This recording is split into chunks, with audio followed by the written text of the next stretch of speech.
Hello, welcome back. I actually streamed earlier today. I did some Pokemon, but that probably won't end up on YouTube if you're watching that there. But let's see, what is today? Today is Sunday, which is a weird day. I usually don't stream on Sundays. I guess Sunday itself is not a weird day. It's just a weird day for me to be streaming, but you know the deal. Yeah, so we're gonna be working on some code for today. Oh, did I update my... Are we in the right category? Bottle of wine's in the way. Sunday is almost Monday. You're right, Sheps to the Max. It is almost Monday. I have Monday off, so I might even stream on Monday. Let's see. Size of technology, set my tags. All right, we good. Doesn't say Pokemon anymore. Oh, did I fix my title? Open source Python programming. Perfect. We're ready. We're ready to go. The plan for today is to work on pre-commit, which, you know what pre-commit is? Of course you know what pre-commit is. We won't have to go over that. I don't think I made an issue for what I want to work on today, but we'll see what's up there. Making up for lost streams? Nah, I felt like writing some code, and what better way to write code than to have people watch me write code? I don't know. But yeah, in a way it does kind of make up a little bit for the streams that I didn't do over the holidays. And also, next Saturday I won't be streaming either, because I'm going skiing, which will be fun. But yeah, I'm not targeting any specific issue right here. Oh, did somebody fix this? Somebody already fixed this. But they didn't put the little message in here. Oh, I should let them know. By the way, if you put closes in your PR description, it will be auto-closed when the PR is merged. A little bit of help out for them there. Hey, what's up, RKJ? Round 2, hell yeah. But now we're at the more popular round, which is the programming, oddly enough. I mean, it makes sense. I'm nobody in Python. I'm nobody in Pokemon, but I'm somebody in programming. Ish. Don't wanna play at myself too much, you know. All right, but we actually fixed this issue already. Via 1276. Sweet. Yeah, I usually like to keep pre-commits issue count under 20. This is actually most of what we're working on today is some like 2.0 stuff for pre-commit, which the big change in pre-commit is dropping Python versions, which actually presents a problem, and I'll show you that problem in a second. Pity it's 2 a.m. for me, bummer. It's 6 p.m. for me, so you must be... what, plus... yeah, -9, so +9 would be 1 in the morning. Wait, no. 15 would be 3 in the morning. So you're -1 or you're +0, or I don't know what time zone I'm in. One of those. So I'm guessing you're in Europe. Either way. UK time. Ah, okay. Oh, that makes sense. You were telling me about the the Britishisms in the Pokemon game earlier. But yeah, we already removed python2 support in pre-commit, but this presents a problem, especially on macOS. Let me see if I can demo it. I might not be able to demo it depending on how Brew sets its stuff up, but I think I should be able to demo it. Oh, that's not the IP address. It's 1.2.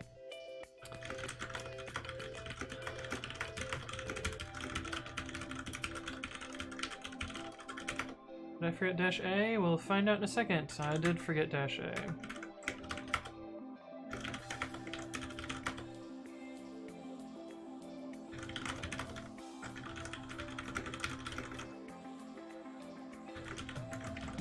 Apparently, I don't have virtualenv anywhere on this machine, but that's fine. We can always use my little get virtualenv.py script to set up a virtualenv for us. So I believe what happens here if I run... first we have to pip install the latest version of pre-commit, which is the Python 3 only version. Oh, my audio mixer When I set up a new scene for streaming Pokemon, it moved all my audio mixer stuff around. All the settings are all messed up. Grumble, grumble, grumble. Okay, but I should be able to demo this now. Yes, so this is the problem. Precommit will work fine right now. If I run get hooks precommit, it will, you know, do its thing as it does. It's succeeding, so it's gotten to the point where it's running the precommit executable and everything is fine. But that's only because this resolved to a python2 executable, I think. At least that is my hypothesis. And in order to fix that, I would have to unconvert some of my python3 code back to python2. I don't really want to do that. So what I think I'm going to do instead is move some of that code around so it doesn't end up in the critical path, and then I can ensure just a very small chunk of code is python2 compatible, and then enable me to use python3 only everywhere else. This will take a bit to set up because I don't use this Mac very often and have to install all of the various hooks that I'm using, which for precommit is actually quite a few because that's just the way things roll. Ah, caps lock.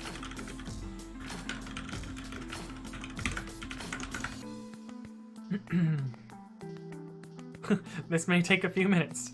You're not wrong, precommit.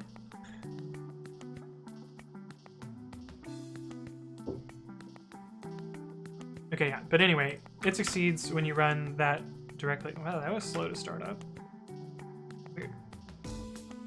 Wonder why it's so slow to start up. But anyway, that's another thing we'll actually be fixing as a side effect as well.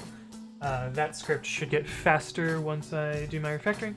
But the problem is, if I deactivate my virtual env and then I run that script again, we will get a syntax error. Because that script now contains python3 only syntax. And so what my plan is to take most of the contents of this script,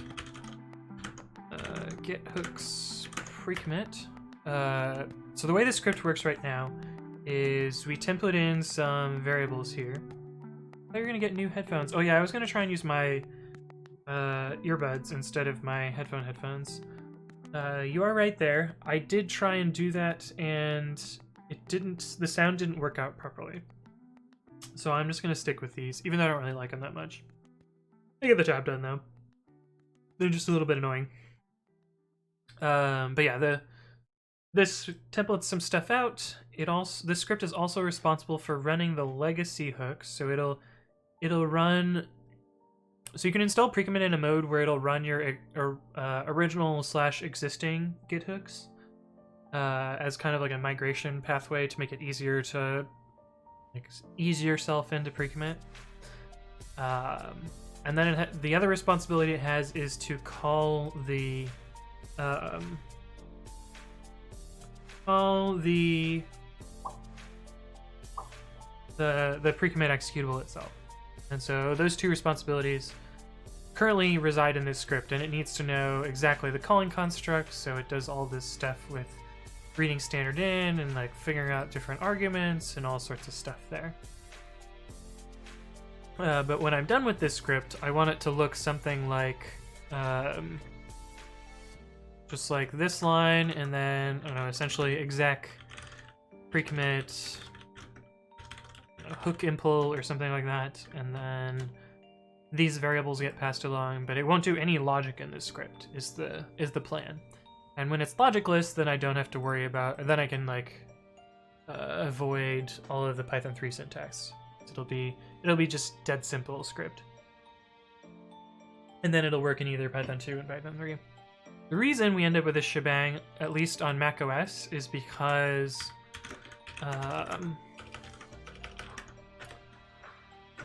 the Pythons actually get installed into user local bin because they're managed by brew. And user bin doesn't really contain much in the way of Python. It's got python2. And python2w?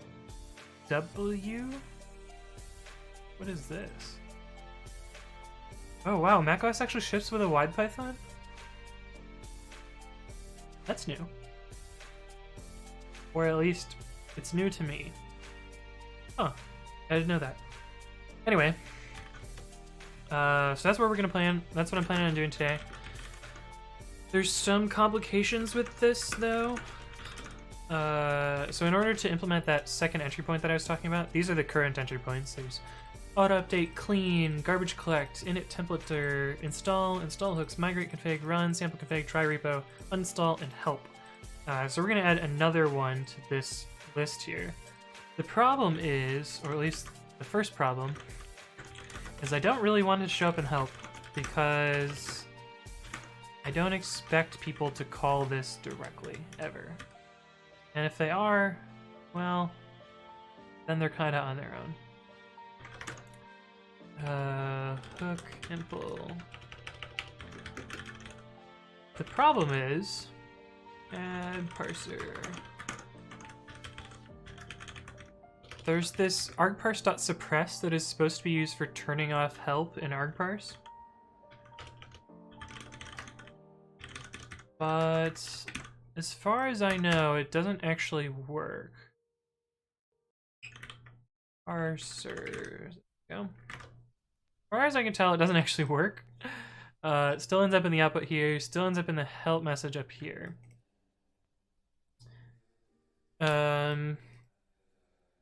But I think if you leave out this help here, it gets rid of the help message at least. Yeah, so we don't have it down here, but it's still up here. But people can still just like figure out what it does. So that's a little bit problematic, but I can't really think of a way around that.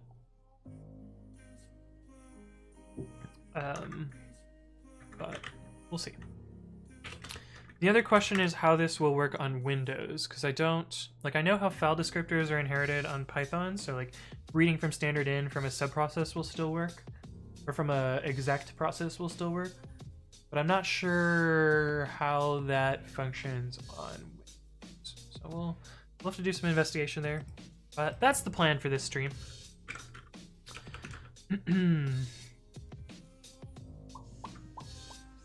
I don't know what arguments this will need yet. Pre-commit resources, hook temple. So most of it will just be taking the logic in this script and then moving it into the logic here. But invalid choice, hook temple. Hook impl, right, not temple. The hook implementation namespace has no attribute color. So we need to, actually, does this even work?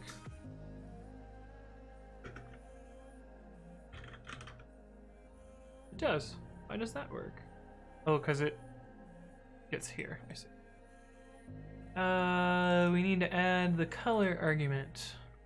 Let's see, add color option.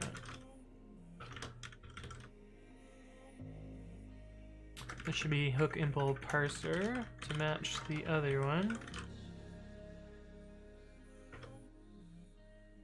There's no attribute config. We also need to add the config option.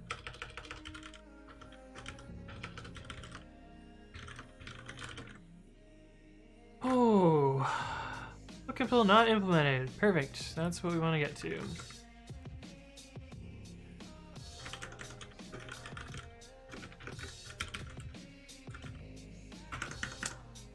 This could really be, this pile of if statements could really be a mapping and callback, but I don't think I'll do that refactor today.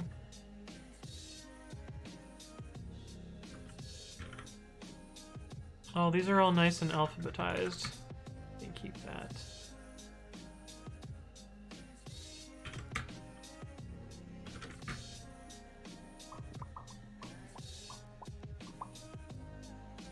Then we'll move this up next to, it would be install. No, init templater, right here. That's where our alphabet works. Okay, so that should get a name error now. And then Parsit says, oh, camera's off to the right. Yeah, that's because I have a spinny chair, and so sometimes I sit to the left and to the right. I can try and sit more centered for you guys. Or, let's see. If I sit centered at my desk, what does the camera look like? It's because I have terrible posture. This is centered. I think I'm actually pretty centered on my camera at that point. So it might just be I have shitty posture. Yeah, no, I'm pretty centered here. Okay, so it's just I have crappy posture. So, sorry. I will try and be better about that. Actually, I think if I open OBS on my other window, I can see myself, and then I'll do better about that. Okay, I have myself very, very large on my other screen, and so I can see myself. Okay. The Endless River says, is there a good cheat sheet for Nano around? I keep forgetting how to delete complete blocks of code without torturing my backspace key. I can give you my cheat sheet. I'll just write one very quickly. Let me grab all the key combinations that are supported for Babby, because that's the current set of keys that I use. Okay. Okay, enter tab. Okay, shift plus tab is dedent the current code. Backspace up, down, left, right, home, end, page up, page down, control up, control down. Those are Babby specific. Control right and control left. This is actually a feature that I added to Nano. Control plus right / left. Jump by one word. Control home and control end, or go to the beginning and the end of the file. That's not really different for that. Meta right and meta left is for multiple files, not super useful. This is kind of useful. Shift plus arrow keys, or shift plus navigation, which is create a selection, and you can do stuff with the selection. More on this later. Actually, the important things that you can do with a selection, actually there aren't that many. You can tab to indent a selection. You can shift tab to dedent a selection. You can control K, which we'll get to later as well. This will cut a selection, which you can just use as a delete operation. And those are the only ones I used for selections, so there might be more. Control A is go to beginning of line. Control E is the opposite of that. That's go to end of line. Control C is show current position. Control H, what does H do? Oh, that's not a useful character. That's shift backspace or control backspace or something like that. Control K is cut the current line. This is the one that I use for deleting code fastest, so like control K will do that. The opposite of cut is U, which is uncut. Essentially paste whatever is in the cut buffer. Let's see, control K, control U. We did control E. Control J we don't need. Control O is write out the file. Prompt for file name, and then there's control S, which is save immediately. Control R, what does control R do? Oh, control R is not a nano one. Control U, well, meta U, which is alt U, which is undo, and then meta E is redo.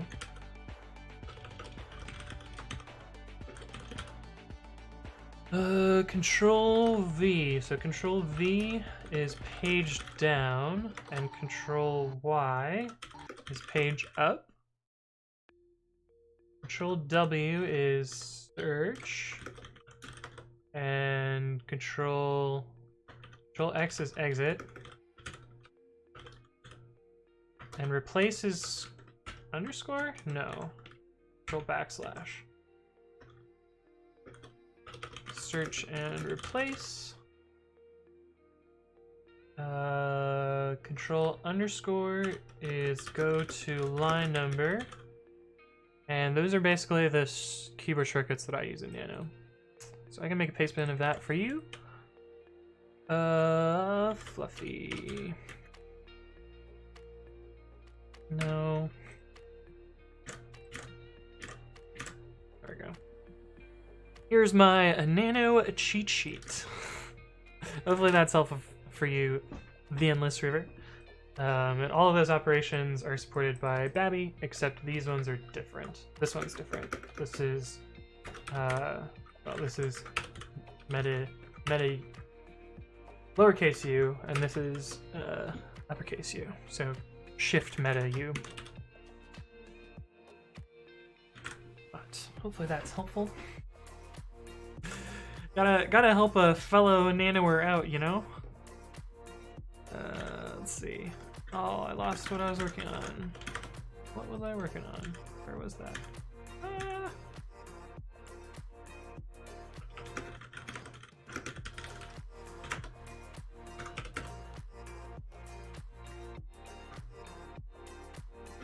Uh-oh. Don't have my virtual env activated. That would be why. Okay, hook and pull is not defined. Parse says, what is worse than writing your own command line text editor and in Python, stealing the shortcuts from another mediocre command line text editor? Right? This isn't Pokemon. No, it's not Mindful Box. We're back for some more programmings, some more CODs, you know? Precommit commands. Hook impl dot py.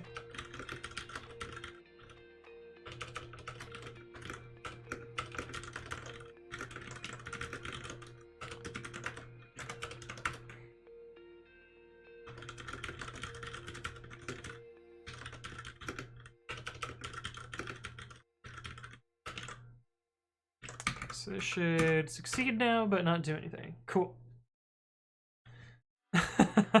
Will there be multi-line cursor? It's not implemented yet, not planned yet, but it wouldn't be hard to do. It wouldn't be impossible to do. Nackler says, I might have gotten lost. Is this the Anthony Plays Pokemon channel? Yep, you've come to the right place. We're playing Pokemon right now. This is the new Pokemon. It's the evolution of Missing No. It's called the Precommits.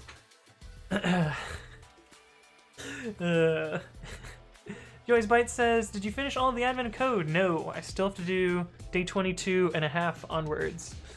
I will get back to that eventually. I haven't learned the math for day 22 part 2 yet, so I haven't, not quite ready to do the rest of that. Oh, I'm out of wine. I pour myself another glass here. This will be a fun, sloppy programming stream, which hopefully will be fun. We'll see. It shouldn't be that bad. I'm mostly moving code around. Oh, don't spill. No. No, please no. There we good.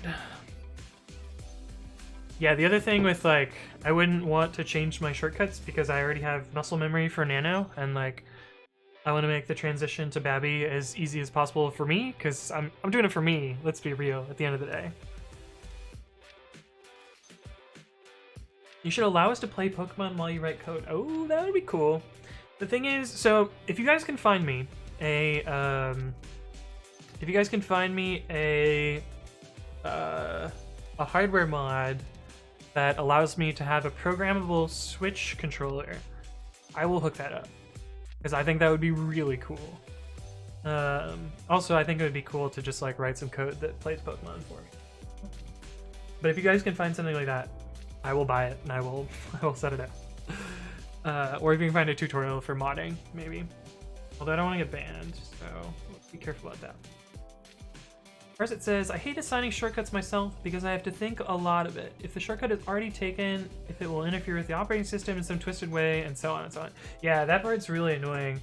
I find that to be kind of a pain in the ass on macOS. Like, most of the keyboard shortcuts that I know for Nano do some whack-ass shit in the operating system. Like, I can't undo text in Nano on a Mac because that's taken by some weird-ass Unicode quote character that I don't actually ever care, and I don't know how to turn it off again. Ugh. This one too, it'll make you slow again. Yeah, I don't want to be slow again. I'm gonna stay super fast. Okay, so we have to do a couple little tests here on Windows. I'm pretty sure I know how it works on macOS, but I want to check on Windows. So the first test here is if I have a program that has standard id fed to it and I run another program, can that other program read standard in? I hope so. I'm just not sure how the file descriptors work out there. The Endless River says, my muscle memory has Control-S connected to thinking about a problem, so when I'm in an unsaved file, save as dialog keeps popping up and I'm getting annoyed by myself. Yeah, you know what's really annoying muscle memory? Is search in Nano is Control-W, and guess what it is in Chrome? Close tab. So the number of times where it's like, oh, I need to search inside this page, Control-W, shit. I've lost so much time to that. The worst is when it's like my only tab and it just closes the whole browser. Well, usually I use Firefox, but it's still the same in Firefox as well. But yeah, that one is by far the worst, like, different keyboard shortcut for me. But it will get better one day, I hope. Commit resources. What was I doing? Oh, I was testing the Windows thing. Right. Windows thing.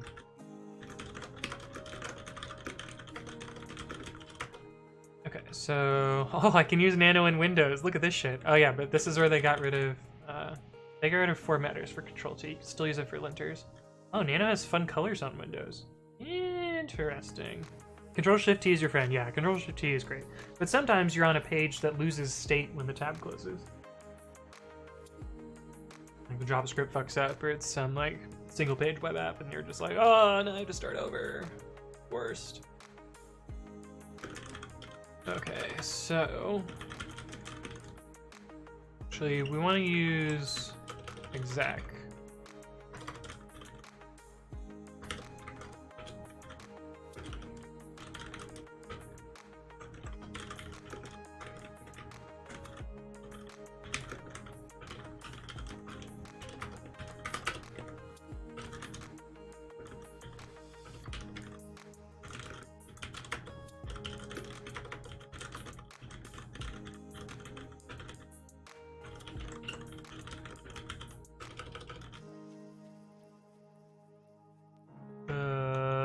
I did my exec wrong.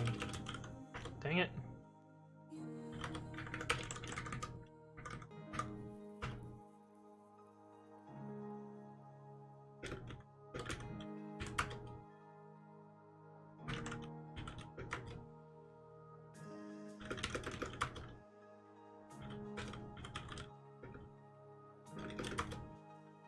Alright, we're gonna use command instead, because clearly that doesn't work.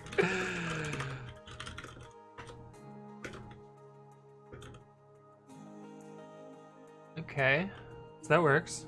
A little bit weird. Why did it show up here?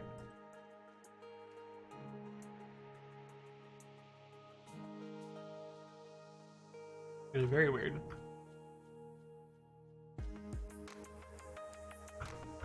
What the fuck is wrong with my terminal?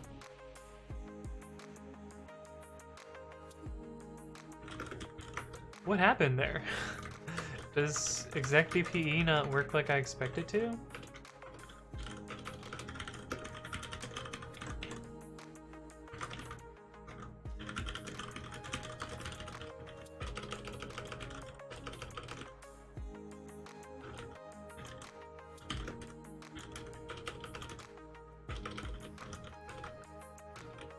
I know exec is not a thing on Windows, so that could explain it.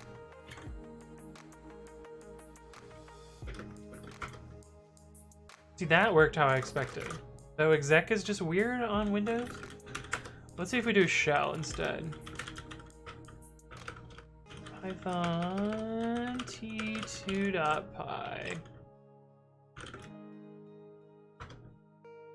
Okay, that works fine. So maybe the answer is use bash? Oh, is that portable enough? Yeah, you have to have git. You have to have bash installed to use git. So I guess that would be portable enough. Parsit says, do we all remember how slow we typed at our first computer? Man, I was watching the keys of one old DIN keyboard all the time. I was also checking the text on the screen multiple times per word. Yeah, this is still a straight off and I check the text now. Right. Yeah, I don't look at my keyboard anymore, which is pretty good. I guess sometimes I do, but not that often. Also, hello XD, how's it going? Oh, you did say hello earlier, so I'm just slow. Oh well, my bad. Okay, so I think the answer is we might need to not use Python for this, which I guess would be fine. We don't need all that much logic here. I'm doing well as well. We played some Pokemon earlier. It was kind of tiring, to be honest. We got like 5.5 hours into the game and still hadn't gotten to the first gym. But that's probably because I was shitting around a lot and making fun of the animations a little bit. Okay, but I think that answers that question. So I guess we'll write bash. Tutorial hell, yeah, pretty much neck lyric. We did catch a Zigzagoon though, so we got the ultimate Pokemon. No shiny Pokemon. We did spend a bunch of time on cosmetics, yeah, we did spend quite a lot of time dressing up my character. But that's the most important part of the game, right? Okay, so the problem is we need to change... Where is it? Pre-commit... Resources, hook temple. We need to change this to be bash.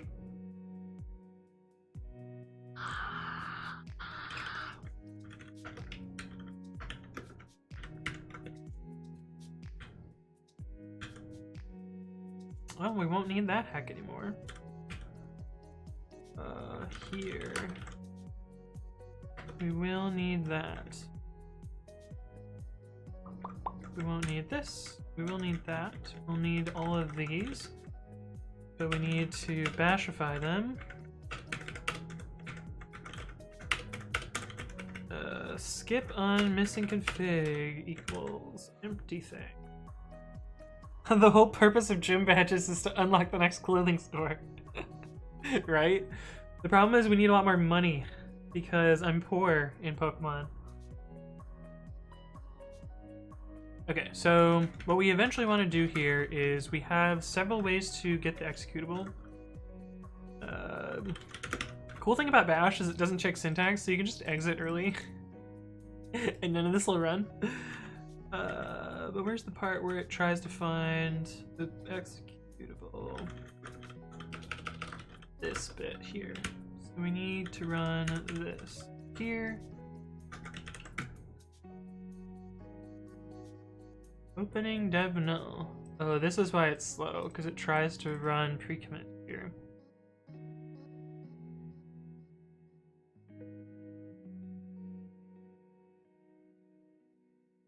I noticed there's a bug on this component I'm using that I got from GitHub. I made an issue for it, but I don't think the guy maintains it anymore. So I was thinking maybe I should try to fix it. Yeah, that's probably your only option at this point, because when code's dead, pretty dead.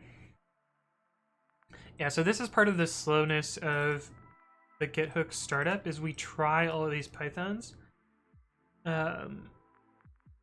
So I think in order to make this faster, because like we incur the startup cost to pre-commit twice, essentially. I think to make this faster, we're just going to check the existence of this. Or the existence of the module.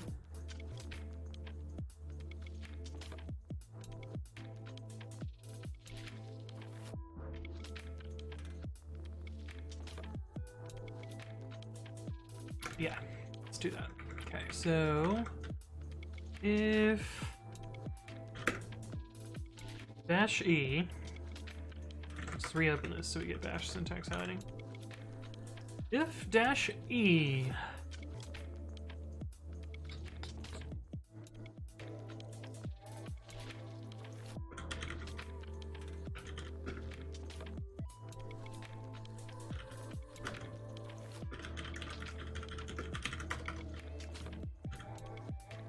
Oh, actually, wait. How would this work?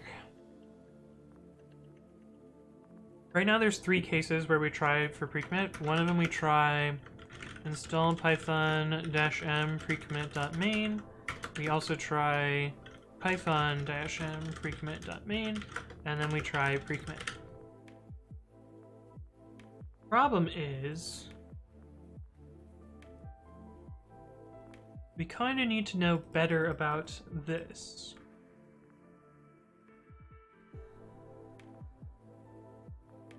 We almost want to know where the module exists, because we want this to be fast. This is currently slow right now. Time python-c import precommit.main. I mean slow, it takes 170 odd milliseconds.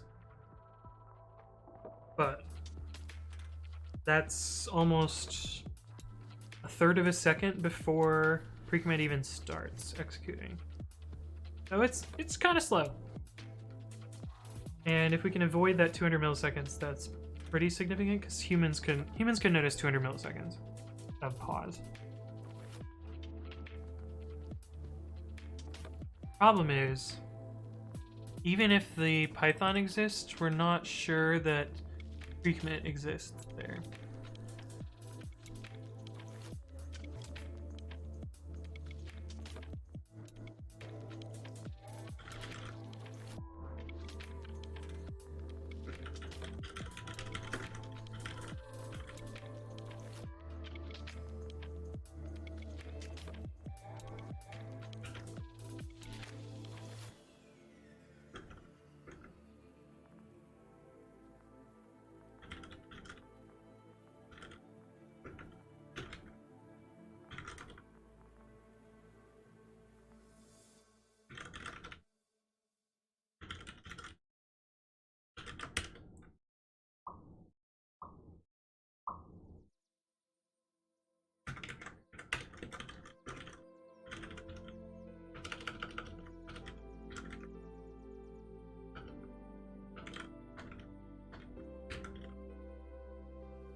I think we can do this.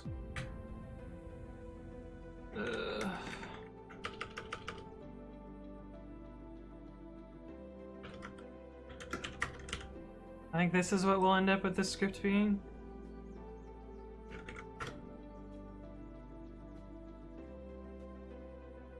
Oh, here is useful though.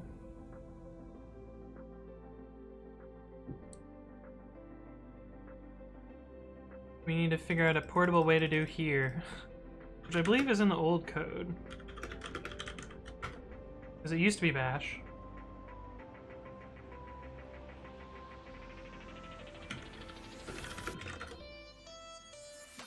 What's the best way to performance test parts of your code? I keep printing time deltas, but is that the way to go? There's a couple of ways. The one I usually suggest is C profile, at least in Python, C profile. So I'll give you an example. We can show you the hotspots in precommit right now. Let's see, Python.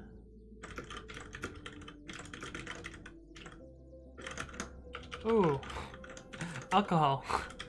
Python-m C profile. C profile? I think so.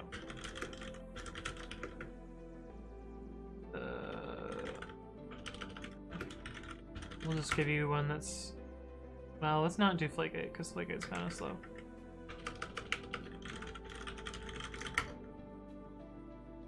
So this spits out all of the functions that run and how much time they take. That's not always the most interesting or the most useful, so I usually write that to a pstats file.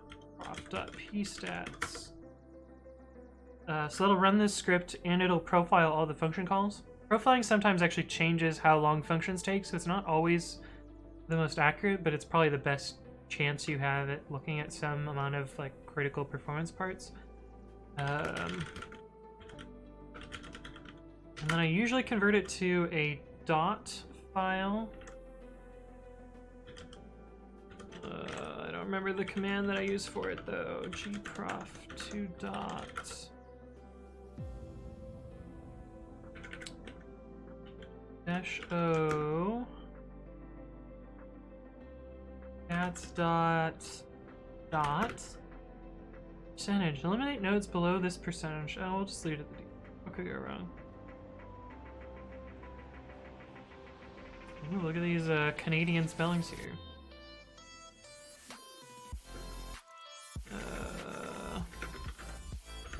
What is that pstats file that I called? Prof. Just keep naming here. Prof dot, and then we can use dot dash t svg dash o prof dot svg. I think that's how you do this, and then you can open that with Firefox.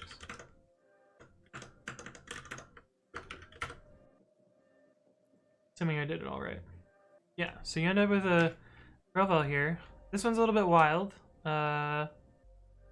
Maybe we can color the percentages a little bit more.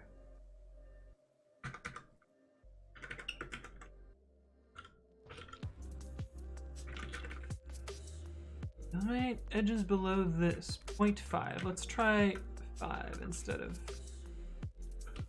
dash E1. Let's do that.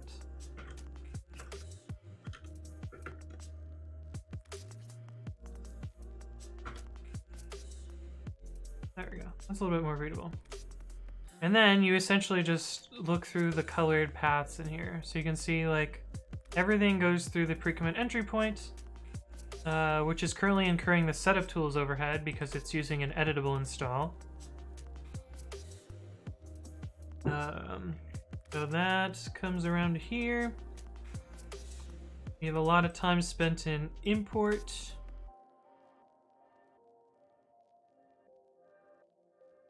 Let's shrink this down even more. N5, let's do that.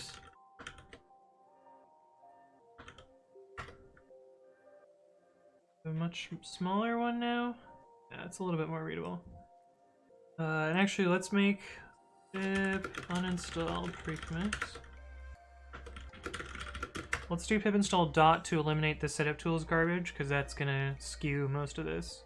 The setup tools is super fucking slow. When we do a non-editable install, prof.p stats, there we go, and then gprof, and then tsvg, and then okay. So now we don't have the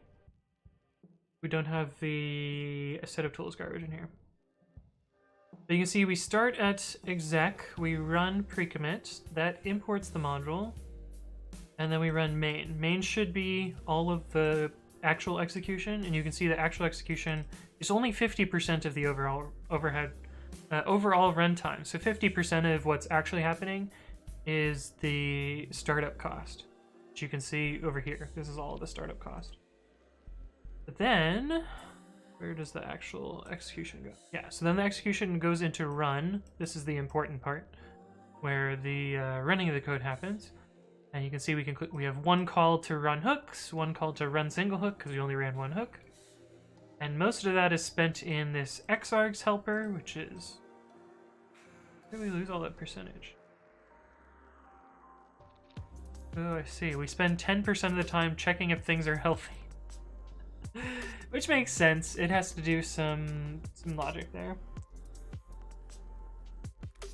But then we spend the rest of the time in xargs waiting on a thread. And this is kind of where you lose a lot of your interesting bits in profiles. And so you end up with, I mean, it's hard to profile across threads, so you can do some other stuff to figure out what those threads are doing. Like you can serialize them, or you can use a tracing profiler, or not use a non-tracing profiler instead. So like there's profilers that'll do interrupt driven, so they'll like stop a process, look where it's at, like grab its stack frames and then resume it. And so you can see, like, if you take a bunch of samples of that process, you can see where it spends most of its time. But this is a tracing-based profiler. Parsit says you can also use flame graphs for visualization with the profile data. Yeah, that's true. I like this format. Flame graphs are also really good. Actually, I think flame graphs are probably easier to read. I'm just more used to. But this is what I default to because these are the tools that I know well. But yeah, all the tools that I use here I'll link in the chat. So first is cprofile. The second one is Yelp gprof2dot. Yelp has a fork of this because the original project, well, I don't know if the original project is still dead, but it was dead when we were trying to use it. And there was a bug in the way it generated SVG files that only worked in Chrome and didn't work in Firefox. And so, like, I was like, hell no, I want my Firefox SVGs to work properly. So I fixed something, someone else fixed something, and like we forked, which happens when shit dies. You fork and move on. That graph is generated. Yes, the graph comes from dot, which is from GraphViz. You can read all about GraphViz here. But basically what it did is gprof2dot generated this dot file. Dot. And this is just, well, if you ignore the CSS, it's basically a... we can actually get rid of the CSS.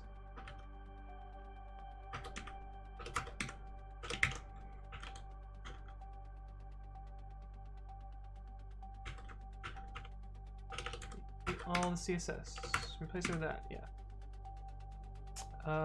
Yeah. So this is basically a description of all of the nodes in a graph. So you can see, like, this is the graph that it generates. And if we did...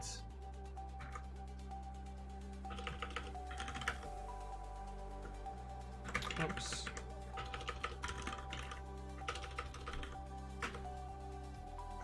You can type syntax on line 2 near semicolon.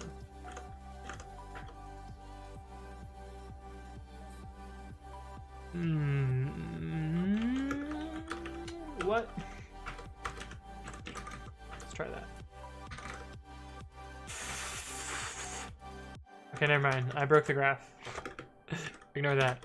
But anyway, dot is a generalized, well, GraphViz is a graph visualization library, and dot is one of the tools in it. And basically, you describe a graph using a series of syntax, and then it will generate graphs for you. You can see, like, this is one of the examples that they use on their website. You can paste the generated diagraph into this. Oh, that's cool. Dot to ASCII. Oh, yeah, it uses the... Well, it's not ASCII, because these aren't ASCII, but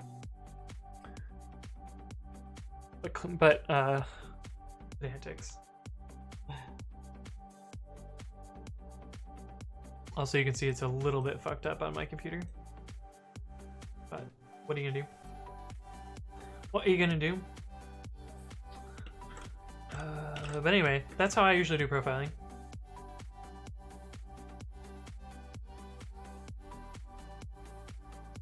Okay, but we do need this. So this is what we're actually looking at.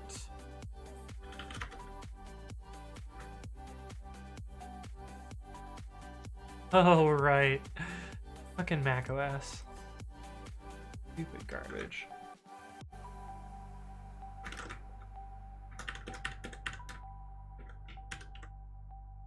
Pushd dirname $0 here equals pwd and popd. What this does is it changes into the directory of the script that's running, then it runs current working directory, and then it pops out. And the reason you have to do this is on macOS there's no read link, or there's not a good read link. So on Linux you would use readlink -f dirname 0. And then, well, 0 would be like get/hooks pre-commit, for example. So you'd use this, but on macOS you don't have nice things. Readlink is BSD readlink.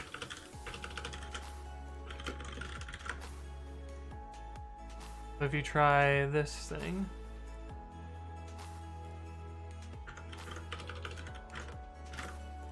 try this, you get illegal option F. So you have to do cd dir name .get hooks precommit, and then pwd, and then cd minus d. This is pwd. This is the. Wait, why did it print twice? Uh-oh.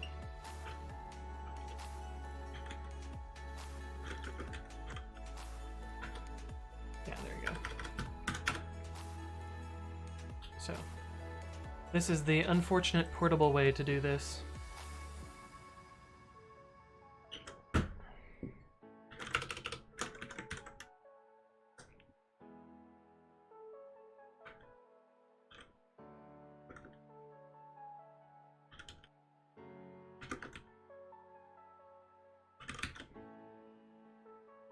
Hey, what's up, X Mac Daddy X? Hi, new here, lol.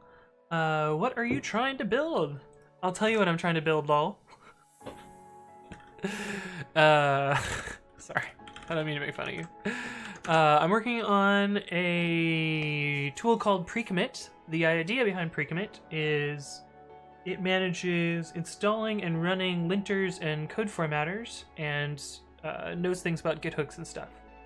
The TLDR is you set up a, well, after you have it installed and such, you set up a configuration which says what tools you want to install. So like, in this case, we have a YAML checker and a few whitespace fixers, what version you want to install them at, version 2.3.0. And there's also another tool down here. So this is black, which is a Python code formatter. So it says, install these things at these versions.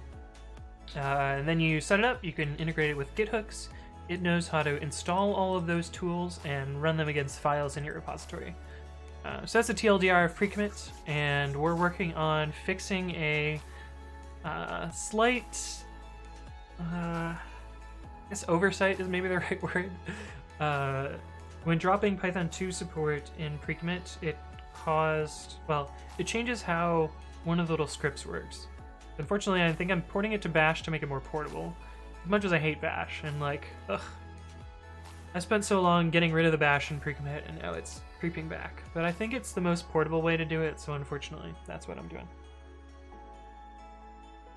But yeah, that's what I'm working on.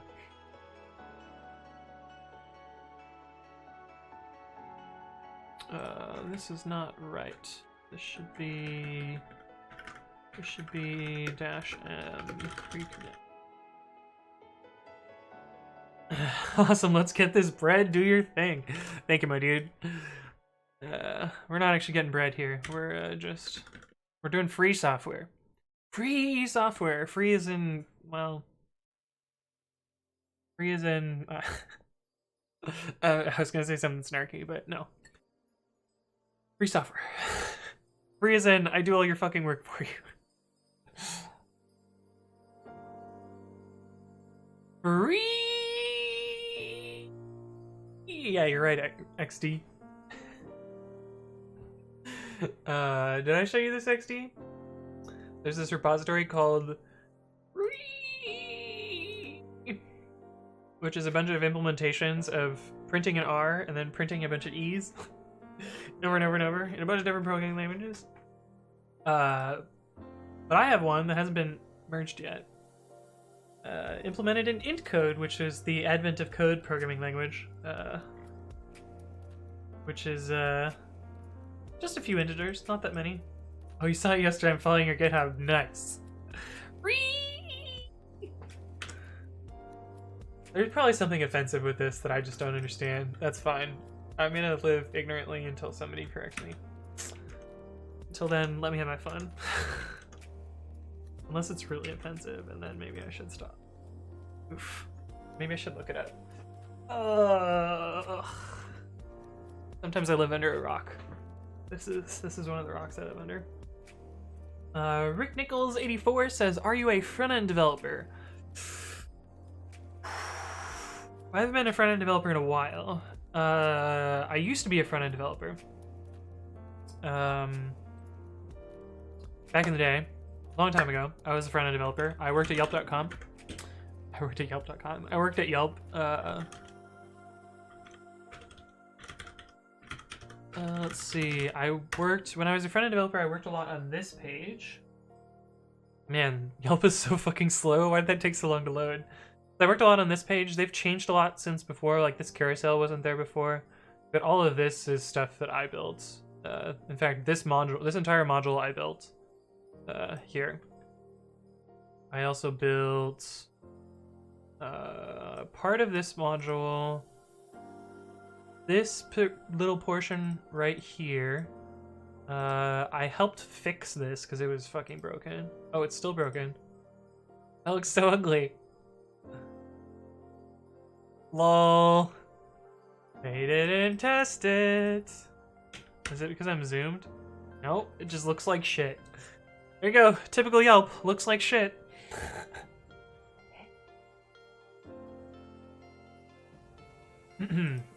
But yeah, I used to work at Yelp as a front-end developer. Then I switched to full-stack development because I realized I could get way more work done if I wasn't waiting for some back-end developer to get me an API. And I was like, damn it, I'll just make the API myself.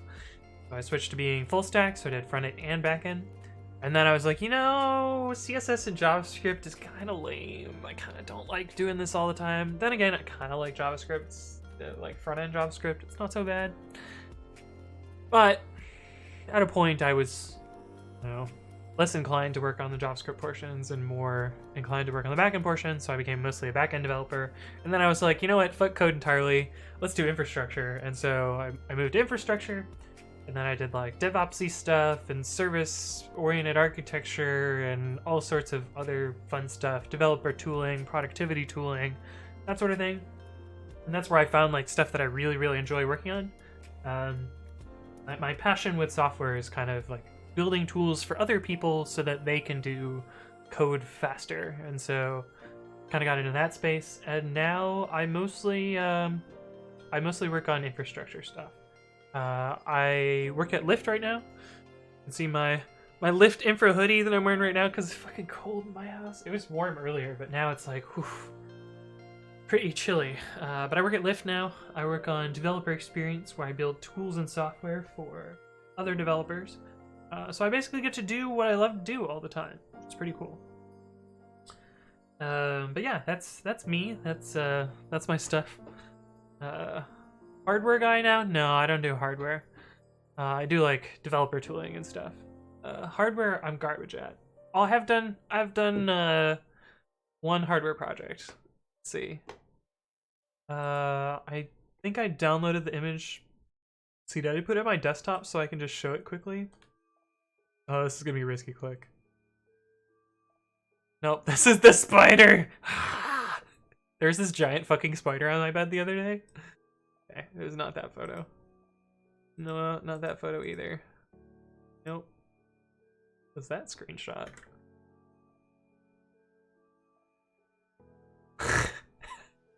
This screenshot is hilarious. This was a DM on Slack the other day. I was like, someone was like, hey, can I do a meeting with you? And I was like, yeah, just pick some time at least 30 minutes from now, and I can help you make it happen at 2:05 p.m. Excellent. Booked from 2:30 to 3.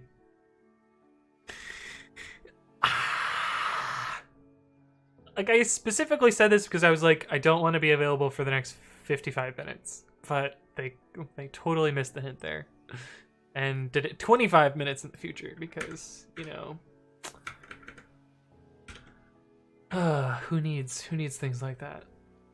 That was when I got demonetized from, oh, I don't have the screenshot here. Damn it. Where is that? Maybe it's only on Facebook. Anyway, I did a hardware project. You know the little like clickers that you submit in college to do like quizzes and stuff? We cracked one open and wrote our own firmware to it.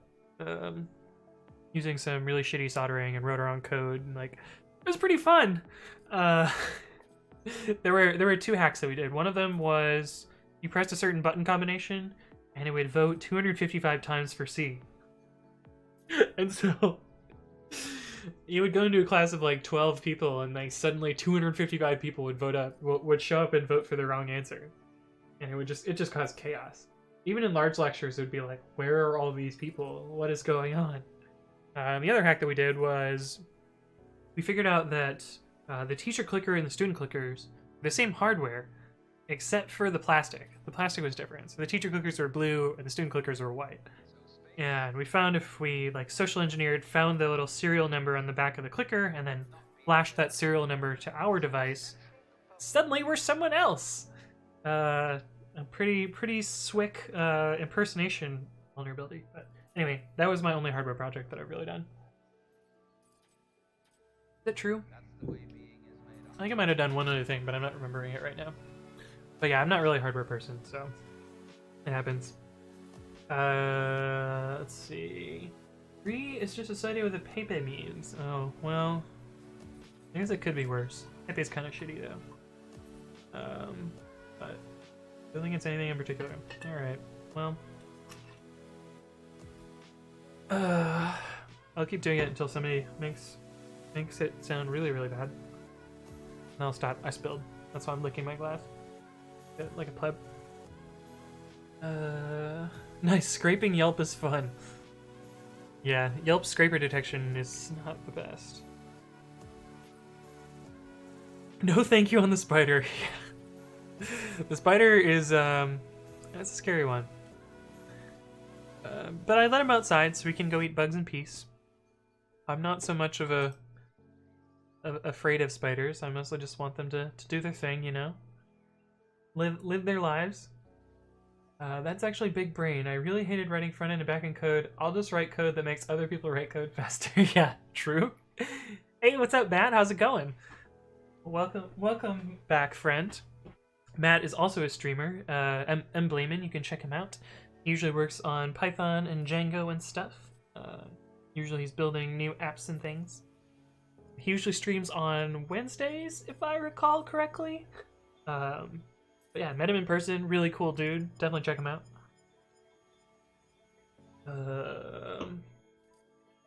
By the way, did you see this Medium post? Yeah, I definitely saw this paywall. This I've seen this so many times. I hate Medium so much. Browsing Facebook, clicked on a link, was immediately logged out. Checked the URL and it's innocuous. NBC Bay Area about blah. I got blocked from Facebook. That happens all the time.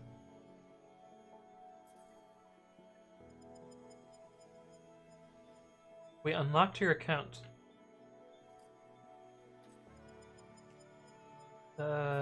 What's the TLDR? I don't have time to read this post. This is too much work. I was arranging funeral. Oh, talking to someone overseas and blocked. Yeah, Facebook's scummy. Doesn't surprise. TLDR is at the top. I'm gonna get a paywall again, aren't I? Oh, it is at the top. TLDR mysteriously flagged as incarcerated by Facebook and locked out of my account at the worst possible time. Ooh, that's pretty yikes.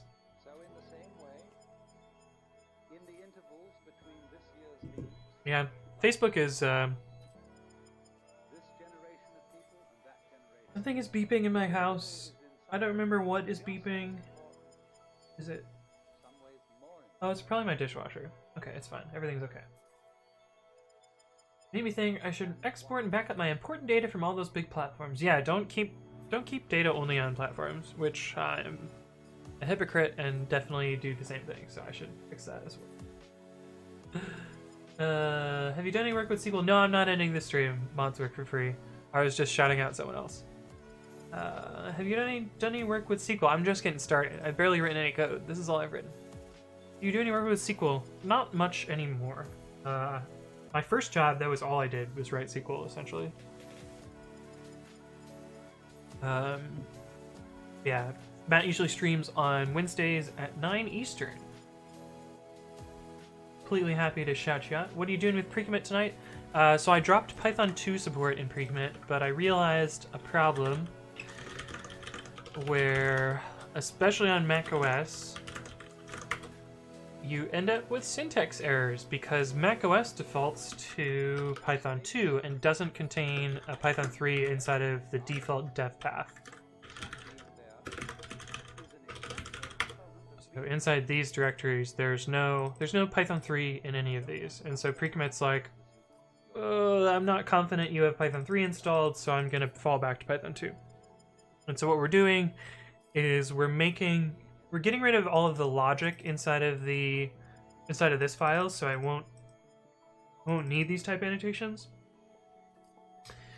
And we're also moving it to bash, which I hate to say because like bash is kind of gross. Like I've spent a lot of work getting rid of the bash and pre-commit, and I'm probably gonna regret this in like 6 months where I'm like, ugh, why did I move it to bash? But yeah, the plan is to move more of the logic inside pre-commit. It'll actually make it more testable, which is good as well. But yeah, but that's what I'm working on tonight. Mother died and he wanted to organize the funeral, and the AI flagged his account for close. Hey, what's up, CodeMonkeyJS? How's it going? Welcome back. People still using Facebook. Yeah, I use it because of Messenger. That's basically it. Julian Ortel says tongue twister, which will be a fun one because I'm slightly inebriated. Programmers programmed programs to help programmers program programs. That was pretty good. Programmers programmed programs to help programmers program programs. See, that one's not so bad. Maybe it's because I say the word program over and over and over and over and over. Rick Nichols says just use a SQL to speech algorithm, right? CodeMonkeyJS says, how is your editor? It's great. I did a bunch of work on it over holiday breaks. Let's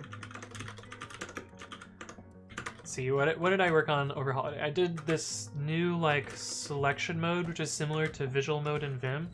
I also implemented sort, so you can use that with the selection mode to sort that, or you can sort the whole file. I don't know why you would sort the whole file. Look at all these blank lines and then everything else sorted. But implemented those things. Also implemented indent and dedent. Anything else that I did? I don't know, but recently we were working on this highlight demo thing, which I'll be using to do syntax highlighting, because it still doesn't have syntax highlighting. Themes, horizon. No, that was the one that didn't work. All the other ones worked. Theme, and then syntax. So languages diff. And so this is what I'll be using eventually to do syntax highlighting. So this is a Visual Studio Code theme. This is a Visual Studio Code language file, and then this is just a random file that has a patch in it. And so you can see it's actually doing the same syntax highlighting that Visual Studio Code would do if I had this theme installed. And so we'll be using that same procedure. I mean, it's not perfect. I wrote it just well enough to do this demo essentially. But when I refine it and like actually make it work for curses, it'll work in my text editor as well. But this is basically the full theme, including the same background color, the same text color, the same highlight colors that you would see for all of these, and 256 color as well. So it's pretty cool. I'm pretty excited about the progress that I've made on this. And I should be able, well, this is relatively simple compared to what I'll need to do for the actual text editor part, because I'll basically need to have partial parsing. I'll need to have efficient reparsers. So like when you insert a character, it shouldn't need to reparse the whole file. It should, at a minimum, only reparse the token that it changed, and at a maximum parse that token and everything after it. But then do that efficiently. And even not everything after it. It should really need to parse everything until the end of the screen. And if that's not fast enough, I'll need to do some like threading to do parsing in the background. But I hope I don't need to do that. Because I have a lot of microseconds to spare. Because right now there's no optimization, and the loop takes less than a microsecond, or less than a millisecond to do one render.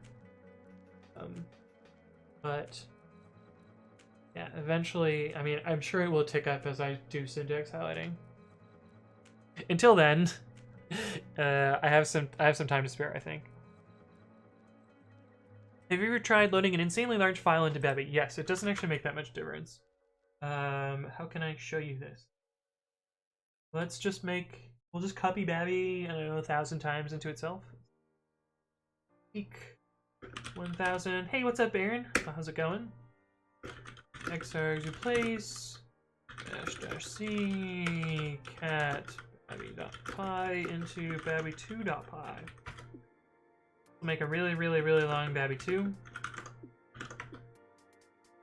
1 million lines long. And then if we do babby perflog t.log babby2.py. Takes a little bit of startup time now. But we'll do the same with Nano, and I'll show you that it's actually faster. But then after that, like, the performance is fine. It's really just the first read of the file that's kind of slow. If we look at the performance log, you can see that we spent 4.2 seconds to start up the file. These take a long time. Oh, we pressed enter, which re-rendered a bunch of the file. Oh no. This took a while because I'm using a list, and so insertion into a list is ON. So this is kind of slow. Not the worst though. It's still like within a human not noticing. Which actually that's kind of surprising because 36 milliseconds is quite a long time. That's what? 1/30th of a second? Actually, that's fine. That's still within a refresh rate. But these are these are still kind of slow, but it wasn't really noticeable as a human. But Nano takes, so let's look at the time for just starting Babby. Without the performance log, and we will write in a string that's a literal character control X. So this is just open and close. So it should take about 4-ish seconds, which is fine. But if I remember right, Nano takes way longer to do this. Not way longer, but slower than Babby, which for doing 0 performance optimization, I'd say that's pretty damn good. Though most of this is spent in I/O, so plus minus. Did I split the code? No, it's still in one file. Are you hoping to replace Nano, or is it just for fun? Yes, I'm planning to replace all of my usage of Nano. It's for a couple of reasons. The first reason is I wanted to learn curses, so oh boy, have I learned curses. There's so much shit that I've learned in the curses library, more than I would ever want to know. The other thing was Nano has removed a feature in the latest version that I use all the time. And so I'm going to re-implement that feature in my editor so it doesn't go away, which is code formatters, because I really like code formatters.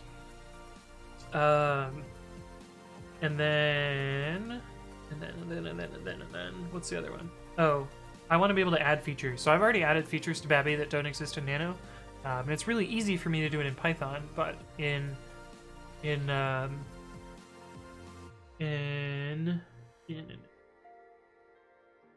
really easy to do in Python, but I didn't want to do it in C, and I didn't want to be subject to the GPL. So that's why Babby exists, and I'm really proud of it. I've spent a lot of time on it, and it actually works really, really well. Hoping to use it eventually for me. Mods work for free. What is that emote? Resident sleeper. I see. You're bored with what I'm talking about. Well, shit happens, I guess. We'll get back to the code eventually. What did you eat earlier? I had 2 things. I had some granola, which was really good. And then I had eggs is the easiest way to put it, but I had eggs with TVP and cheese. Cheese. TVP is textured vegetable protein. Will it run in PyPy? It already does run in PyPy. Although, do I still have the PyPy from before? The problem is the current PyPy has a bug, and I've reported this bug already. And they've fixed it on master. But if we take the nightly, which I already downloaded before,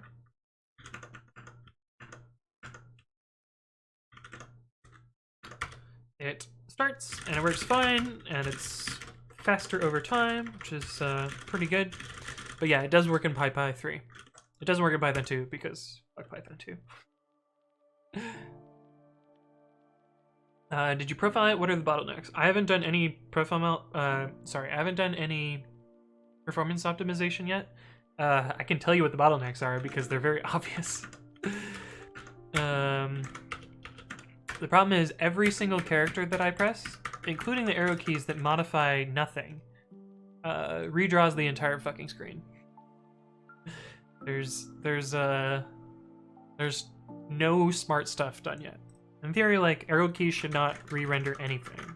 They should really just move the cursor, which is like four instructions to the terminal, or like one instruction in cursors.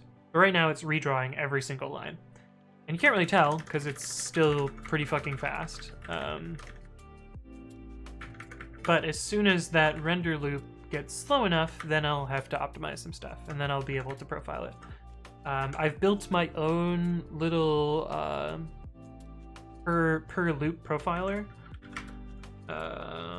So you can run Babby in this perflog mode. And this is very like not super fine-grained profiling, so you can see like I type some characters, and I'll actually show you a part that's already optimized but accidentally, which is this command mode down here. And if we do Control Q, it'll quit. And so this performance log thing that I have already kind of gives you some high-level description of what things take a lot of time. So you can see, like, we see the startup time, which, yeah, loading a file for the first time is going to take a while. It needs to read it from disk, but that's kind of unavoidable. You can see these characters that I typed on the main screen took like 400 to 1,000 microseconds each, and these are the ones that are re-rendering the entire screen every single time. But we entered this escape mode. This is the escape character for escape. Escape character for escape. I mean, it's not wrong, it just sounds stupid. And you can see these ones are much faster. They're only taking 30 microseconds per key press. And that's because these only rendered that bottom line at the very bottom line. And so they didn't do the full re-render. So you can see kind of the minimum and maximum in the amount of time that I have to render here. And actually, even this could be slightly lower, like the arrow keys could be faster than this, because even this bottom one here renders the full bottom line, whereas like an arrow key would not have to render that at all. And in theory, if I needed to like find functions that are particularly slow, I could inject C profiling into these particular parts, and instead of doing just a naive timer in these, I could do a start and stop event and then spit out a pstats file. The problem with doing like basic naive profiling of this is it's event driven, so basically everything revolves around this get WCH. Basically all of the logic revolves around this blocking call right here. And so a naive profiler would show 100% of the time spent in this function. Whereas, like, I don't actually give a shit about that function being slow. It's intentionally slow because it's a blocking call. And so I wrote my own little profiling wrapper around this, where I basically do an end and a start and ignore the time that's spent inside there. And so I could expand my performance tool to do C profiling or whatever else shit that you would need to do. But hopefully that answers some stuff.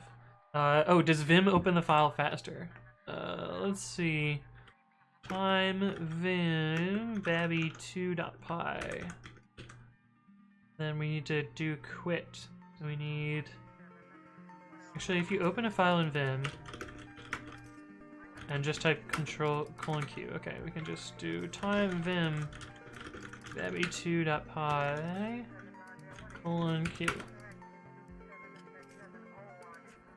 Vim opens it much faster, which is interesting. I wonder what they're doing. Who knows? They probably do some optimization where they don't read the entire file, which, like, whatever. I'm not gonna micro optimize that point, because, like, are you really using a text editor to edit anything more than a megabyte? Probably not. And this file is, that's 60K. This is 57 megabytes. I don't think you're ever going to use a text editor to edit a file that's that large. It still works, it's just slow to start, but that's fine, whatever. Catherine asks, are you vegetarian? Yes, more specifically pescatarian. So I eat fish, but not land meats. Although recently, I think the last time I had fish was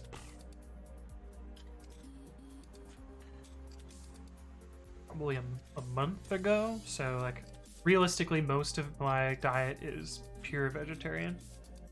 Oh shit, I deleted Babby. Damn it. Fortunately, it's in Git, so everything is fine. We lost nothing. But yes, I do eat eggs, because they're not meat, I guess. So you can say that's cheating, but I allow it. I'm not vegan, so like I fucking love cheese. Like I could not live without cheese. Mindful Fox says, did you file an issue? Do you mean on PyPy or do you mean on Nano? On PyPy, I did file an issue, and that's why it got fixed. On Nano, meh, whatever, don't care. Hey, my shitty Python script is faster than your C text editor. Why aren't you faster? Lol, lol, lol. Yeah, I'm not gonna do that. Does curses have a blit equivalent? Not familiar with the term. Blit graphics. That neat. Bitblit is a data operation commonly used in computer graphics in which several bitmaps are combined into one using a Boolean function.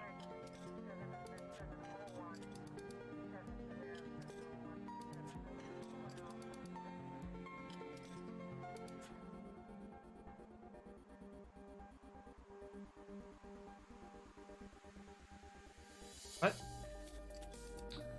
Is this like sprite stuff? Explain blitting to me, Matt, because I'm not familiar with the term, because I don't rate graphics at all. I don't really know what I'm doing. CodeMonkeyJS says, so Babby can be potentially much faster than Nano. I don't think it can be faster. In fact, I think it will always be slower in some capacity. But I don't know. I don't really care so much about the performance. It'll be fast enough for me, which is really my goal. You can change the baud rate of your terminal speed. You slow it down to simulate a slow drawing screen. That can help you with optimization. Yeah, it's true. Oh, I confused Mindful Fox and Parsit. My bad. It's because you're both blue in my chat. But it happens. Catherine says, I've been switching over to fish or no meat recently. I feel better, to be honest. See, I've never really eaten meat, so...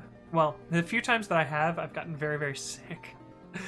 So, I technically feel better when I don't, but... Yeah. When we ate together GitHub Universe, I was eating tofu. Nice! Import cheese omelet. Yeah.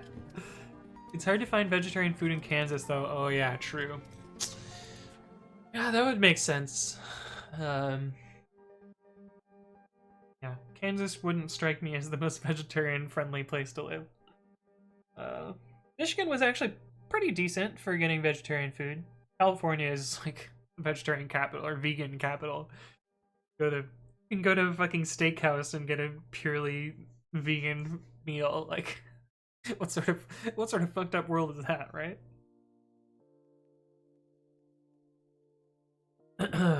Neclark says, I'm a bit paranoid when it comes to fish, half because of some allergies, and the other half is how much we pollute our ocean. Yeah, but when you look at, like, the shit that they pump into animals that are farmed in the US, like, I'd be pretty yikes about that, too.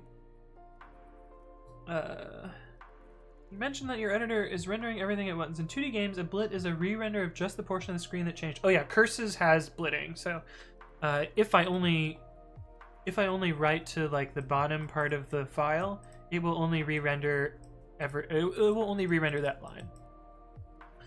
And there's 2 layers of optimization there, at least on modern terminals. The first is Curses knows which lines are dirty, and will know like not to rewrite a line if it didn't change. But then the second is the way the terminal works is Curses will echo, basically, say this O changes to some other character. What Curses will do is it will issue a escape sequence which moves the insertion up to this line. It'll issue another escape sequence which moves the cursor over to this line, and then write the changed character, and then it'll move the cursor back down to the bottom. And well, it might write the whole line. I don't remember exactly how Xterm works, but depending on the terminal and the implementation, it has some optimizations to move the cursor around in a efficient way. But yeah, curses is just some heavy optimization there. So even though like I'm doing a full re-render, Curses might not re-render the whole thing. Although I'm pretty sure it still does. And if I change the baud rate, it would be really obvious. But yes, the answer is yes. Hey, what's up, Hired Gun 85? So right. What are you referring to? Which thing did I say? I don't know if I'm gonna be able to write any code. We're gonna... And this is like the whole bottle of wine. It's gonna be a mess. Okay, let's go. Actually feeling fine. We'll write some code. Going back to Pokemon. I can play Pokemon drunk. That's just pressing A over and over and over and over and over. Occasionally guessing the don't get shit-faced on Bordeaux. Not Bordeaux, it's slightly carbonated rosé. Which sounds super fancy, but it's basically alcoholic juice. Let's be real. Okay. Code. Real code time. So I wrote some shitty bash. Cool. Hey, what's up? Hey, what's up, Darvane21? Thank you for the follow, and welcome to the stream. Let's see. So let's take all these arguments that I set up here. Not Babby. Working on pre-commit right now. Maybe we'll work on Babby later, assuming I don't pass out by then. Hook impl parser dot add argument. So the nice thing about this is it's not a public interface, so I don't really have to worry so much about documenting any of this stuff. But we can take hook type,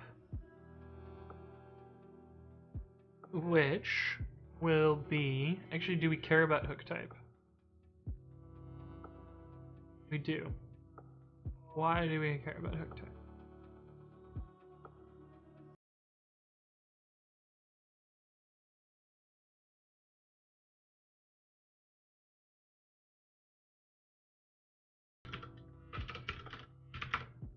We do not. We don't really care about hook type. Oh, we do for calling legacy hooks. Okay, fine. So we still care about that. What other arguments do we have? Hookdir. Hook. Oh, we care about config, but we already have that. So that part's done. Hook impl parser.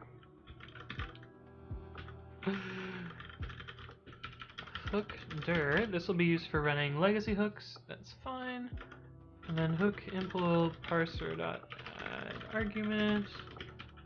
Skip on missing config action equals store true.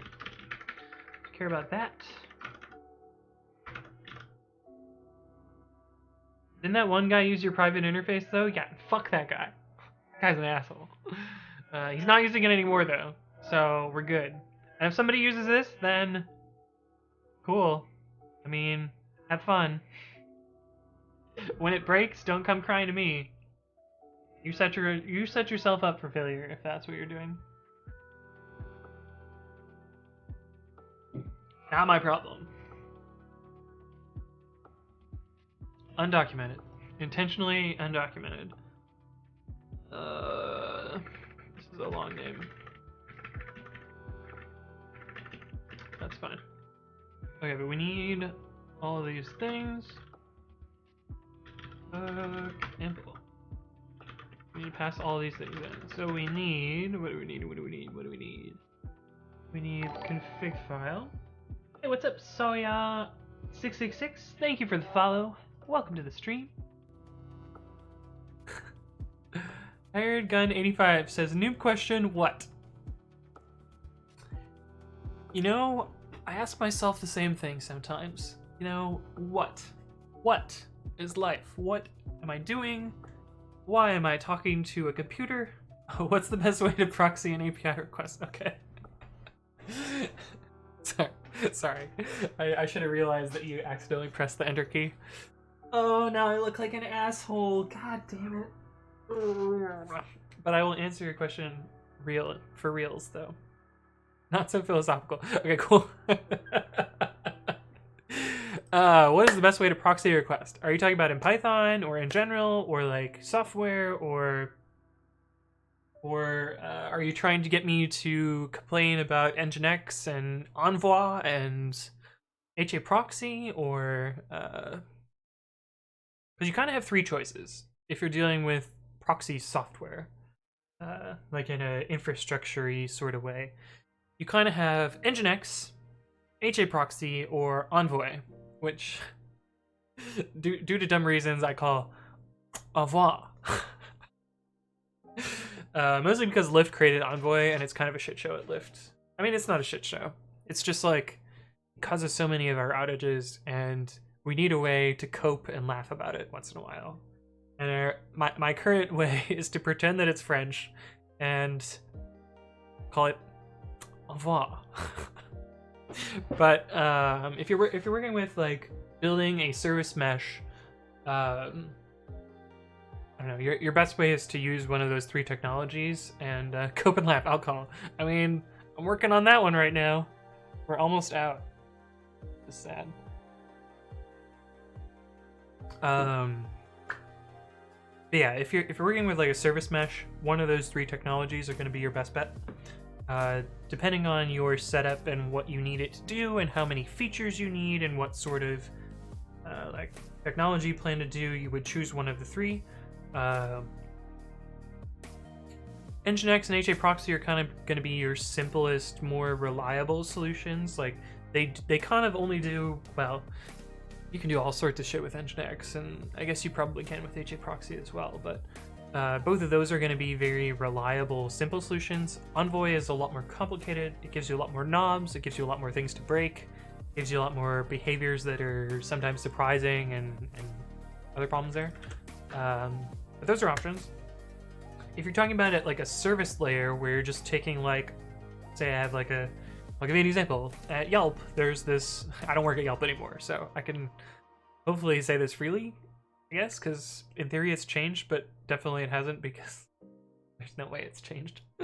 At Yelp, there's this one very, very large monolithic code base called Yelp main, and most of what it does, well, that's not really true. What it should mostly do is just take requests and proxy them to other services that do either front-end rendering or data rendering or any amount of like clever bits. And so what it should do is just like fan out a bunch of requests, collect a bunch of data, and splat that to the user. In reality, it does a bunch of its own rendering and a bunch of its own logic and a bunch of its own data collection and munging and stuff. But the like important bit is like the proxying of the request. And what you really want is some HTTP library that's going to do the lowest overhead possible there. And by God, do anything but requests. Requests is going to be your slowest choice. And Lyft is currently fighting this right now because unfortunately, Lyft built all of its service call infrastructure around requests. And the problem with requests, especially when you're trying to do high performance API calls, is that it pretends to be a browser. So it does all sorts of shit that you would never need in a service call, like managing cookies, doing redirect checks, serializing content types, checking languages, like all this other garbage that you really don't need when you're just like, hi, I'm making an API JSON request. Please just give me JSON as the response. You really just need like the most basic headers to make an HTTP request, you don't really need to parse the response, you just need to splat it out to the user. And so what we're currently doing is moving a lot of our requests-based requests. We're moving a lot of our request-based infrastructure to other HTTP clients. The easiest move for us is from request to urllib3, which is what requests is based on, so it's a lot easier to kind of migrate that way. But basically use any HTTP client that's not so complicated, is what I would say. Essentially shim for another API service, but I want to blend a few APIs together, try and give users front to access. That's what you're going for, Yelp main. Oh, I see. Yeah, so especially if you're trying to blend a bunch of different API requests together, I would suggest using some amount of asynchronous or event loop or future, like reaping future type client. Like one example is to use twisted in Python, which has basically you say, I want to make this request, it hands you back a future object, and then eventually you say, like, collect this feature, and so it can do some amount of IO in the background and then eventually give you back your response. I have a notification. Crash in multiprocessing. Why am I in this thread? Oh, because I closed it.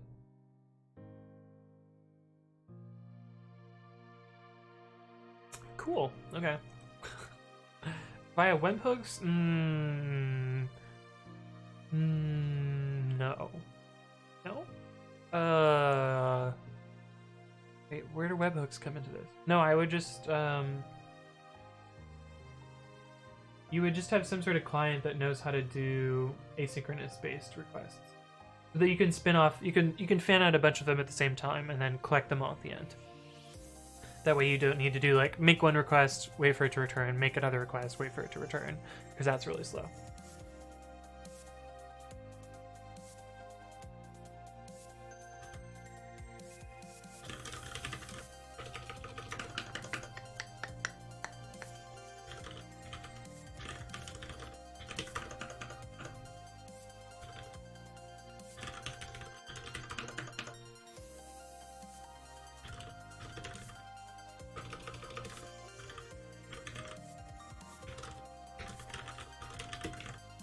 Yeah, no problem. Happy to help. Always happy to give advice. If you trust my advice. Which, I mean, you probably should, because I kind of know what I'm talking about. Wow, I'm so cocky. What an asshole. Config stir. Hook type stir. Hook stir. Skip on missing. Config is a bool.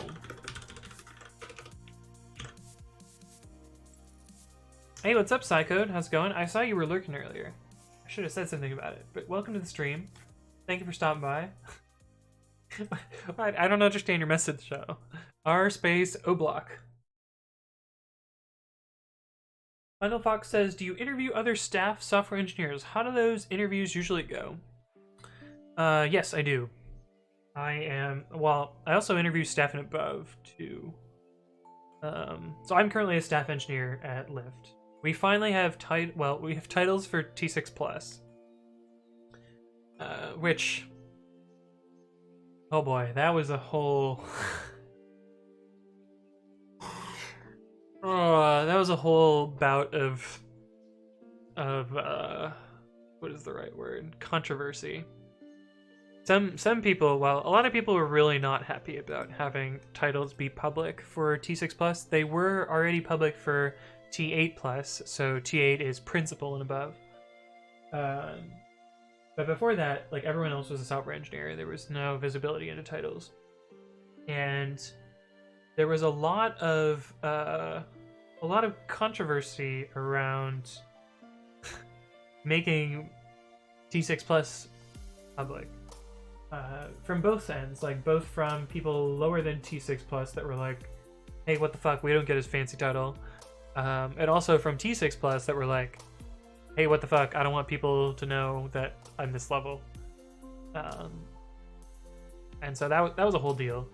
I was kind of indifferent. I didn't really care. But I think I sympathized more with the people that were like, hey, don't make this public.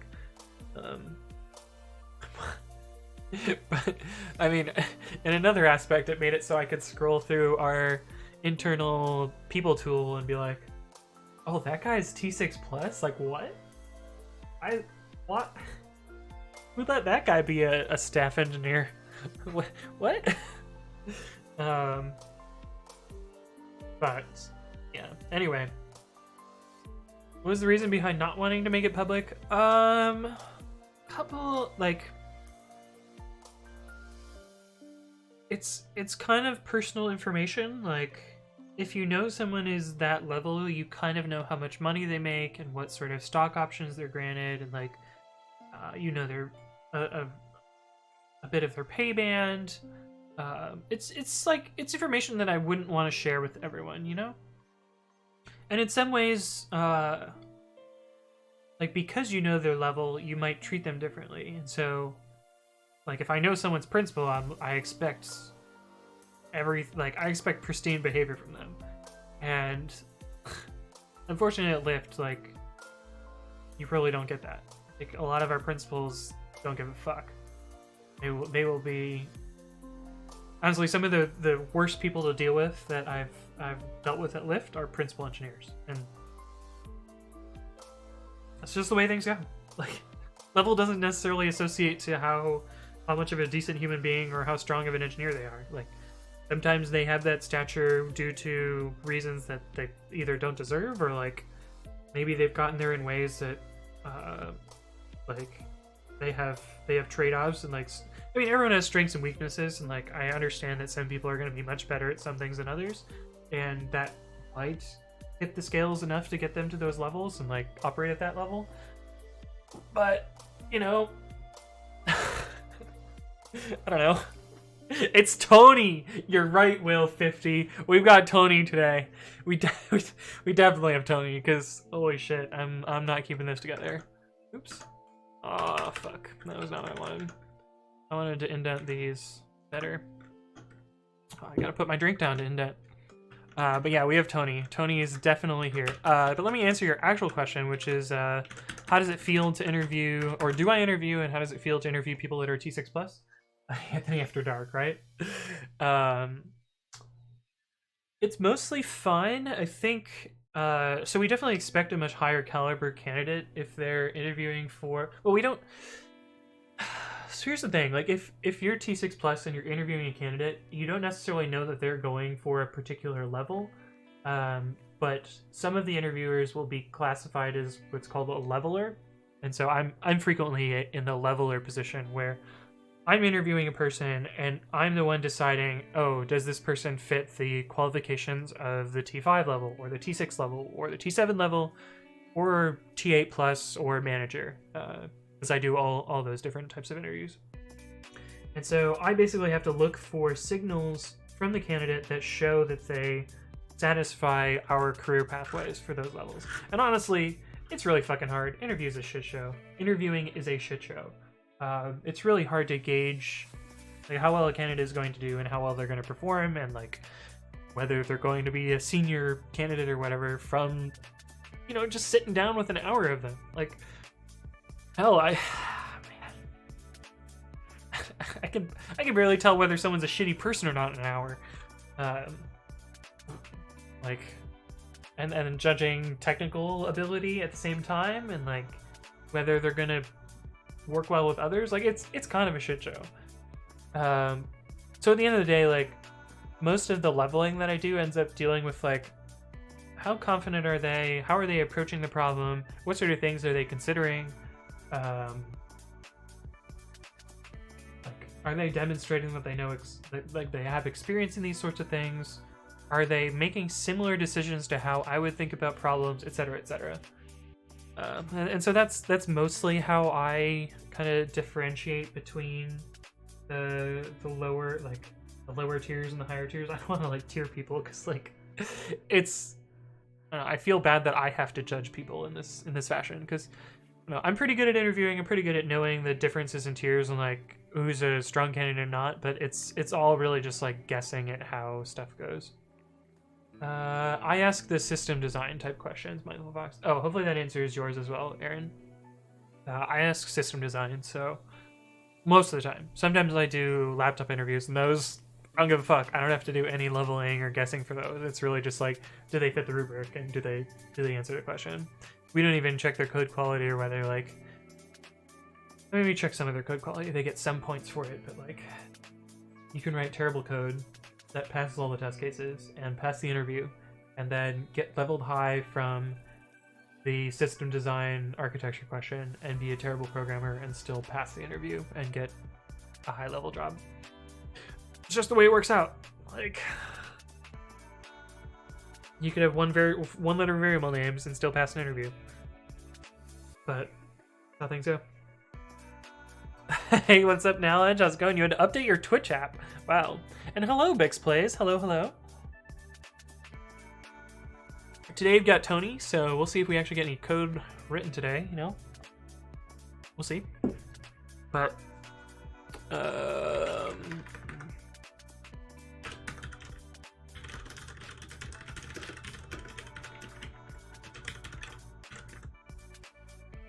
one letter variable names wouldn't pass mine, or wouldn't pass mine either, but, you know, they can only lose so many points on style, I guess. Ask all your burning questions. Yeah, at this point, you know, inhibitions are low. I'll keep my clothes on, but I'll probably give you whatever you guys want to know. I don't know that many secrets, so probably not all that helpful. Anyway. Okay, so we don't need this, because we implement that elsewhere. Run legacy.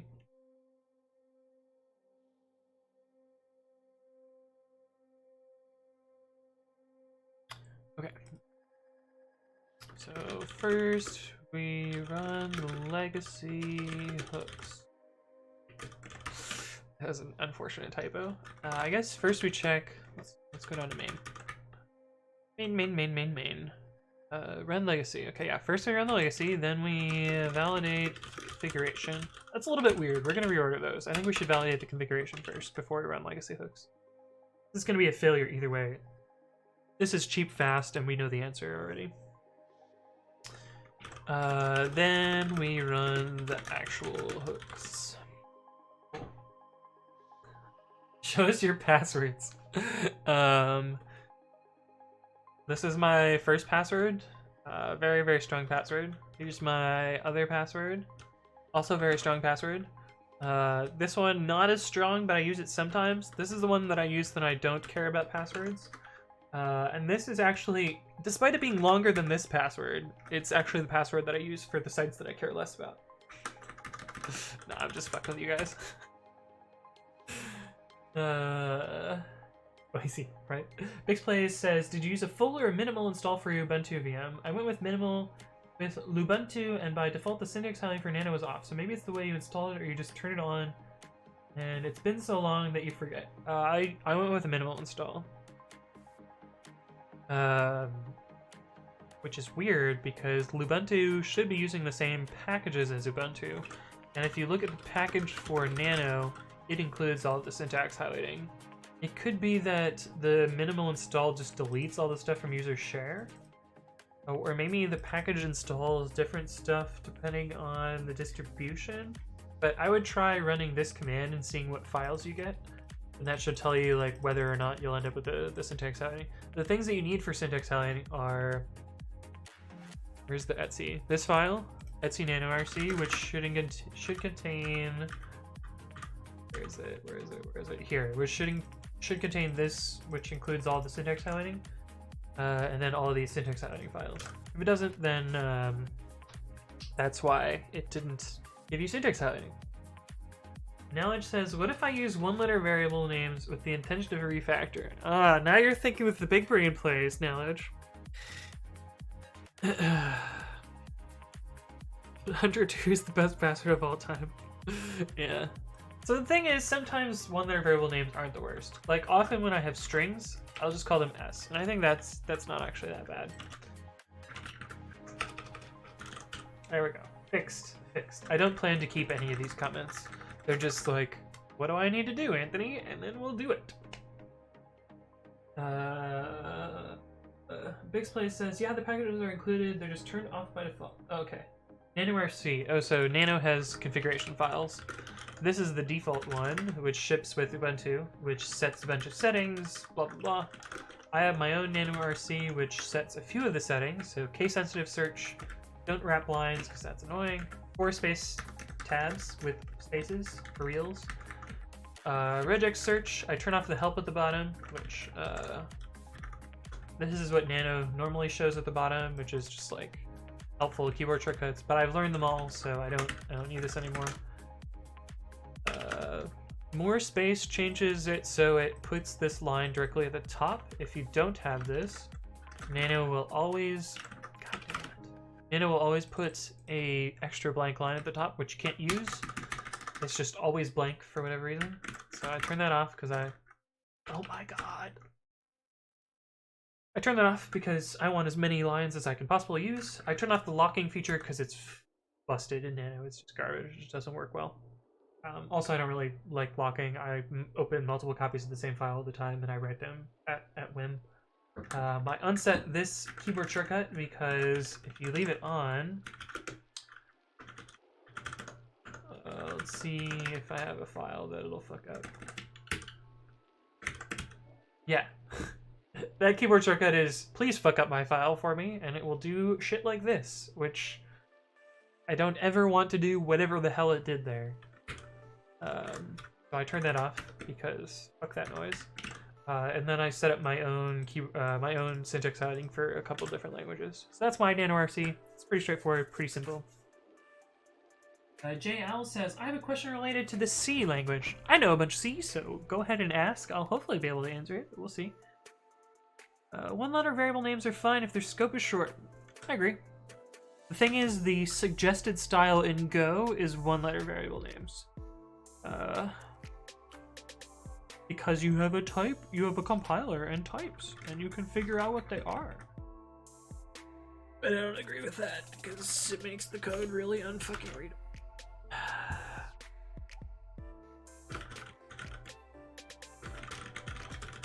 Let's go for you, I guess. Grab her show top level.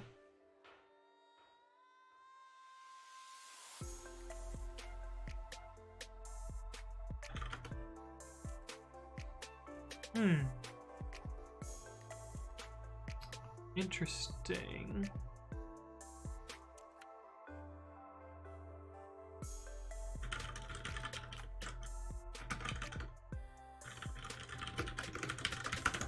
We need to replicate this logic here.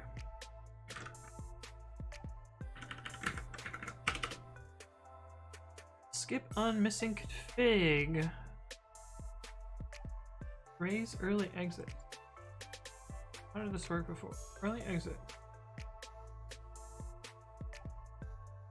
Oh, but we're skipping legacy in this case. Fine. Exit 0.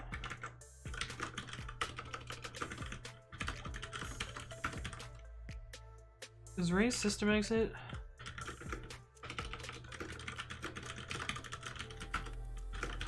And it defaults to 0. Cool.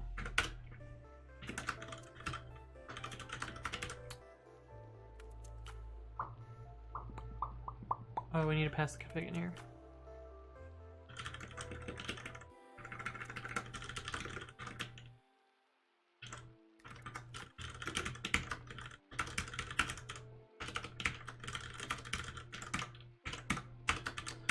I'm drunk. Oh, I didn't want to do that. Oh, we also need this. Yeah.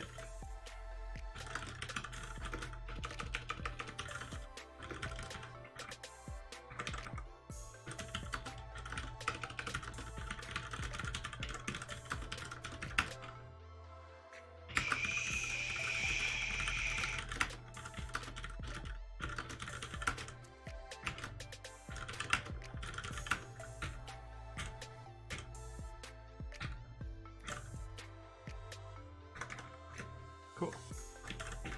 Okay, do the first part. Readability counts bigly, yeah. JL says, should you have global pointers and use them inside functions without passing them as params? This is a hotly contested issue. I say no globals. Never, ever. I will write code that will pass a bunch of parameters around before I write globals, even in C. Some people say that it's okay to set command line parameters as global variables, and some people say globals make code easier to write, and so you should use them whenever you can, or whenever it makes the code more readable. I don't necessarily agree with the second or the third camp. The second one I sympathize with a little bit more than the third camp. The third camp I just completely disregard as not writing. Well, if they're writing code just for themselves, then fuck it, whatever. I don't care. They can do whatever they want. But global variables make it really hard to like both reason about the code as a programmer, but also like testing it or like embedding it in another module or using it as a library. Like all those things make it really hard to work with. So I find that globals are kind of unfortunate. And what if you need to pass those parameters deep inside other functions, then pass them through. You're gonna be much more explicit, and things are gonna be much more obvious what's going on, and you won't have these like sort of slingshot like set a global call a function, hope that it picks up the right value and works as well. The other problem with global variables is you run into issues with threading and multiprocessing. Well, not multiprocessing, but multi-threading, where you have to worry about like, is this global variable set concurrently, safely, and can I rely on the value of it? Whereas if you're passing it as a parameter, you know where it comes from.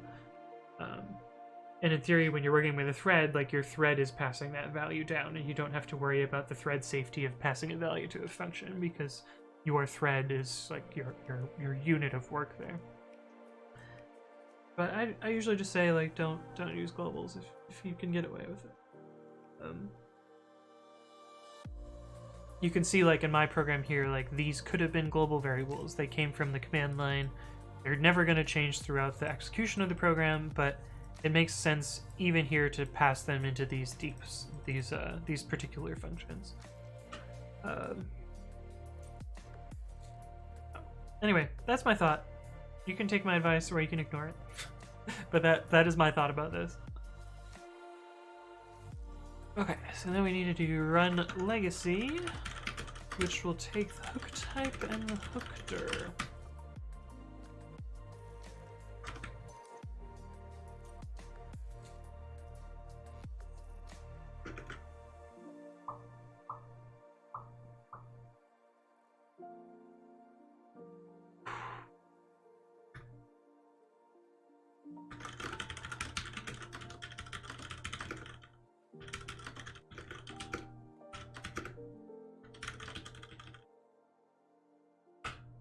Int, not none. Use a singleton.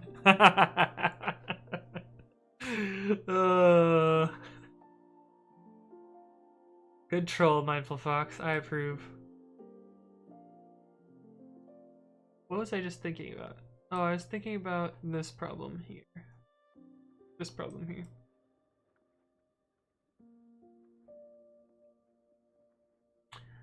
And the problem with this is, how do we know with certainty that this happens? So apparently this happened to someone and they couldn't figure out, oh, I don't know what I did. I don't know how I got into this situation.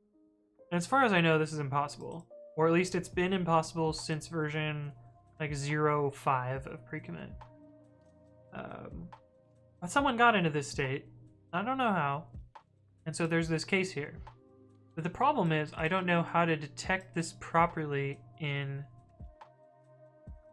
pre-commit to avoid this circular reference.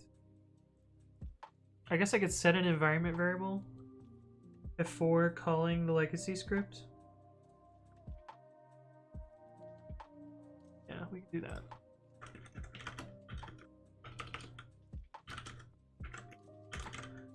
Pre-commit dot pre-comming. Oh my goodness, there's some sloppy code here. Mcontext import mcontext. I think that's what it's called. Let's see, if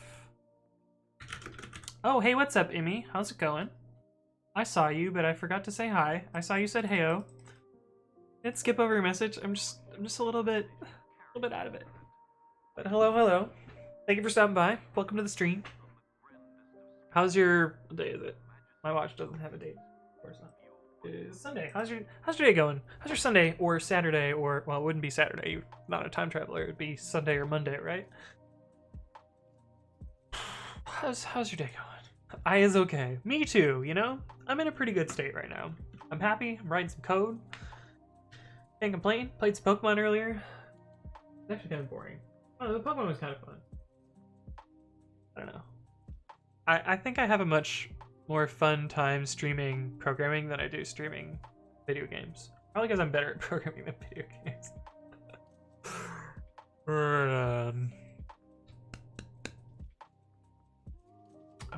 Path.exists.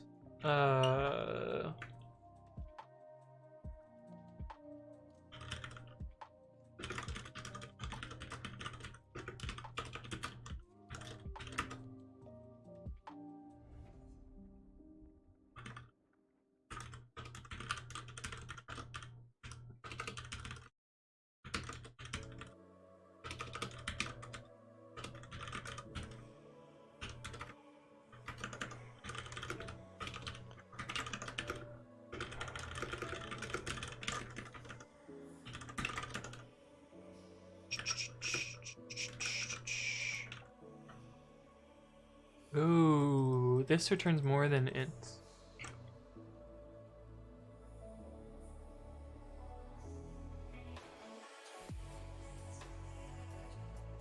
Yeah, returns tuple int bytes. Finally getting around to doing admin code. Nice, admin code is pretty fun. I had fun with Pokemon. I just like, I was 5 hours in and I didn't even get to the first gym, so it was a little bit like, ugh, you know. Tuple int bytes. If hook type is equal to pre-push, then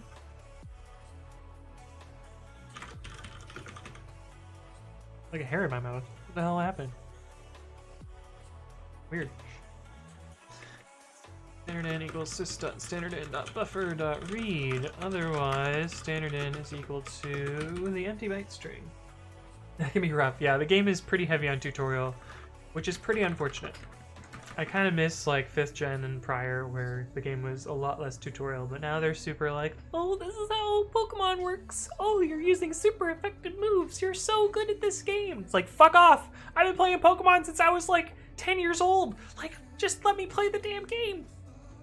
It was even earlier than that. It would have been like 6 or 7 years old. Old man. Leave me alone.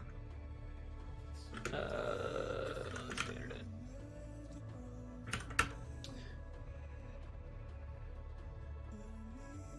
Oh, weird. This logic looks basically the same.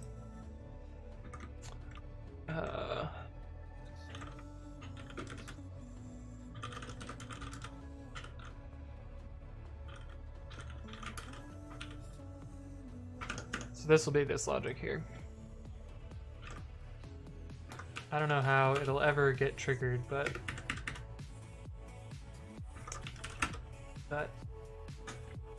it's fine. We'll have that circular thing, and then with mcontext, this takes a tuple of tuples. Running legacy, which is mapped to 1. Tuple containing tuples. There we go.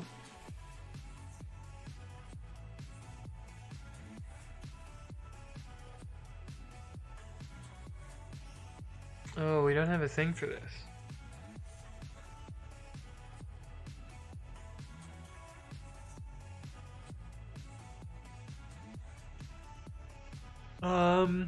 Do we care? We do.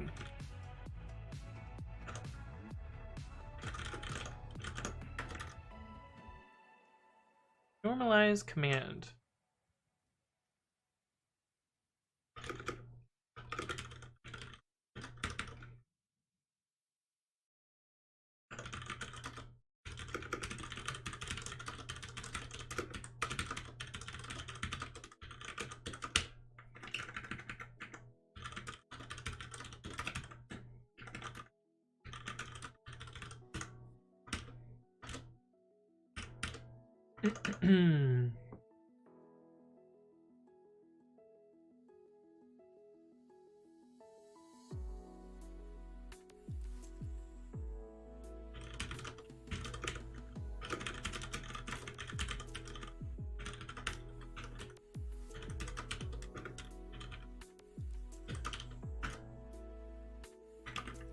Really? Really?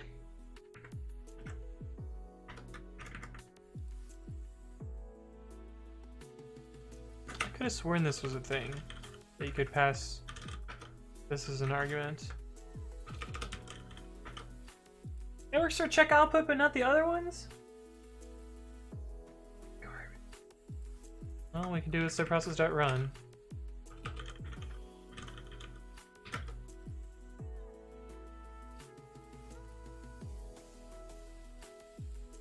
Bummer. Why is the input argument not supported for call and check call, but it is for check output? Annoying. Xplay says, "Peace, mate. I'm out. Thanks for stopping by. See you around, friend."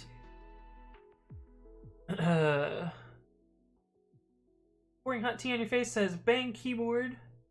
Zelio 67 grams. Can you show us how thick your fingers are?" Oh boy. Is this your fetish? Here's my hashtag thick fingers.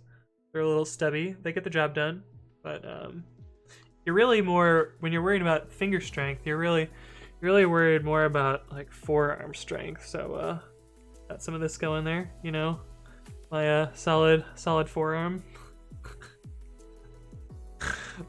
This just got weird, didn't it?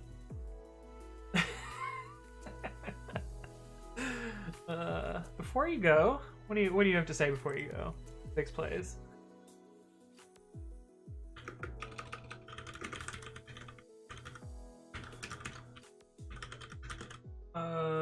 What switches did you pick? I have cherry clears. Cherry clears. Which are browns but heavy.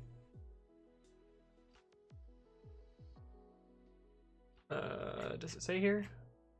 Yeah, I have these ones. Cherry clears, which are browns but heavy. I really like them because they're not super loud and they have a nice amount of pushback. And I can use it at work without pissing people off, which is real good. This is my first mechanical, well, this is my second mechanical keyboard, technically. This was my first mechanical keyboard. This one is super loud. I have some of the switches from it, so I can show you how loud it is. This was my first mechanical keyboard. And I was like, it only has 2 keys. I'm not gonna be using it all the time. I can pick the loudest switches possible and not piss off my coworkers, but they're pretty loud. Pretty loud. Can't see. Can you guys get that? Oh yeah, you very much can. It's louder than me talking. But yeah, they're very, very loud. I don't remember what they're called. My friend recommended them to me. He's like, you will like these. They're loud, they're clicky, they're heavy. Oh, they're so nice though. They're so nice to push. But that's what are hooked up on this 2-key here. I don't remember what they're called. They're a dark blue in color. I'd have to look up the invoice and like, wow, I don't even know where I would start with that. I would probably have to search through Slack, and I recently found that just in the last 3 months, the person that I would have sent the information about these, or that would have advised me about these switches, we sent 6,000 messages in the last 3 months to each other. 6,000 messages. So, and it's sometime in the last 2 years. So extrapolate that out a little bit. I'm searching through almost 50,000 messages to find this. And I don't even know what search term I would look for. It would just be a mess. Hey, what's up, Sika player? Thank you for the raid. Party of 9. Hello, new friends. How's it going? What are you doing today? What do you usually stream, Sika player? I'm doing fine. I'm doing great. I've had a bit to drink, and we're talking about a keyboard right now. Aaron Hall's gonna head out. Thank you for stopping by. Working on some vanilla JS. Yo, I like me some vanilla JS. Vanilla JS is pretty good. I'm actually working on Python right now. We're working on this framework called pre-commit, which I created from scratch. The basic idea behind pre-commit is you set up a configuration file which says like some linters that you want to run, what version you want to run. So in this case, YAML checker, some whitespace fixers, and a code formatter. It integrates nicely with GitHooks, so it knows how to install a bunch of different ones. Pre-commit is the most common one, but also pre-push, a bunch of commit message ones. There's some other stuff, but I don't really remember. I really only use it for the pre-commit GitHook. That's why it's called pre-commit, because I suck at naming. But it knows how to install these and run them on files in your repository. And we're working on some like nitty-gritty stuff for Python2, Python3 compatibility. But yeah, that's what we're working on today. Input, standard in. Somehow this is way simpler. Why was it so complicated on the other file? Oh, we also need this. Oh, I forgot about that. Shit.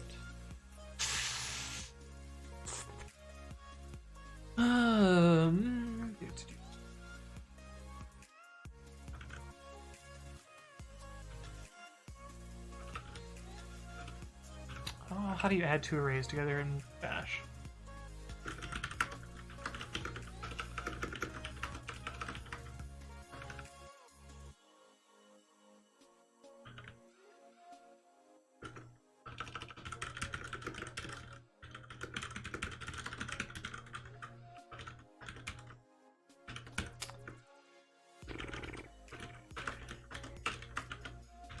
I'm garbage at Bash.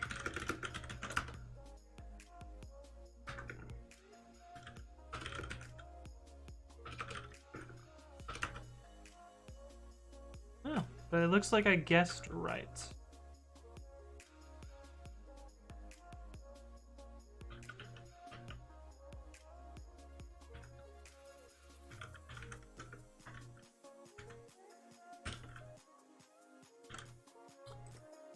Pass those in as well.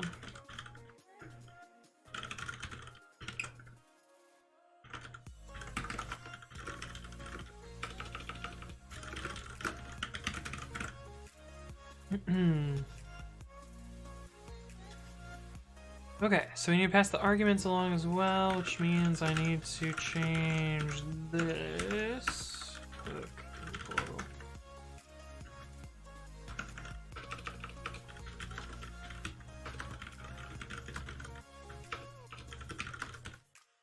Argument, rest args.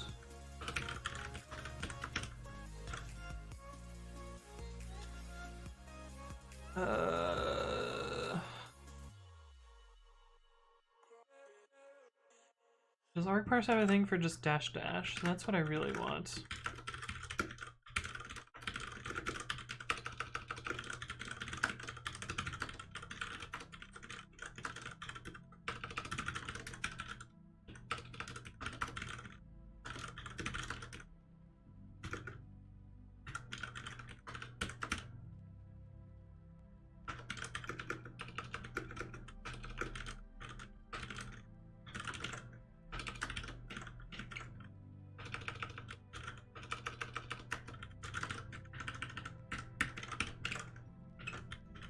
Oh, I just saw a typo. Syst me exit.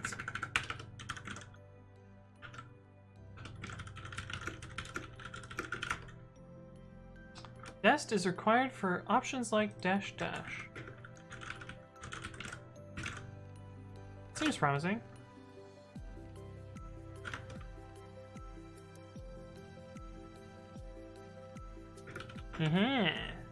What?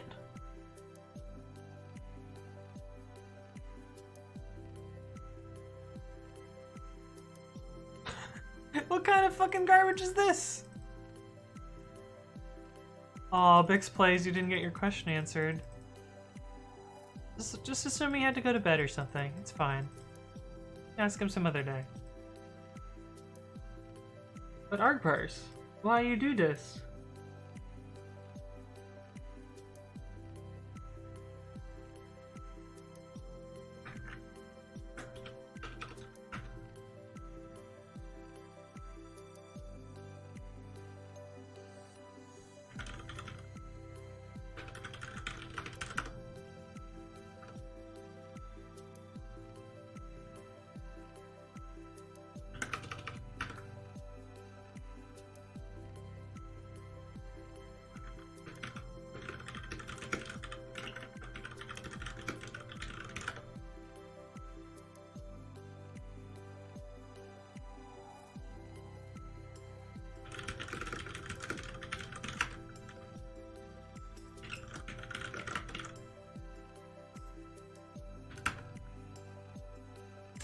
Find all option is art streams.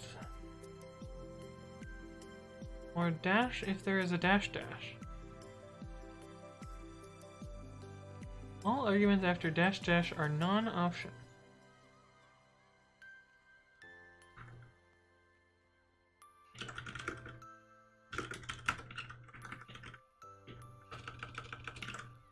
Is this legal? I think it's not.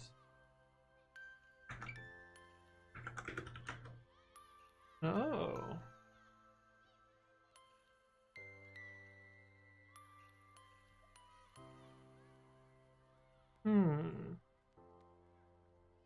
That's weird. I guess I could do that. Oh, secret player did end up answering. Nice.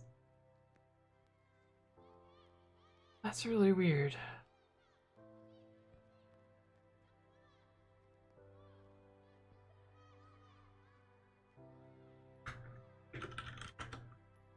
Okay, and that is at least the behavior that I want.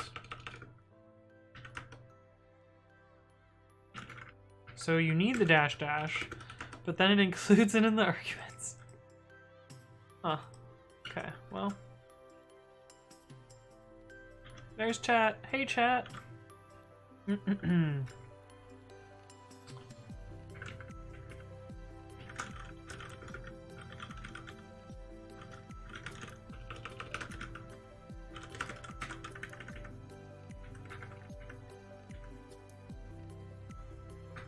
if we just have a dash dash, get that.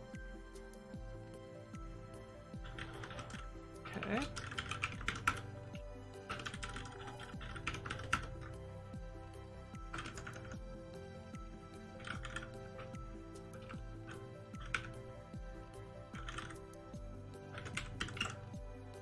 Okay.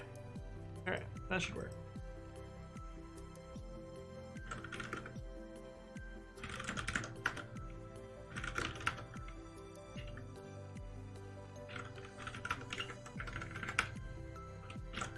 Cool.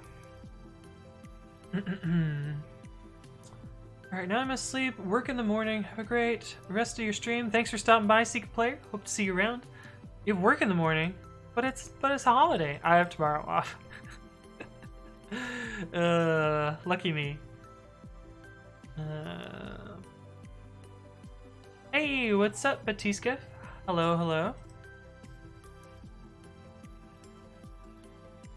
This is the command line that I want here, but it's a little weird.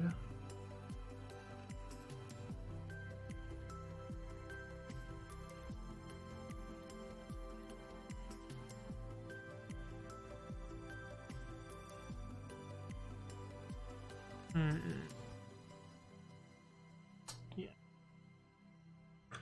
Less than ideal, but we'll make it work. We will make it work.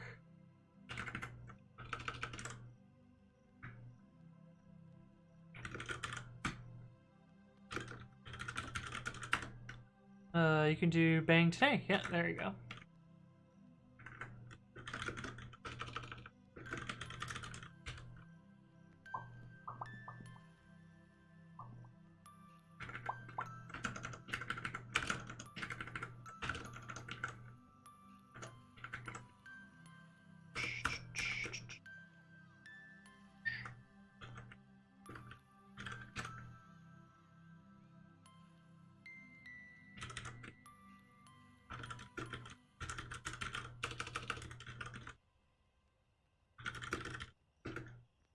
From precommit.parshebang import normalize command. Run is not imported. Fine, we'll do that later. Hook type. Hook type. Run subprocess.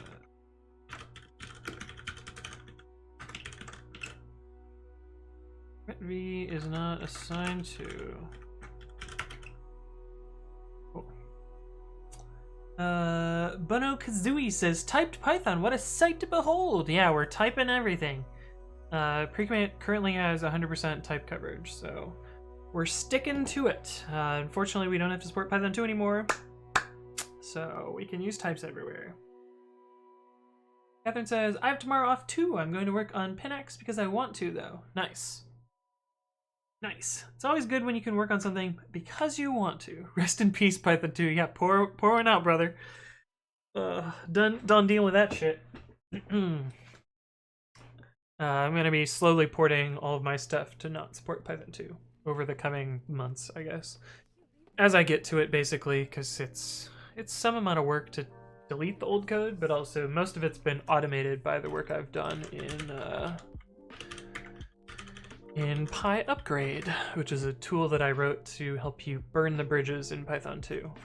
And you can run it, and it'll fix a bunch of stuff for you. It also knows how to like upgrade super, do new style classes, get rid of native strings, get rid of encoding where you don't need it, remove the coding, remove future imports, remove some unnecessary imports, a bunch of other stuff, and f-string. So automated f-strings. Everyone is so happy about. Pretty good. AGI Stack Overflowing says, good luck porting it. macOS is like 40% built on python2. Yeah, although with macOS you can pretty easily get yourself a Python 3 via brew or ports or any of the other any of those other, you know, not fake package managers. They're real package managers, but package management on macOS is just fucking garbage. So hard. Always so sad whenever I have to deal with.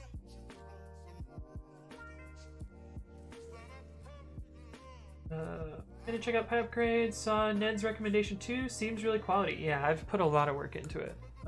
It works pretty well. Occasionally there's bugs, but they're usually pretty easy to fix. Like we had one that I fixed yesterday, I want to say. Which that's not the link that I wanted. This link, and close, and then this one. And this was actually a pretty interesting one. But John, I believe his name is John. Yeah, John, who works on a bunch of stuff in the Python ecosystem. I haven't met this guy yet.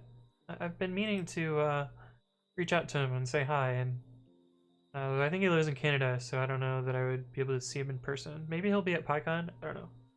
But he does a lot of stuff in the Python ecosystem. But he found this particular bit of code in setup tools, which is actually just the code's complete garbage. If this code ever runs, it crashes 100% of the time. Always crashes.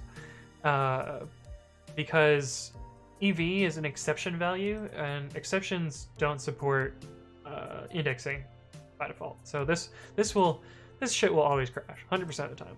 And even if it didn't crash, re-raising with the second argument, the exception value being a tuple, this will always crash.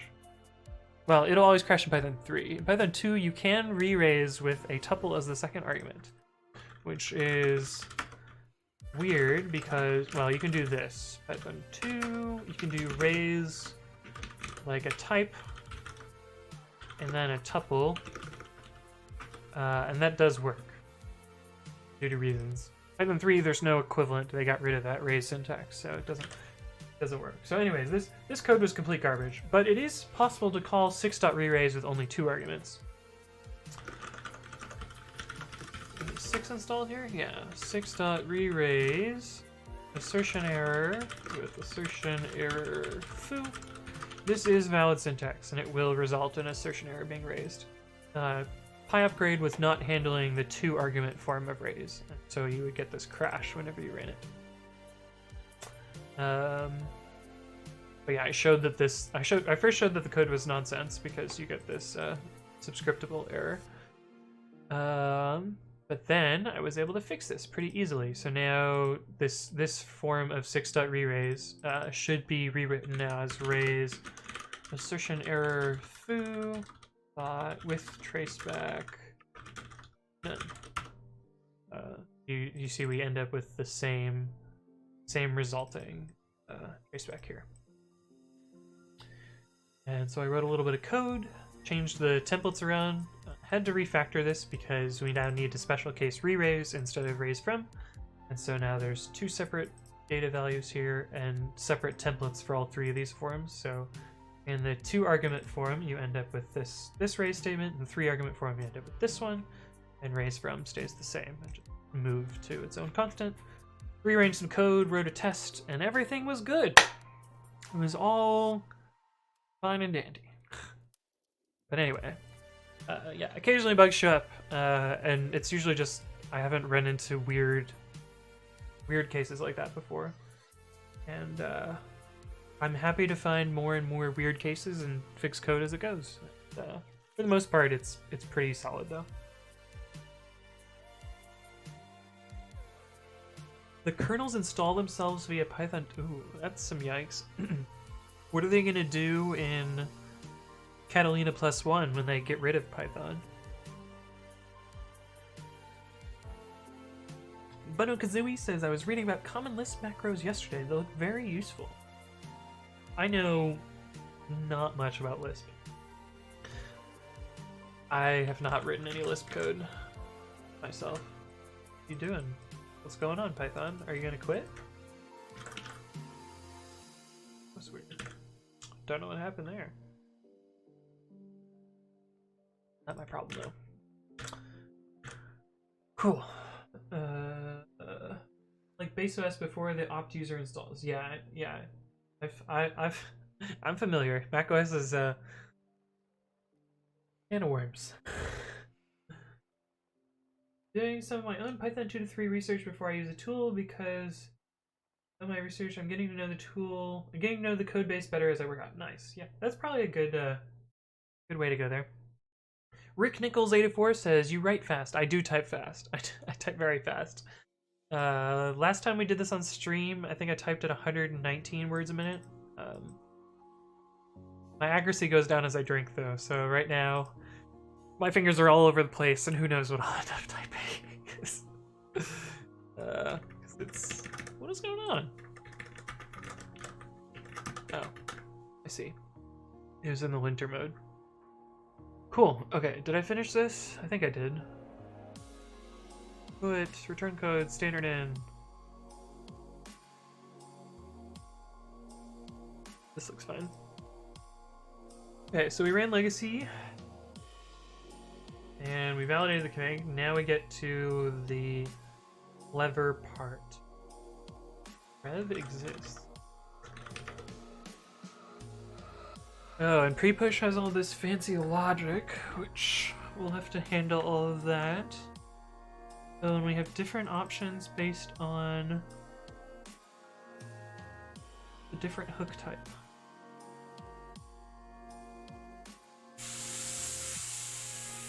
Right. Oh, it's hook stage. Should check that.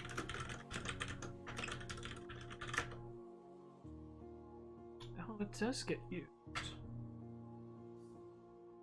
Oh, it very much gets used. Okay, cool. It's good that I passed it along. We need it.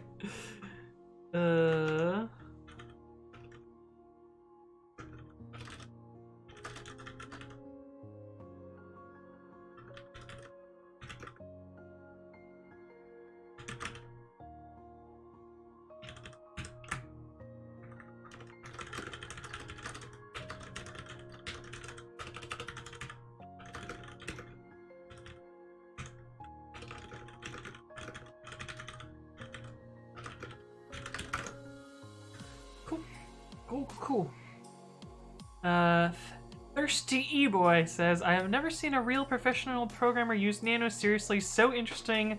Love your stream. Well, thank you. Yes, I use Nano. I'm not a complete noob. I know what I'm doing most of the time. I'm actually working on my own text editor right now, which eventually will replace my usage of Nano.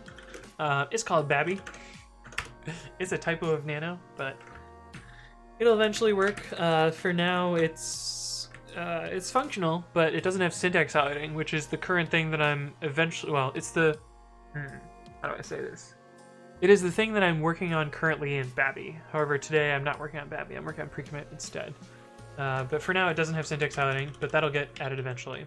But it has all the features that I use from Nano right now, except for linters. But I plan to do some special stuff with that, so it's not quite implemented yet. But the syntax highlighting is getting close. Show you what we worked on yesterday. Languages diff patch. So we got some amount of syntax highlighting working yesterday, but it doesn't work with Babby yet. So I need to perfect it a little bit more outside of Babby, and then I'll be able to integrate it into the source code. But you can see here we took a Visual Studio Code theme called One Dark Pro, and we took a language specification, particularly the one for diff, because it was the simplest one. I want to get the easiest one working first. And then we took a patch file which contained this contents, not formatted in any way, and jammed all that shit together. And this is exactly how Visual Studio Code would highlight this particular file. Well, maybe not exactly. I didn't actually validate it against VS Code, but it's close. It starts to highlight some of the lines in a proper fashion, and with the right background color, the right foreground color, basically everything that you would want out of there. But I need to kind of clean this up and make it work properly for my text editor. But it's promising. It's getting closer. Definitely gonna happen eventually. Check out his keyboard shortcut usage. It means he's not as reliant on auto syntax as we noober programmers do. Yeah, I type a lot of things that you guys probably get for free. Oh cool, I want to write a simpler Emacs implementation for myself. I like Emacs, but I want to write my own. Awesome, dude. It's a lot of work, man. I didn't think it was going to be a lot of work, but we're already 1,800 lines in, and that doesn't even include the tests. Test wc-l xargs. Well, 3,000 lines of tests. Oh, hey! Thank you, AGI Stack Overflowing, for gifting a sub to Catherine. Thank you very much. And Thirsty Boy, thank you. Thirsty E-Boy. Sorry, my bad. Thank you for the follow. Welcome to the stream. Why are you using Nano? Are you a minimalist? Says pouring hot tea on your face. It's because I'm faster at Nano than I am at Vim, so it happens. I just, muscle memory. Why go back? And I don't know. It's pretty good. I'm the first streamer to say my name properly. See, I know those thirsty e-boys. I know what's up. But yeah. I use it for a couple of reasons. One is because I'm fast. The other is when I work on other people's computers, which I do quite a lot. Quite a lot. It's very unlikely that they've fucked with the Nano configuration, but it's very, very likely that they've fucked with the Vim configuration. So it's easy for me to use Nano on their computer and not worry about what weird config they have set up. That's why I do that. Who introduced you to Nano? I don't know if a person introduced me to it. It was probably just like Googling terminal text editors, and like the first one that popped up, I just used it. Why not use cat? No one can configure their cat command. That's what you think. But I want to prove you wrong in a quite elegant way. This is actually a prank that we did to one of my coworkers when I worked at Yelp. It's gonna take a while to set up though, so bear with me for a sec while I install Ruby. Gem install lolcats. So we did this to my coworker, and he liked it so much that he just left it.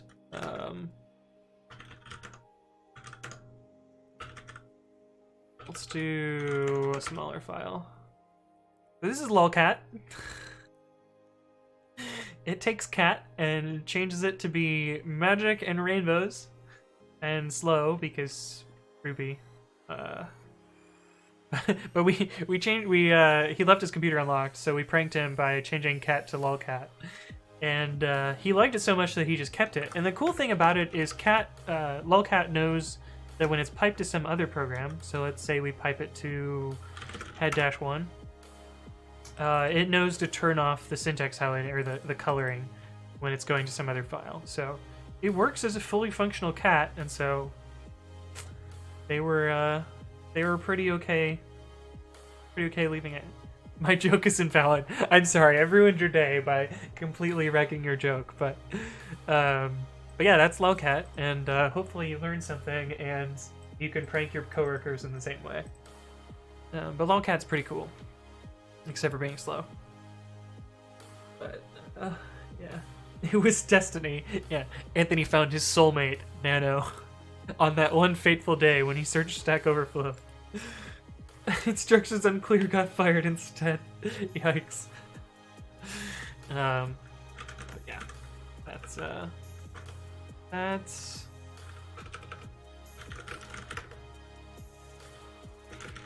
holy crap. Type words, Anthony. There you go.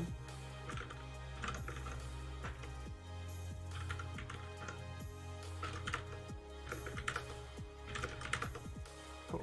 We've unfucked things.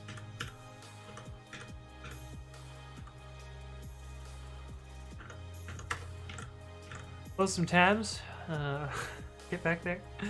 Let's see. AGI Stack Overflowing says, does Lyft let you guys work from home sometimes? I drink like you, so I have trouble making it to the office at 9 a.m. every day. Yeah, Lyft lets us work from home sometimes. Some people work from home way more often than others. I do it probably maybe once a month.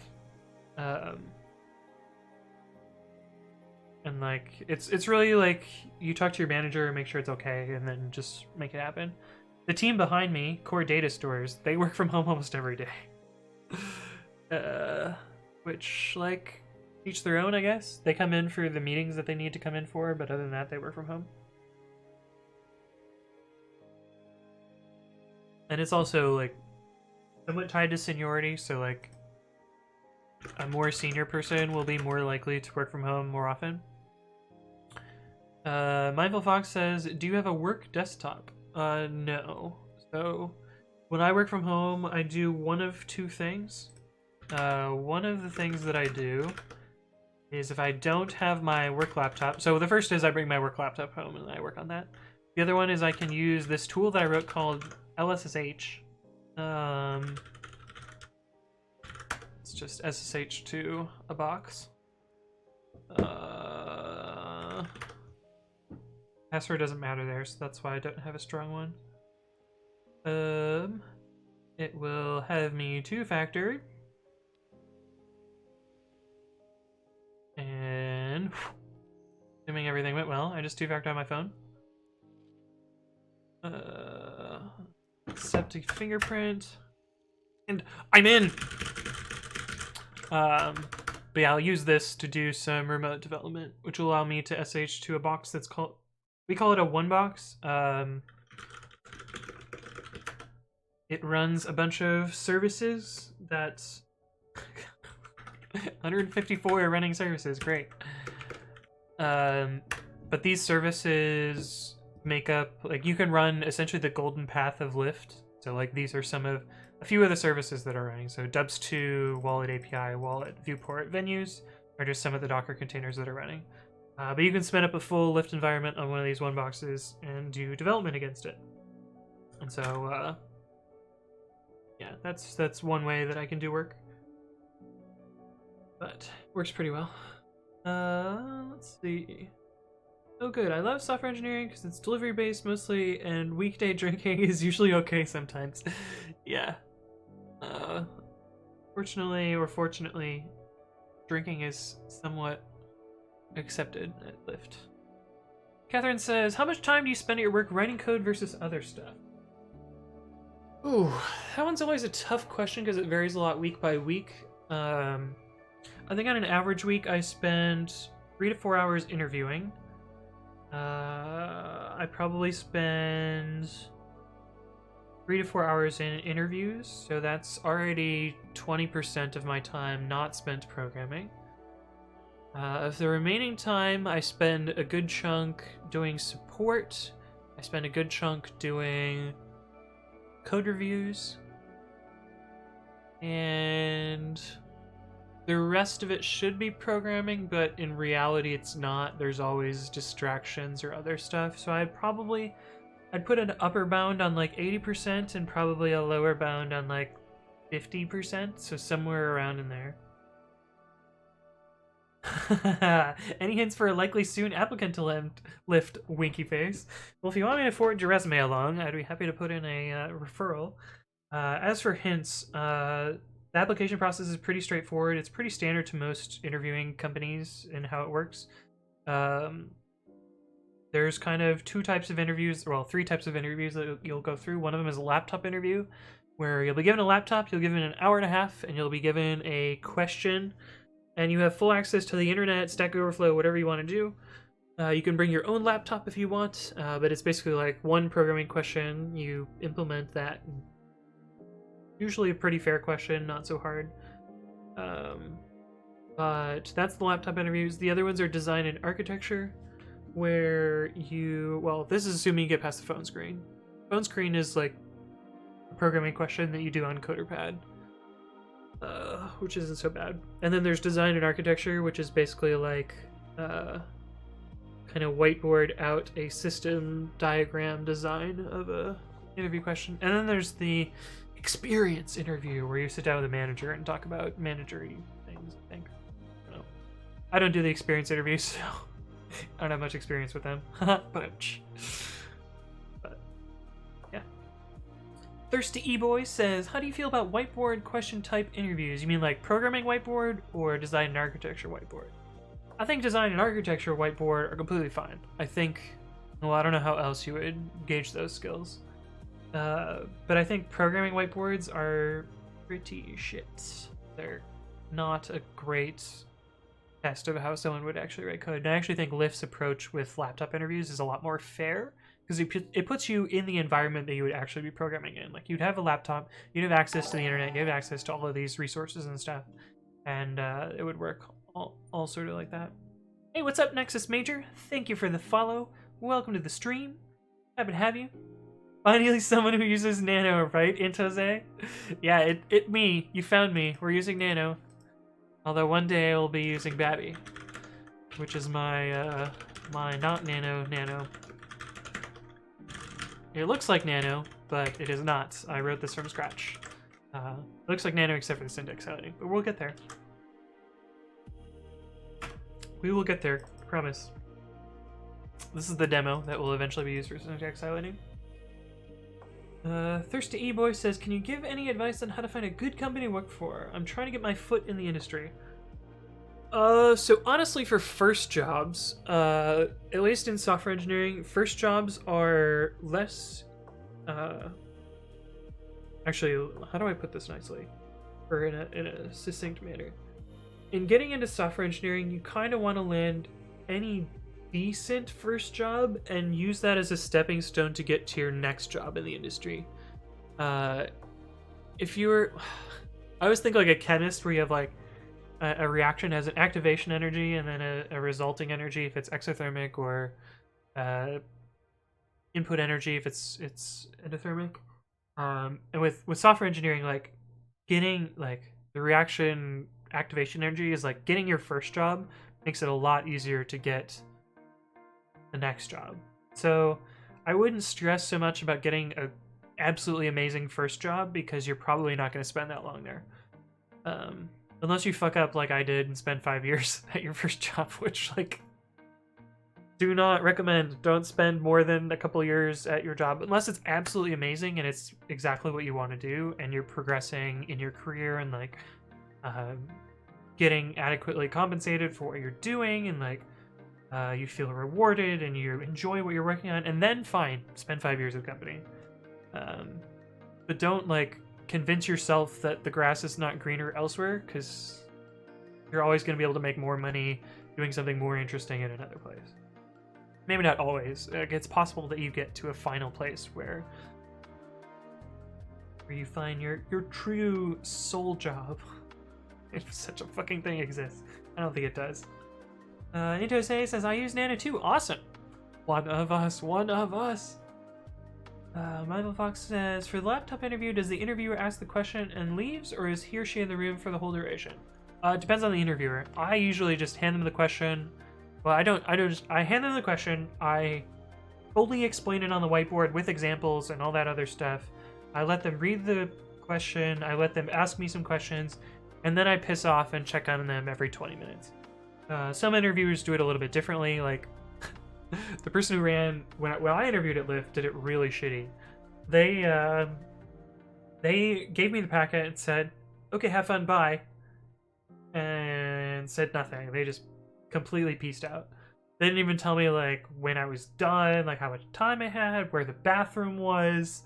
I spent like 5 minutes of my interview wandering around the Lyft office being like, "Hi, do you know where the bathroom is? I'm interviewing. Can you help me?" And people being like, I'm new here. I don't know where the bathroom is either." I was just like, oh god, this is so awkward. This is so cringy right now. I just want to pee. Please, just let me pee. But that was fun. So I try and not allow anyone to repeat my experience because holy shit, it was bad. But yeah, so most people leave the room because I know I hate when people look over my shoulder when I write code. Although, what are you guys doing right now? You're all looking over my shoulder as I write code, but in a high pressure environment like where I'm in an interview, I don't really like people watching me think out things, you know, when they could be somewhere else. Hopefully that answers your question. Nexus Major says, cool, just found you coding and thought I would expand my Twitch Horizon. Cheers. Well, thanks for stopping by. Glad to have you. Pouring hot tea in your face says, so your life was bad at Yelp. You know, I enjoyed what I was doing, but I was in no way adequately compensated for the amount of input that I did at Yelp. I think it's not that short of an it's not an overstatement to say that the stuff that I built at Yelp perhaps single-handedly enabled Yelp to continue to function into the year 2014 or 2015 or 2016. The infrastructure that I built there was necessary for Yelp to continue functioning as a strong engineering culture that could upgrade their software as it advanced in the industry. And like a lot of the stuff that I built made it possible for Yelp to scale its engineering organization from the 115 people that were there when I joined to the nearly 600 or 700 people when I left. And continuing onwards towards 1,000 engineers, which I'm sure they have by now. And without all of the shit that I built, they would have never been able to do anything near that. But I was paid fucking like $130,000 a year to do that. And like, I could have made the same amount of money out of college with no experience, and some of my peers at Yelp who did fuck all made the same amount of money. And like, what are you gonna do? Some people made more money than I did and did fuck all. Like, it's not about money. It's not always about money, but to a point, sometimes it is about money.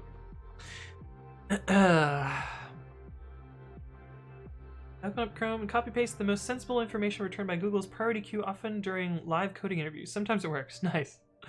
Guide VV says, how is the syntax highlighting? I haven't done anything since yesterday, so this is still what it is from yesterday. I'm working on pre-commit right now. Well, kind of. I wrote these ... dots like 20 minutes ago, and I haven't written anything since then, but that's what we're working on. Hey, what's up, stranger? How's it going? I bought a new motherboard, CPU, and RAM. Windows deactivated itself because the hardware changed. I reassembled the machine with old parts so I could try fixing Windows activation, but now it won't boot. Fan spin, no BIOS beeps, no video, no keyboard light. I suspect I broke the old CPU when disassembling it. When I removed the CPU cooler, the CPU came off. What do? So I was in the same position. This happened to me in 2016, and what I did was I called. Well, actually, this was earlier than 2016. This would have been 2008. Yeah, it would have been 2008. This was my second computer that I built. I actually phoned Microsoft and wormed my way through their like call activation stuff. And turns out you can activate Windows over the phone. And it's a fairly common, like, even if it's not your situation, it's a fairly common situation where you can convince them that you purchased an OEM computer from a vendor that, and then you added a part to your computer that invalidated that OEM key. So you can pretty consistently convince them that that's your case, and they will reactivate your key for you using the new hardware, or give you a new key that just works. So that's what I did back then. I'm sure it still works now, or it's more. It's probably even more viable today. But unfortunately, you'll have to wander through a phone. The decision tree diagram thing, and worm your way to a human that will help you. But it worked. It worked pretty well for me, unfortunately. Nagleric says anger translator. That place would have tanked without me. You're not wrong. You're not wrong. But yeah, I would unfortunately suggest phoning Microsoft. Rebuilding a computer to try and get Windows to boot is kind of a lot of work. But yeah, that's pretty common with OEM keys, unfortunately. Sounds like Anthony is a poor negotiator. You know, there's only so much you can negotiate 3 or 4 years into working at a place. At that point, they realize that you're a sucker, and they can continue to fuck you. Also, Yelp's strategy for engineering is a very, very smart one, but it's also very... What's the word? Not manipulative. It's advantageous to them. I'll just explain it. You guys can fill in your own words. But basically, Yelp tries to get the cheapest engineering talent possible.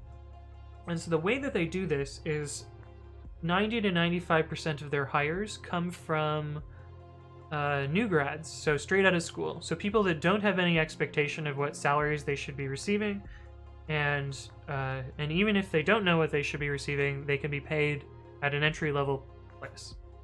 They pay entry-level salaries to people that they hire, and then most of their managerial staff and senior engineers are promoted internally, so they are never exposed to salaries outside of the company. And so they just kind of like they promote from within, so you're never really like hiring in outside people who have other expectations of what they should be paid. And so generally when you promote internally, you're not giving them market level salaries for their inputs, because I mean you don't have to. You're taking somebody who's internal and they're already internal to your company, and you're just moving them to a new role.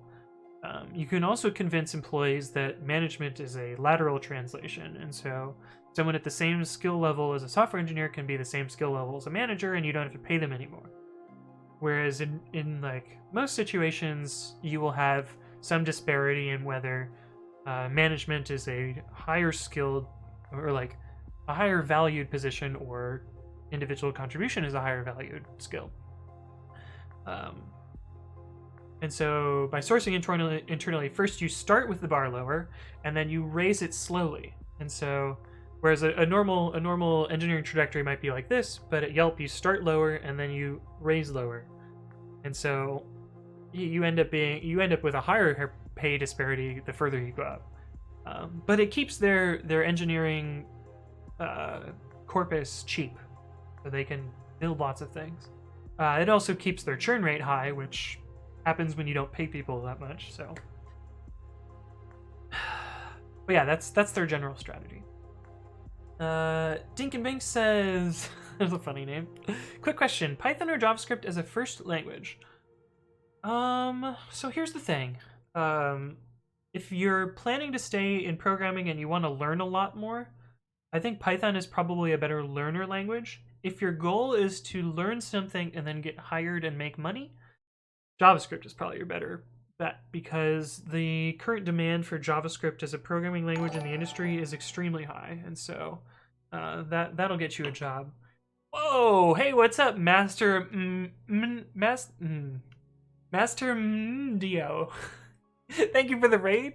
Welcome, raiders. How's it going?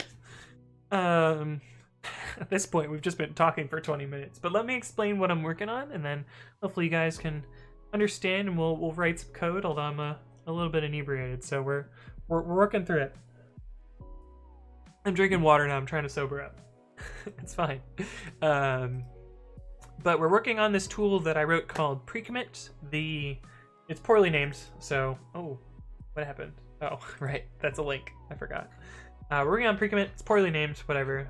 I didn't have foresight in 2014 when I named it.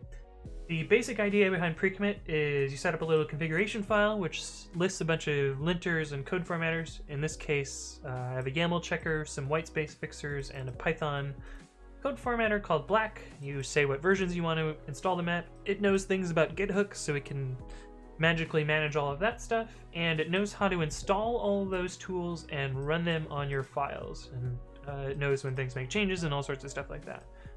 So that's the TLDR of Precommit. And we're working on some particularly internal parts of it that happen to do with python2 and python3 migration. I broke some shit on macOS, so we're fixing it, basically. I'm doing some kind of rewrite and simplification, and should make things a lot more testable. 69 viewers, nice. We got there, right? We got there, right? Master M... How do I say your name, Master MNDO? Is that how I say it? That's how I'm gonna say it. And hello, DFlare437. Mastermind. Oh, Mastermind. Okay. Mastermind IO. Got it. Nice. Okay, cool. I can go with that. That's chill. I like it. AGI says, yeah, they just use Node on Kubernetes because they're too lazy to Python, which is more efficient. Well, it's more that JavaScript is a more employable programming language because it's used in the browser, it's used on the server side, and like, you know, well, not mean stack isn't so popular anymore, but like React and such is blasting off. It's hilariously popular. This is the first time I've heard of Python and CPython being more efficient than JS and Node.js. Yeah, that's also true, because Node has a JIT, so often it will be, well, most times it'll be faster than Python. Unless you're being hilariously inefficient. But Node makes it pretty easy to be hilariously inefficient, so possible. Hey, what's up, Rev Legend? Hello, hello. Thank you for helping me pronounce. AGI says, sometimes I insult engineering managers during interviews by calling them out on inefficiencies and then don't get offers. Smile. Yeah. I've gotten a little bit more tactical on calling people out during interviews. Although, oh man, I had this shit show of an interview at, what was the company? Quora. I was down in Mountain View. It was like 120 fucking degrees outside that day. It was hilariously hot. Maybe not 120. Maybe it was like 114 or 104 with like, what is it? Humidity felt like one. Heat index. I don't know. It was really hot.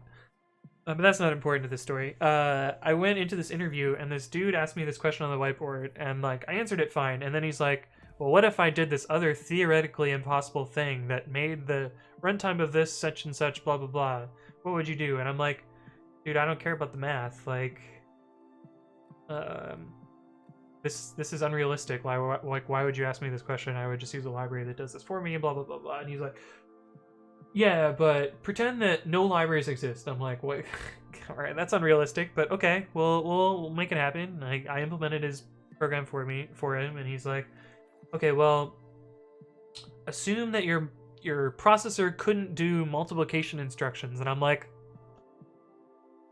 bro, like, why? am I here doing this right now? Why are you asking me things that would never be applicable to your job in reality? And what the fuck are you doing asking this question? Clearly I don't want to work here. Bye. And then I just walked out because I was like, fuck this noise. There's no way. That was probably one of my worst interview experiences. I guess my other worst interview experience was at Lyft. God, my Lyft interview was such a shit show. It's amazing that I actually work there. Oh my god. The first interview that I had was a phone interview. Actually, no. Before that, I had a recruiter screen. They told me they would call me at 11 a.m., 11 Eastern time, and they called me at 11 Pacific. So 3 hours late. That was fine. It was fine. Talked to the recruiter. Everything was fine. Then I had a phone screen, and the phone screener calls me 45 minutes late to a 1-hour interview and was like, sorry I'm late. We only have 15 minutes. Let's do the programming question anyway. And I'm like, alright, I get 15 minutes to do something that usually takes, that you usually give me 50 minutes to work on and then 10 minutes to fluff at the end, because I know how phone interviews work. So realistically, I have 5 minutes to to implement this question. Alright, fuck it. Let's go. I did it in 5 minutes, but like, I didn't feel good about it. And he's like, cool, you did it right. I'm out of time. Bye. Gotta go. And just like pissed off. Didn't give me the 10 minutes at the end. So I spent 5 minutes in this interview with this guy. And that was apparently enough to get me the onsite. And then the onsite, they were late to my first interview, so I had 15 minutes where I was just like sitting in a room twiddling my thumbs like, hey, I'm supposed to be interviewing now.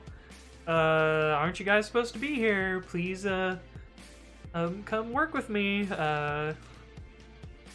please.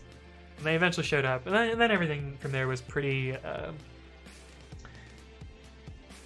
I guess it wasn't. there was another problem. So after my interview, they were super excited. They were like, we want you to work here, blah, blah, blah. We'll have you meet with some managers and stuff.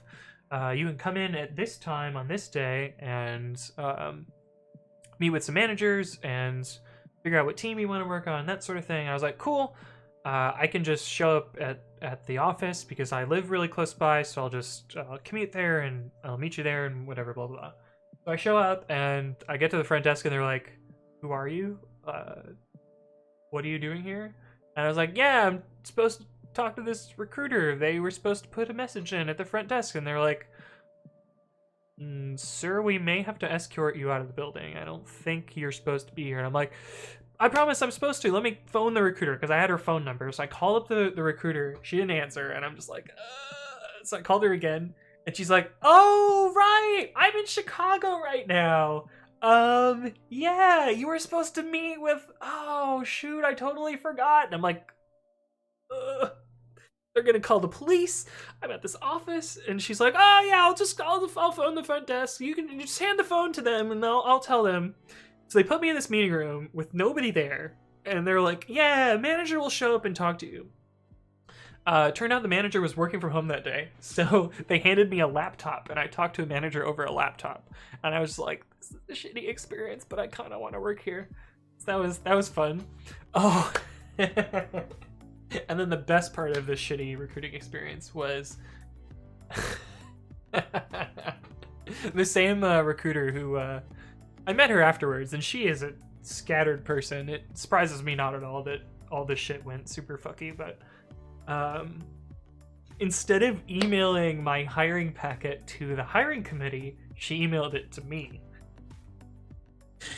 And my hiring packet includes salary band, a line that says X $1,000 signing bonus, comma, if needed, and just like all this other stuff.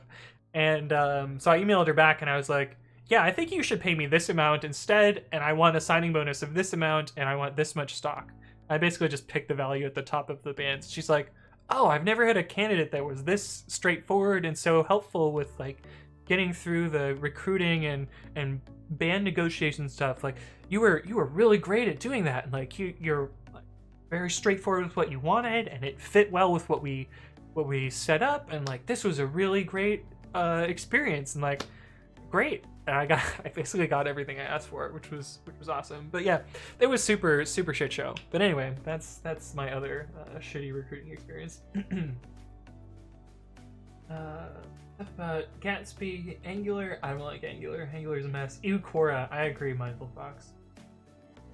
Theoretically impossible, yeah. I'd ask him to whiteboard his shit talk or shut the fuck up. Sounds like a pet problem. What a waste of time. Yeah, it was a pet problem. He basically had invented his own problem. That was the thing. We're trying to reinvent the wheel. Yeah, totally agree there. Some recruiters don't know what Node and Python are, so I'm like, what exactly do I say during the first round phone interviews? True. D-Flare says, where do you work now? I work at Lyft.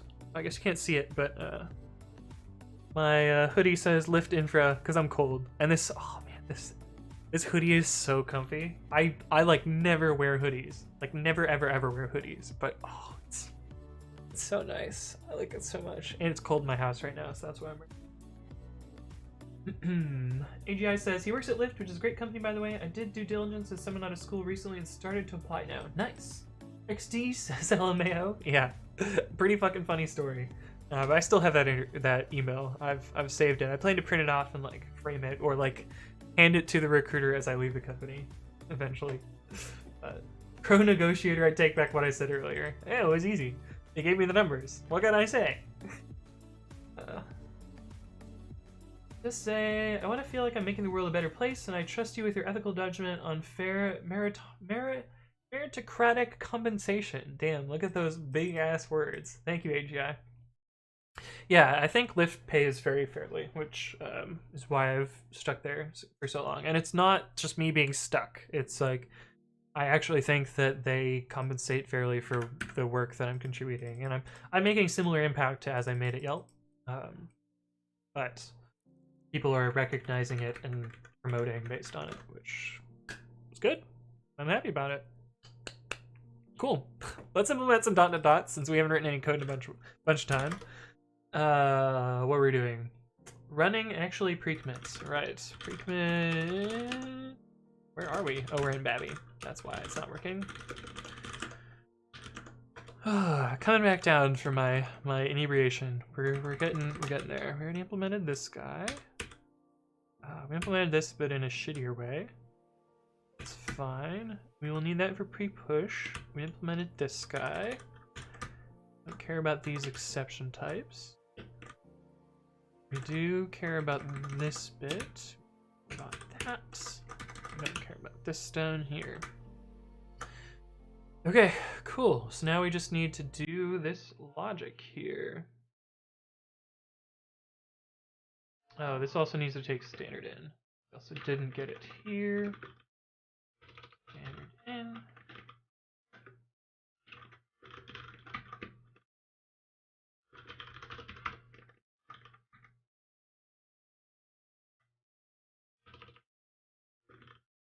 Oh, standard in bytes.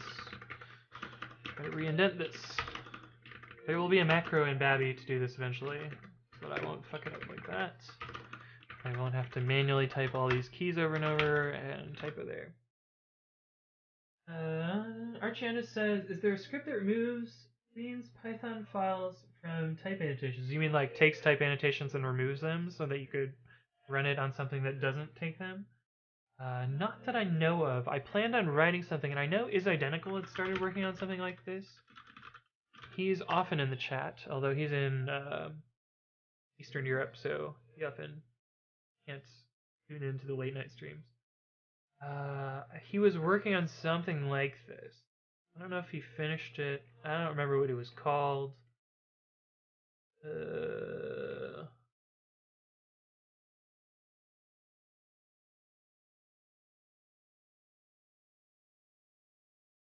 think it was something he was working on.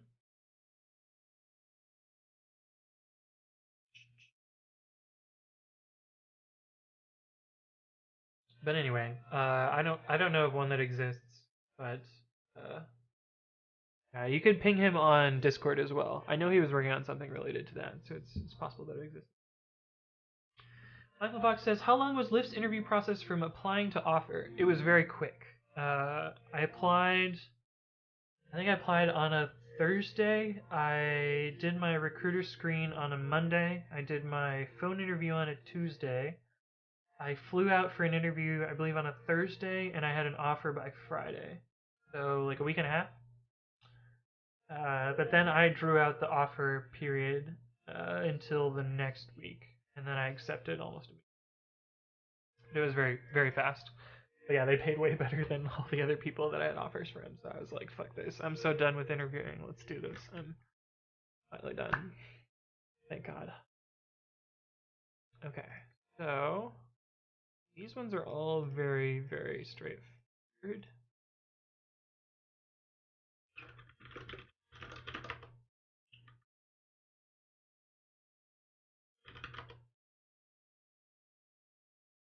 Oh, this is unfortunate.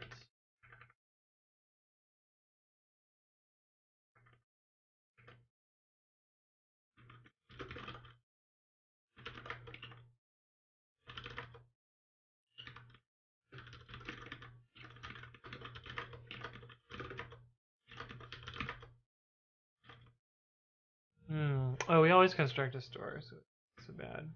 So we can pass store in here.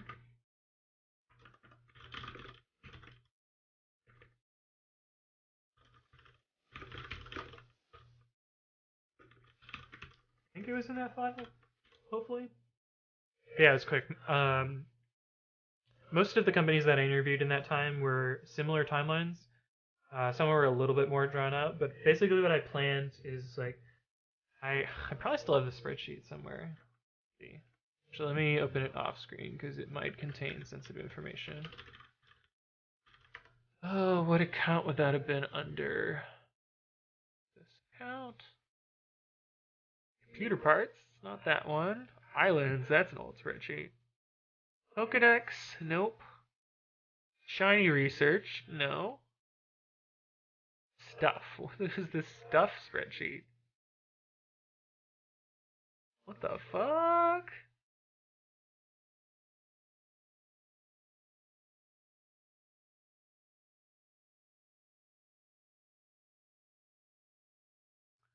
I have no idea what this spreadsheet is.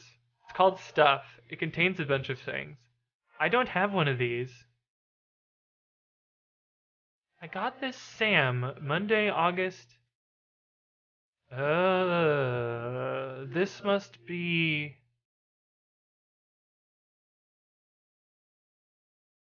Oh, this must be the move-in checklist that we had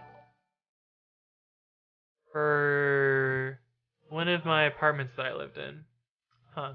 Hey, what's up, PoE Brew and Bob? Thank you for the follow. Welcome to the stream. It's not that spreadsheet though. Untitled form, definitely not that one. Website time. What is this? Oh, I know what that is. That never happened. I built a website for someone. I clocked all my time for it, and then they didn't pay me for it. Because fuck those guys.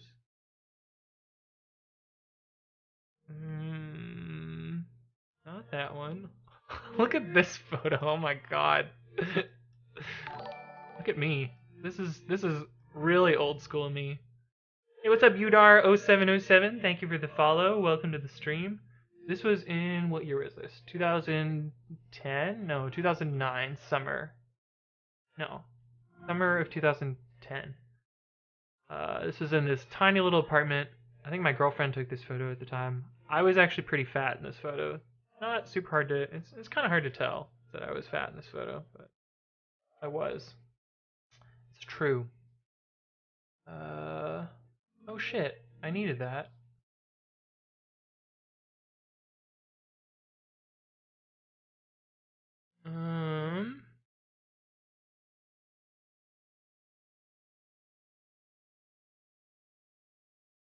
Maybe I didn't own the spreadsheet. Maybe my ex-girlfriend owned the spreadsheet.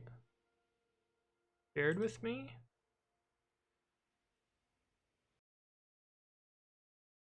Yeah, here's the spreadsheet. My ex-girlfriend owns the spreadsheet. Oh yeah, this contains numbers. I can't show you this. Oh well. Can I show you this amount though?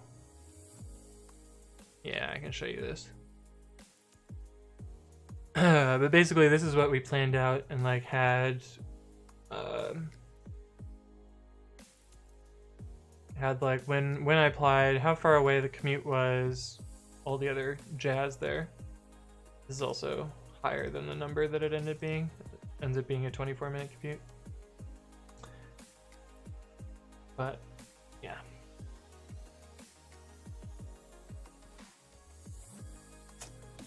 How things go.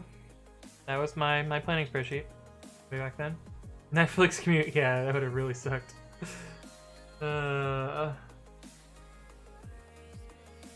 Interviewed during the holidays and took forever. Nice. Looks like stuff for college. Yeah, I think that's what it was. Surly.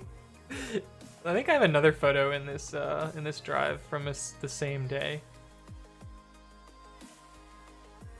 Yeah, this is this another photo from the same day. Which this is the same screen that I have right now.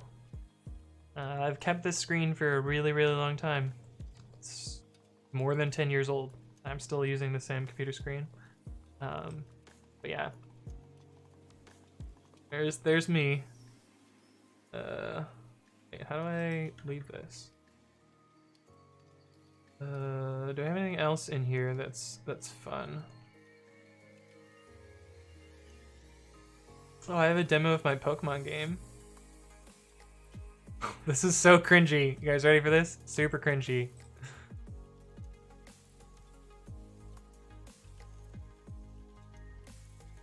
Check this out. This is my Pokemon game. It's kind of hard to see, but super cringy. But anyway, that's some other stuff in my Google Drive. Was I drunk in any of those photos? No, I was sober in all of those. Sober in the photos, sober in the video.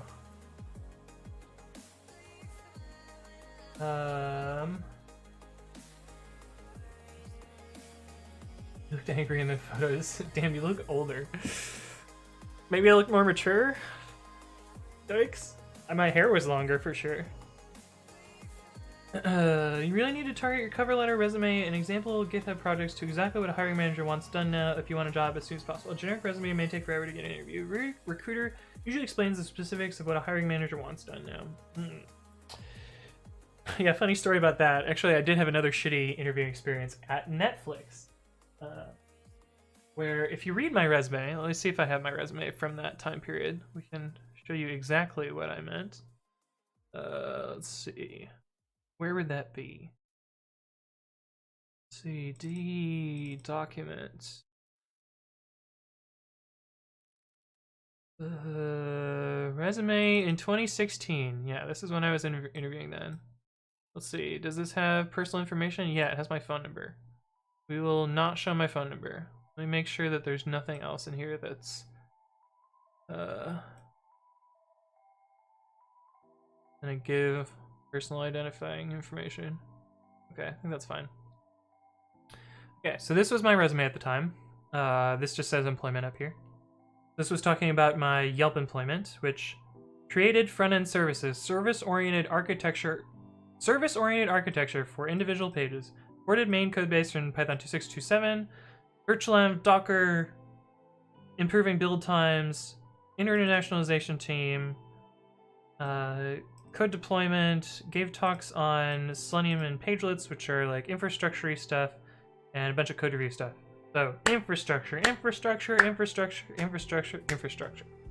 Interviewed at Netflix, they're like, great, we love your software engineering, you're doing great at this job. Also, like, if you look at all of my open source projects, like infrastructure and tooling, infrastructure,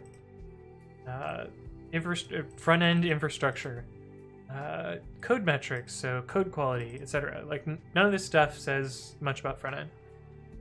I got through the interview process, they're like, cool, we want to give you an offer, and the hiring manager was like, hey, we think you would be a great fit to work on our Angular JavaScript team, where you will spend 95% of your time writing Angular JS. And I'm like, where the fuck in my resume did you get front-end developer from?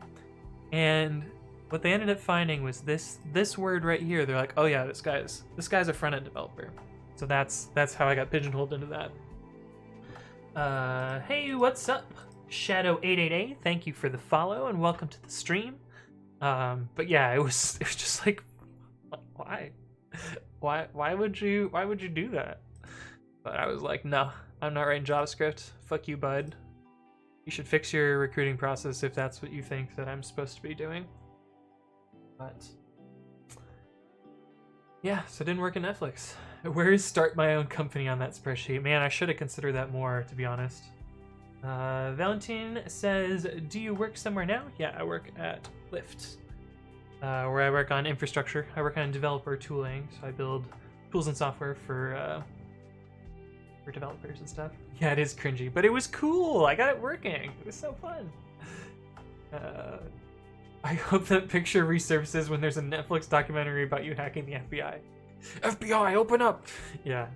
I mean, there's all sorts of weird shit that's on my computer that you'll find when I'm eventually brought down for whatever terrible thing that I end up doing. Not happening. Not a terrible person. Barely get out of bed in the morning, right? Yeah. Let's see. They do Control F on the resume and just search. Yeah, pretty much. You can trust us with your personal info. We won't do anything that bad. Yeah, the problem is my personal cell phone number is on that document, so I don't really want you guys calling me or texting me. No offense. You guys are probably all reasonable people, but it's just not my jam, you know? Even as a JavaScript dev, I know bottom an offer for Angular. Exactly! Who wants to write Angular JavaScript in 2016? Nobody. Nobody wants to write Angular. They assume you can learn anything easily, which obviously is true, and ask if you're interested in what they want done. Yeah. Well, clearly they didn't look at, like, oh, we're hiring a senior developer that has expertise in a domain, and then we're just going to throw away that expertise and have them do nitty-gritty bullshit work on Angular JavaScript. Fuck that guy. AGI says, do you have any advice on a laptop brand that's Linux capable? I bought Dell and HP Omen Gaming, and both of them are BIOS locked to Windows only. What? We will sign you up for Tinder. Hey, if you guys want to sign me up for Tinder, let's make it happen, you know? No. Oh, that would be shitty. That would be pretty funny, though. That's how badly they wanted you. Yeah. Not very, apparently. You won't give us your number.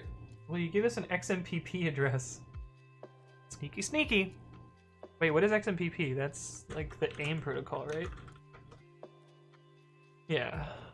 I mean, you guys already have my email address, so that's technically an XMPP address. So you got me. I used to spend a lot of time on XMPP back in the day. I even ran a bridge between AOL and XMPP so that I could use Google Talk to talk to AOL Instant Messenger. Because Google Talk was real cool back then. Subscribe for Anthony's premium Snapchat, right? You can get some of this, you know. My premium Snapchat. Email address and XMPP address aren't the same even if they look identical. Well, my Gmail email address is an XMPP address. I know that much. Or at least I know I can use it to log into XMPP. So presumably you could use that to get a contact that way. But anyway, I digress. We pass store into this guy. So we need to be able to call this run command. I really should refactor run so it doesn't just take args here. But it's so so convenient to just do it that way, unfortunately. Oops.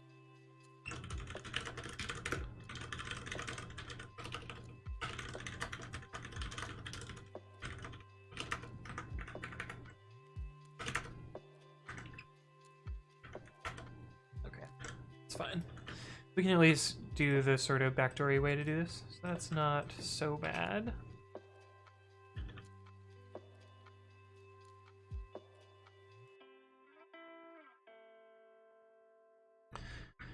Okay, so if hook type is equal to prepare commit message,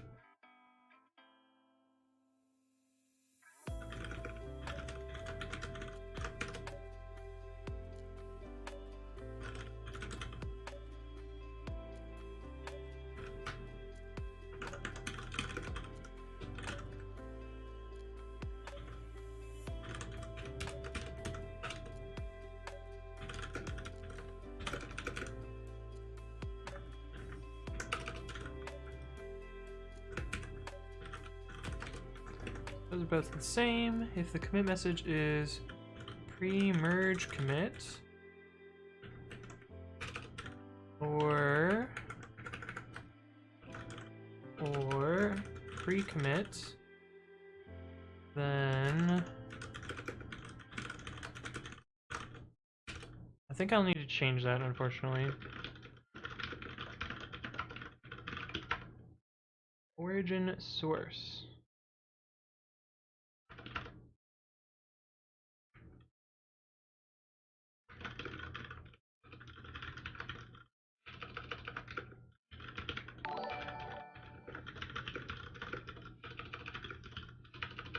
Hey, what's up, Hanwar? Thank you for the follow. Welcome to the stream. Vim Master Race, says Zeldak. Well, you're here for the Nano Show, so sorry, friendo. It's just the way things go.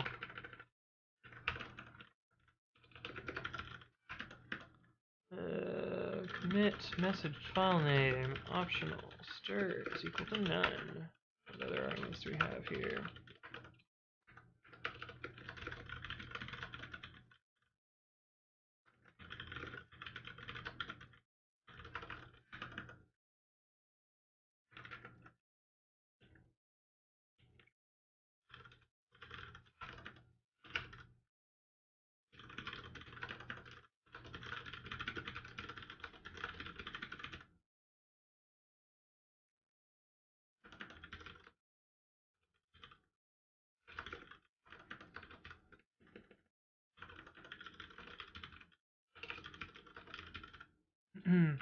Have you used Qemu before? Yes, I have. Not in a long while, though. Did you dual boot Linux on your MacBook Pro? Yes, I did. The last one that I know that it works well on is the 2015 MacBook Pro. I've done that at two companies. I guess the one I had at Yelp was a 2013 MacBook Pro, but the one I have at Lyft is a 2015. Works well.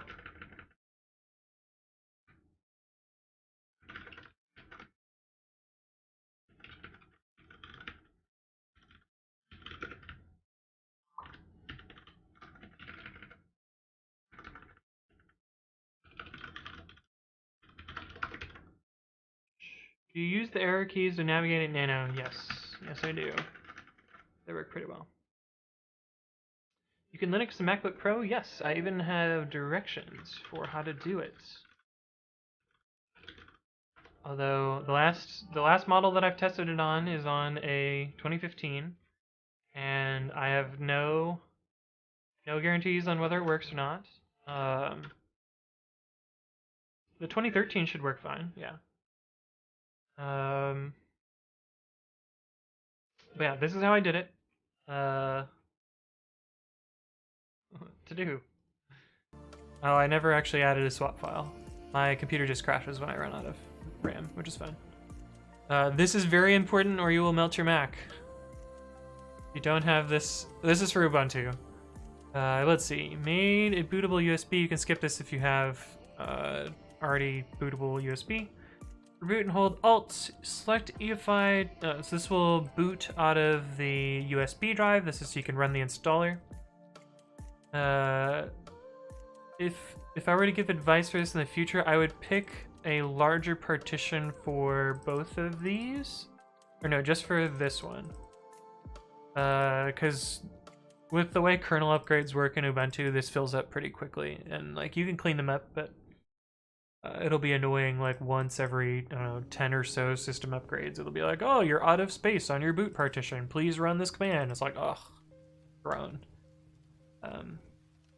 I don't know what Ubuntu defaults to here, but you have to like manually create these partitions because I'm setting up physical volume encryption. Reboot. It should boot into Ubuntu. Press Alt. This next step you have to do in macOS. This is to set up a boot entry in the in macOS's like operating system chooser, because Boot Camp doesn't support Linux, so you have to do this manually. But basically, you make an EFI partition, you pretend you're macOS, and then you put a little icon in there by copying grub in there. Where's the little icon? Yeah. move an ICNS icon file into this directory. And then it just kind of works. Works for me.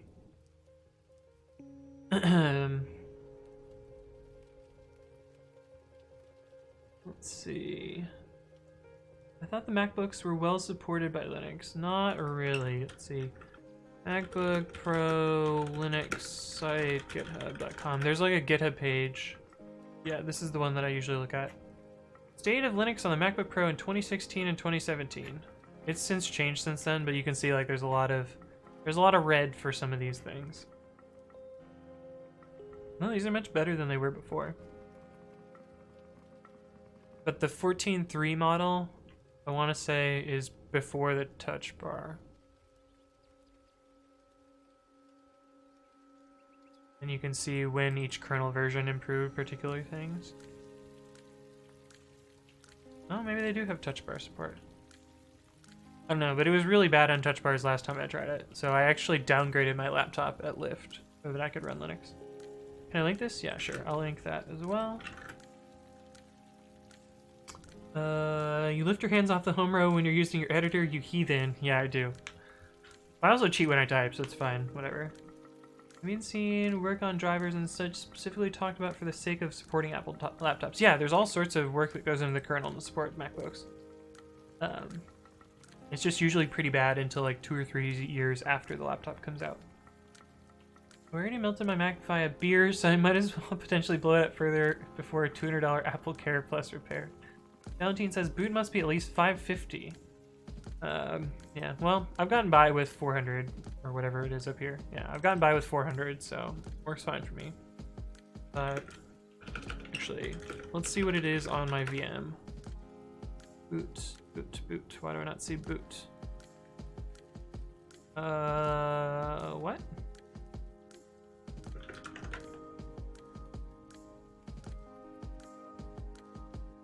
I am confused. How do this work?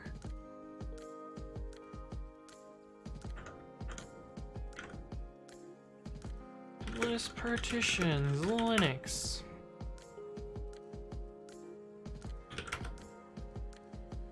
Of course, it doesn't work with no arguments. 9 commands, I just want one. fdisk-l.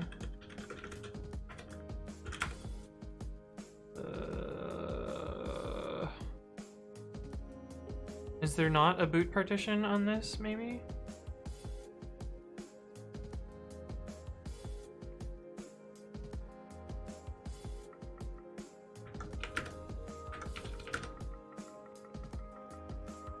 These look like the same command. cfdisk.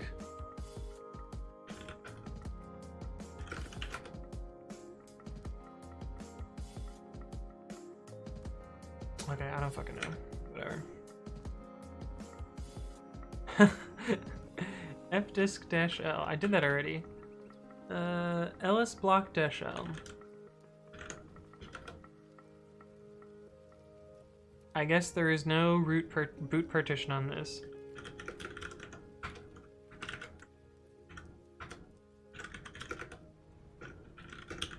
It's probably weird because it's a virtual machine.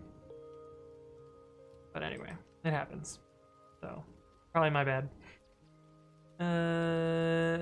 Zeldex says, so Anthony, what are your thoughts on Ubuntu switching back to GNOME from Unity? Personally, I love the Unity desktop, but I'm sad to see it gone. I didn't have any attachment to Unity, so I don't really know. GNOME works fine for me. So I don't have any, my opinion is both not valid and I don't really have one on that, so sorry. Hey, what's up, Zovek? Thank you for the follow. Welcome to the stream. Copying and pasting random commands off the internet sounds risky. I kind of trust them. Sudo armor f-dash. Yeah. And now Edge, as usual, hisses at Windows. Hey, what's up, Zeldek? Thank you for the follow. We got 2 Z names in a row. So fun thing about sudo armor f.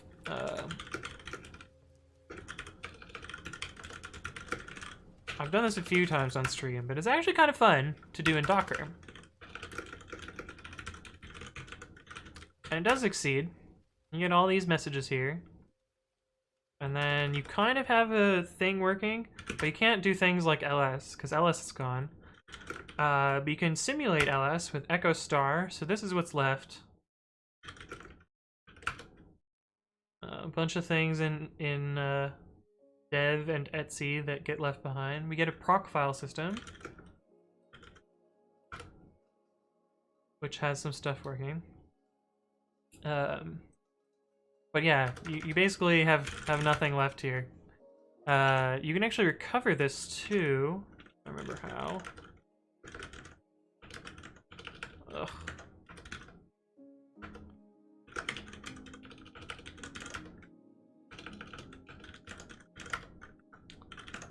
Python. What is this script called?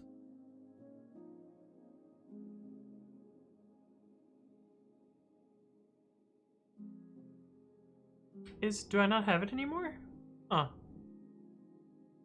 And you, oh, it's the first one. Literally the first one. Add user space to container, and source. Docker ps. That's the container. So we run this script with source Ubuntu Bionic, and then this. And then, if I remember right, so we mysteriously run the same script with sudo. What could go wrong? It's a VM, whatever. Okay, I think it's working now.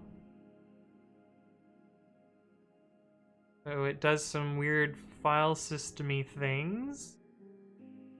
And then, look, we have ls back again, and we can run apt-get help. And yay, it's a fully functioning Linux system again.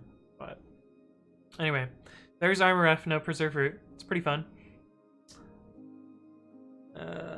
You could use KDE instead, right? Kappa casually destroys file system. I wonder if you can bootstrap from here. I mean, I cheated a little bit. The way this script works is it copies a user space out of a different image, and then splats it onto this image, or onto this container. It was a little bit cheating, but it does work. This is minimal Linux, yeah. All that was left was the things that were in memory in bash, basically. Man the random commands you find first to know what they do, or read more about them if you want to be really safe. Yeah, I kind of knew what some of those commands were, so I wasn't super concerned, but it is good advice. You're absolutely right. I'm gonna have to try bootstrapping sometime. I have ideas on how to recover the shell in libc. Yeah, getting libc is the hardest part. Once you have libc, things are pretty easy. Then you can actually run programs. Before that, you can't really run anything except for bare elf. But that's no fun. Anyway, casually destroying file systems. Hook stage. Oh, it's not hook stage, it's... Oh shit.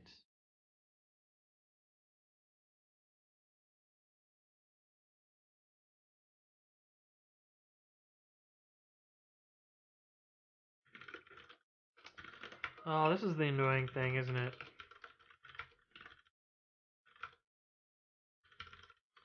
So there's hook stage and hook type.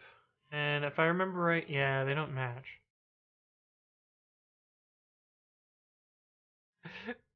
And they don't match for dumb reasons. So there's pre-commit, which is the hook name, and then the hook stage is commit.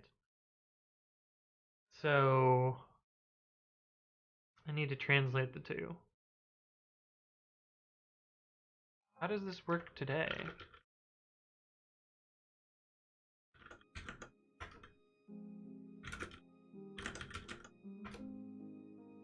Hook type. Does this get past as hook stage? Hey, what's up, Foss2K? Thank you for the follow. Welcome to the stream.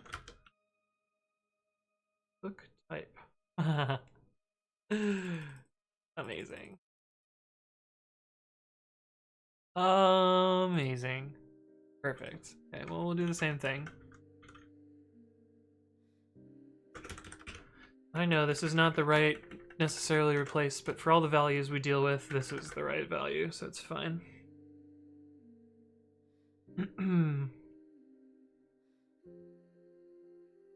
Zelnik says, so are we just going to continue working casually on this mutilated system? Yeah, so what Docker does is it made it so that I could run a separate user space, separate Linux user space. So basically, I can have this internal Bionic, which doesn't actually have that many packages installed. So this user space has only 94 packages installed, whereas my host system has thousands of packages installed. And basically, I could destroy this container without affecting the host operating system. So all I did was destroy a container, and the host operating system, as far as I'm concerned, is mostly the same, should be the same. Assuming I didn't fuck some stuff up. But Valentin says, does Nano have autocomplete? It does, but it's garbage. Let's see if I can find the keyboard shortcut to trigger it. Control /. Control right angle bracket, I mean. So sometimes it works, like if I do run P, control, yeah, so you can see these are the different options.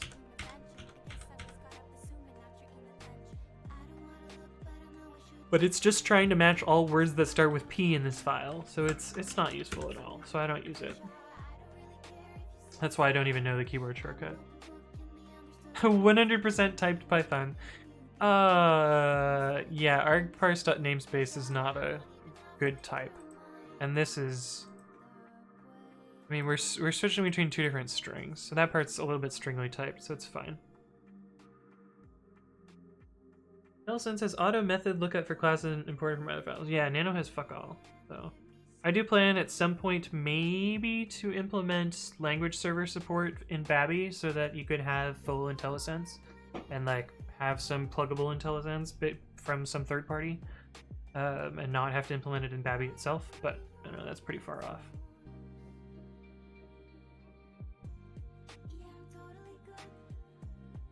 But yeah. Running Docker inside of VM, inside Ubuntu, inside of MacBook. I think I knew hipsters. No, mine's on Windows, so we're in similar amount of layers here. That part is a little stringly typed, so it's fine. Yeah, it's so very far from fine though, because stringly typed is kind of the worst. Okay. We also have to set args.files to nothing.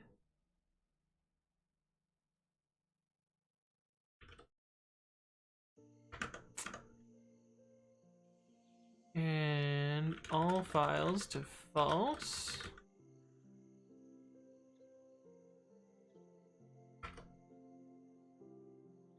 Oh, and verbose to false. Oh, we do need to pass along the color.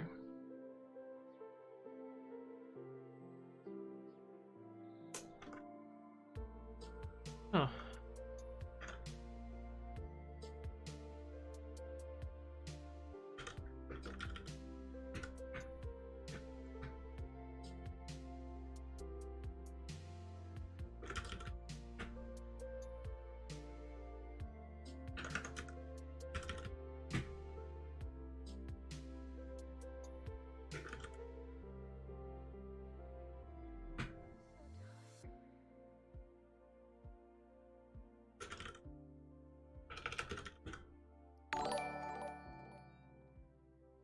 Hey, what's up, K Chaos Ninja? Thank you for the follow. Welcome to the stream. Hello, hello. Hopefully your Sunday is going well. Mine's going alright. Just had some alcohols, writing some code, you know, the usual. Show if on failure equals false. All files, we already handled that. There's this comment here. I definitely didn't write it. Maybe I did. Probably if I blame it, was that me?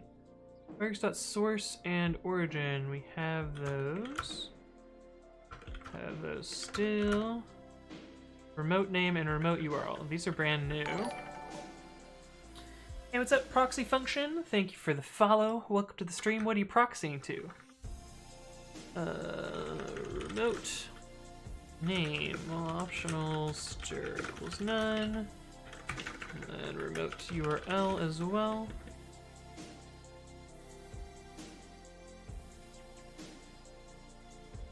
I hate writing all of these twice. So what we're going to do is do this. Haha, it's any, damn it. Actually, it's kind of shitty.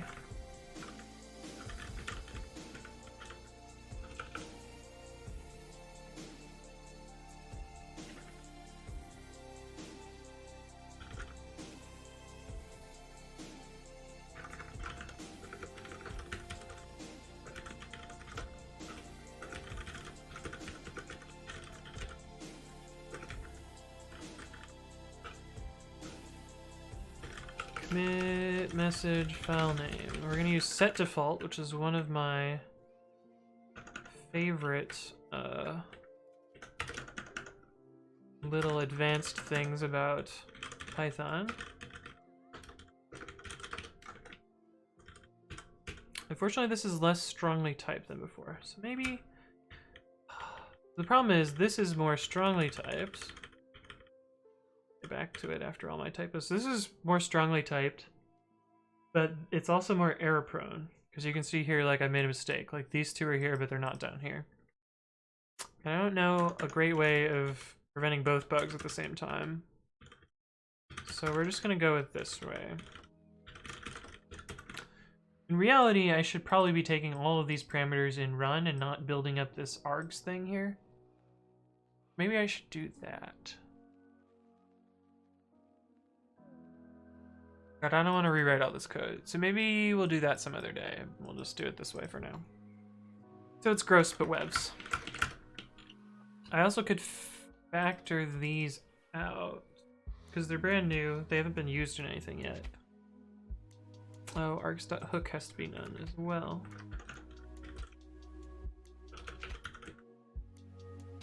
Use a linter which warns on unused parameters. Yeah, the problem is some of the code in pre-commit intentionally has unused parameters.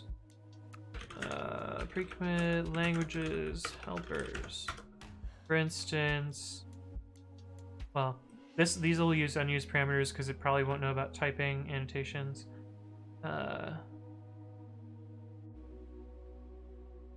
This function, wait, not that one. This function always returns true, so it ignores its arguments, but it uses the same signature as all of the other ones. But yeah, there's a bunch of functions in pre-commit that intentionally don't use arguments, so it would be hard to enforce a linter like that currently. But I can show you all of them because I have written such a linter.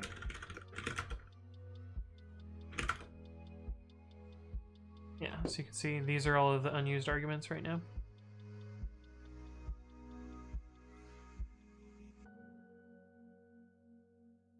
Huh, is this really only used in tests? Oh, right, because it's used by inheritance. I remember now. But yeah. I guess one way I could do it is like type dict over this, although there isn't type dict support for ** quarks yet, but maybe eventually it'll work. Zeldex says, imagine Python, but all functions have to have explicit expectations for typing and return values, even if the return value is just any, good or bad. I think it's an improvement. It definitely gives you a way to validate more. It gives you a tool to validate assertions when you need to. Basically, MyPy by default is exactly as you're describing. Like everything is assumed to just take any and return any. And it's only as you gradually add type annotations to things that it will enforce more of the things. So that's kind of how MyPy already works. Ready. Hook. Where's my hook stage? Do that. Okay. These are all of the arguments. I actually think there's a function that looks like this already. I think it's in testing. Yeah. this is the same function here.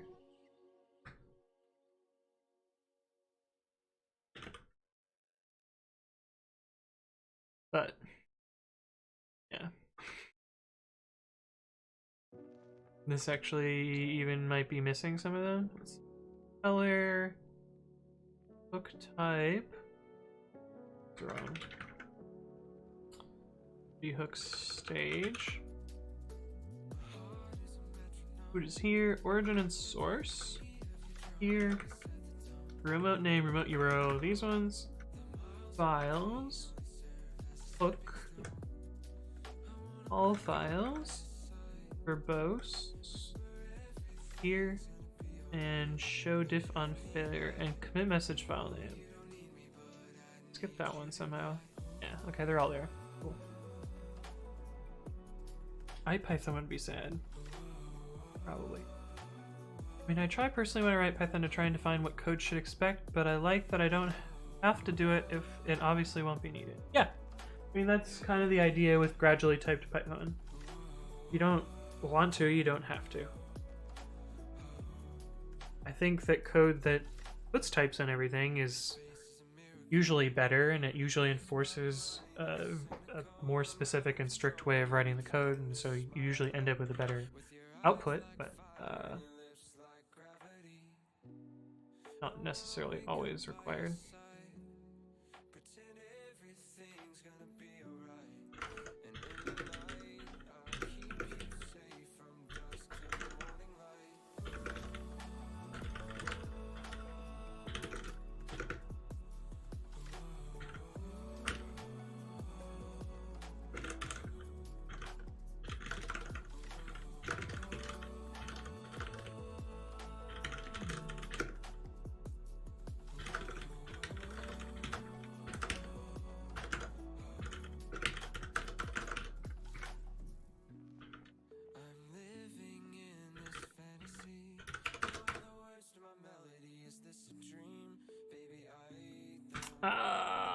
Oh, we do have it there. Okay. Config store args. Okay, that's not so bad. We just need to implement this pre-push args, and then we can start running it. But I don't think I'm gonna have enough time to write tests today. Pre-push args. What do you take? I know you return argparse.namespace. And you probably take args, which is sequence of stir, and you probably take standard in, which is bytes. Probably take hook type, which is stir, and color, which is bool. What else did I pass in? Hook type, color, standard in, args. Oh, good. Did these out of order. Good when you disagree with yourself slightly several lines before or after. Also, hook type is a constant. We can't get rid of that.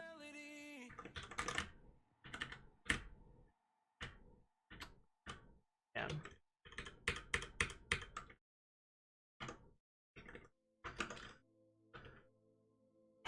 So now we need to copy this logic from here.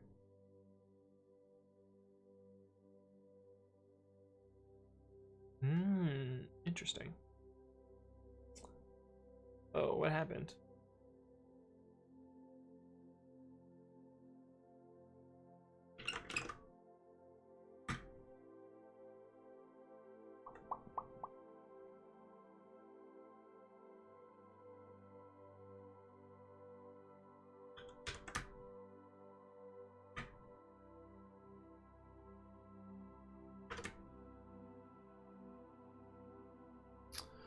Oh, this is tricky. Because there is a case where pre-push should not run on anything if nothing is being pushed.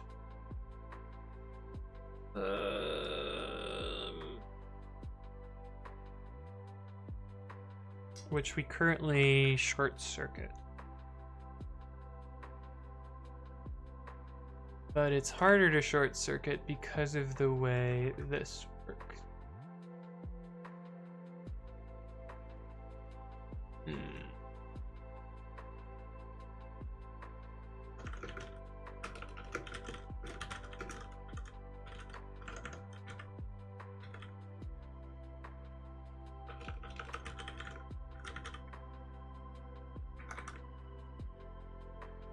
So this is wrong here, but that's fine.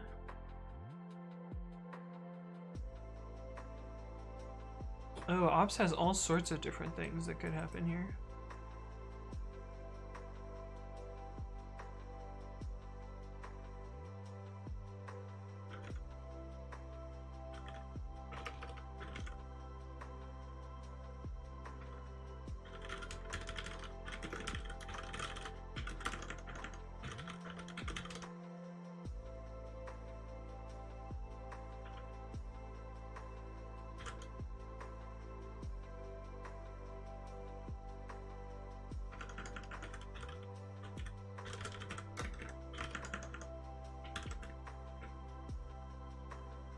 If you don't mind, by the way, I'm running a Python chat listener for Twitch and using your stream as a traffic source. Yeah, no, that's fine. I don't control it anyway, so you can do what you must.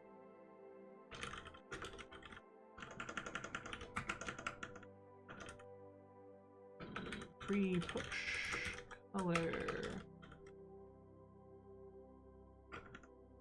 Remote name equals R0, remote URL equals R1. Hey, what's up, Iron and Water?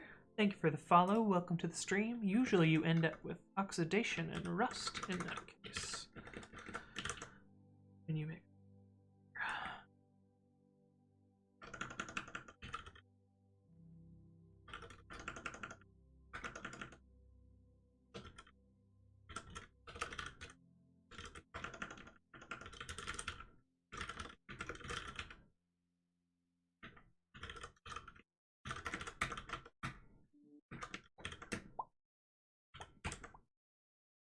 Yes, I'm still listening, YouTube.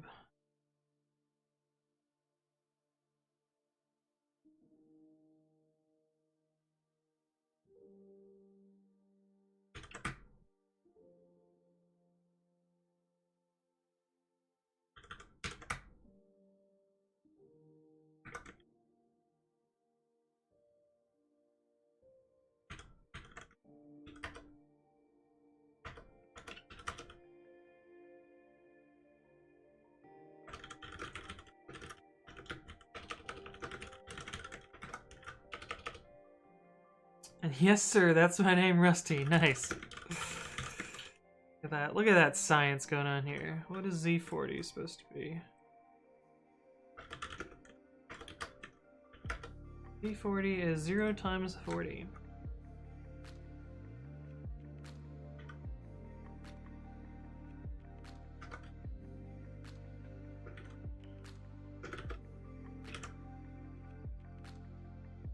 Remote name. Oh, we got rid of that.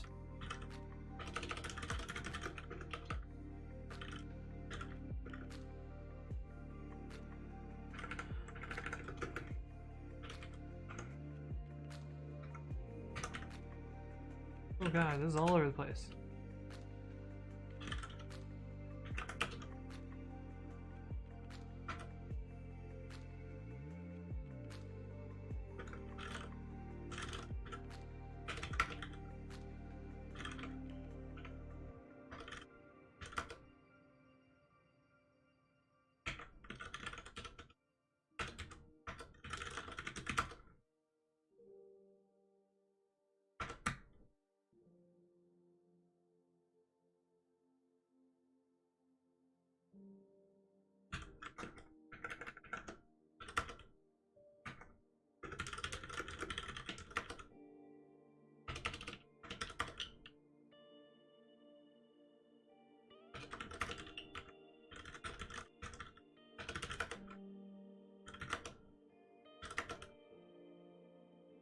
That in theory should work. So now we can kill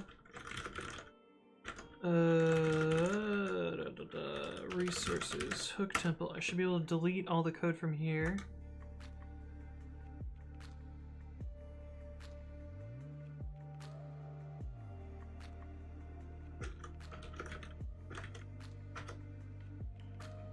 But wondering if I could combine these two lines, but I cannot.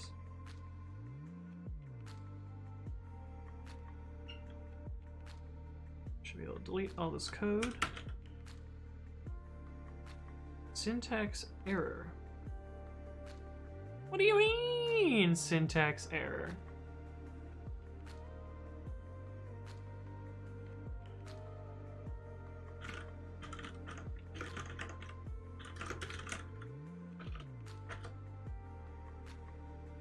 Error. Config equals empty string.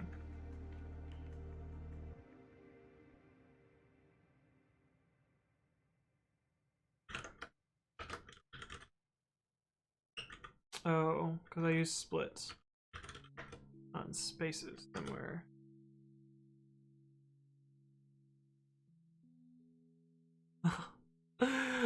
This song gets me every time because this is the image for the background music on this one. Just eyeballs.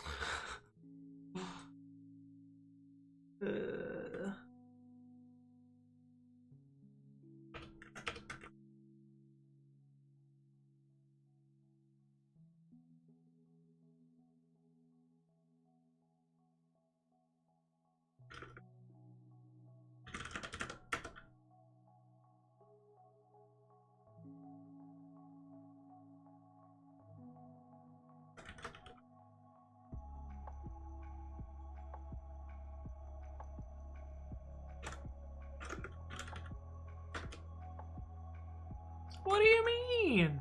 I just fixed that.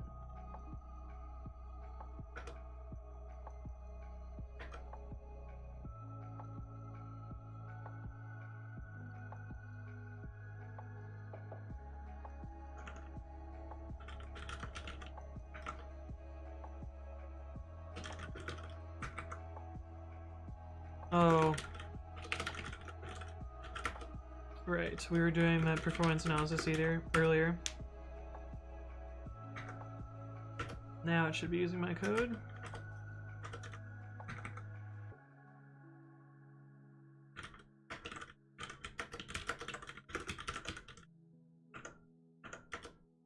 Cool. That looks roughly correct.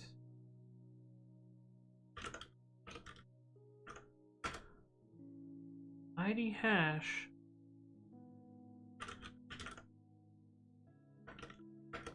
Uh-oh. Oh, this should have set-ewo pipe file on it as well.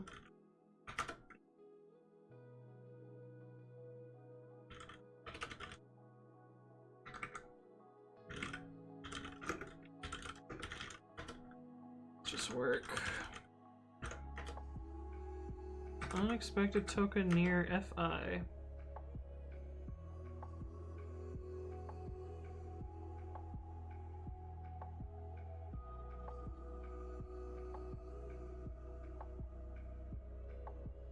Online what? Online 30. What do you mean? Oh. It's not wrong.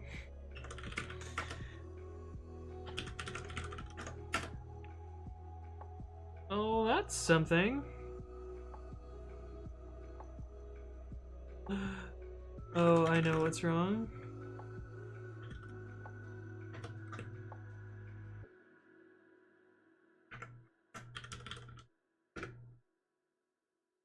Oh, that's one character too long. No.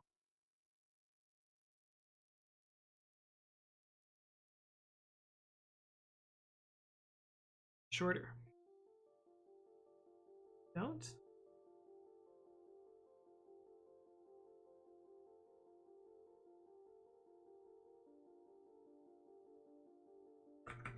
Fine. One character too long, not the end of the day. Also, nothing's gonna lint it, so... Do I look like I care? Unrecognized arguments -- comma.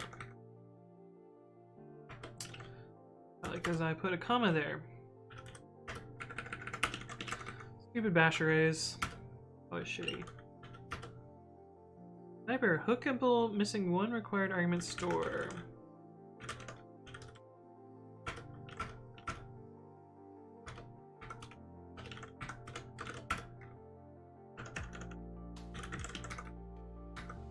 Oh, and color, probably also.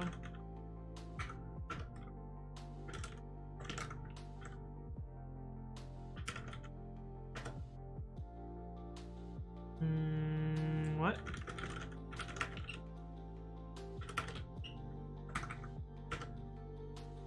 Hook and bull takes one position where you've got two.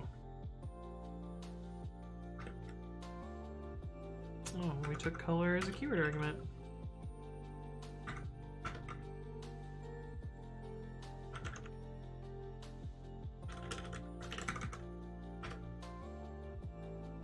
No pre-commit config.yaml file was found. Lies, I tell you. How did we end up in this place?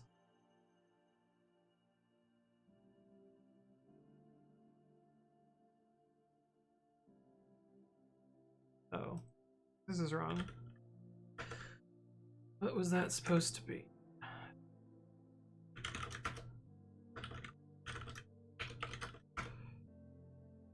Where you're supposed to be?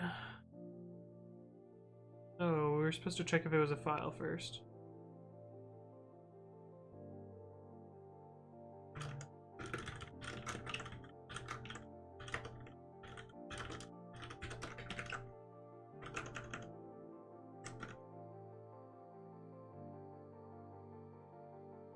Actually, but how long is this looking? Good indent.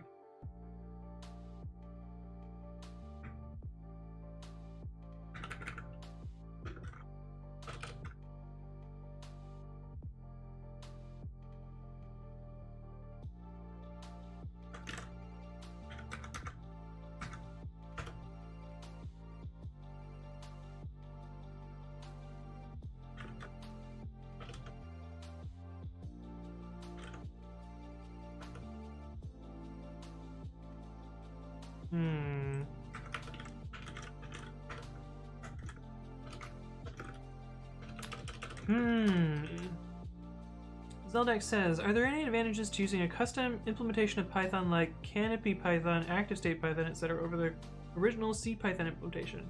Assuming the offshoot is also a C implementation, I can't really see why I'd want to run a different runtime, aside from maybe commercial support. I've never heard of Canopy Python. I assume ActiveState Python is their like weird python2 fork thing that they're continuing to support. The only other implementation that I know of that's worth running is PyPy, which is not written in C. It is actually written in Python, but it is much faster than CPython for most workloads because it uses a just-in-time compiler, which means that it will optimize code on the fly, essentially. It'll take like pure Python code and turn it into essentially low-level assembly and run it directly. So that's the only other implementation that I know of that's worth using. I know of a couple that are not worth using, like Python, which I would never suggest using. Fortunately, it seems to be dead now. So. Hopefully that will not be a thing. Run is missing one keyword argument. I should probably just run MyPy. Oh, you're missing color.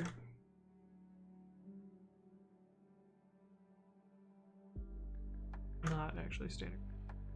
Insertion error, got unexpected hook type pre-commit.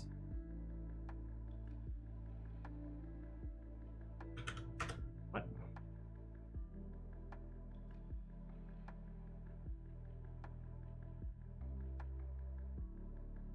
What? Excuse me? How did you hit this code? How is that possible?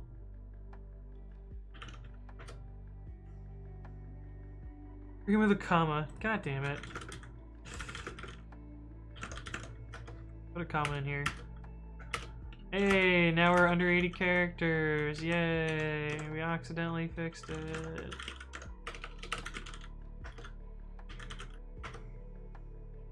Oh, praise be. It actually runs something.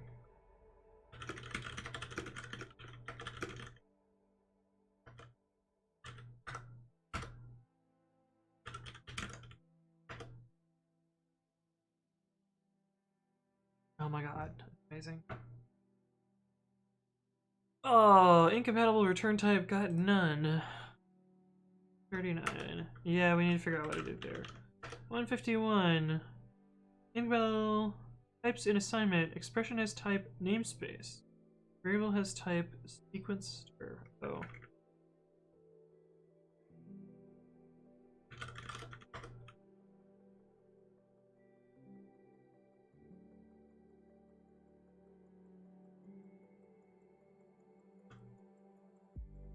Okay, let's try that. QWERTY, hey, welcome back, friends. You ask the question, you think it's worth it to move from a good job to a new location just for more money? All else things equal, then absolutely. It's the only way to move up. Well, it's the easiest way to move up.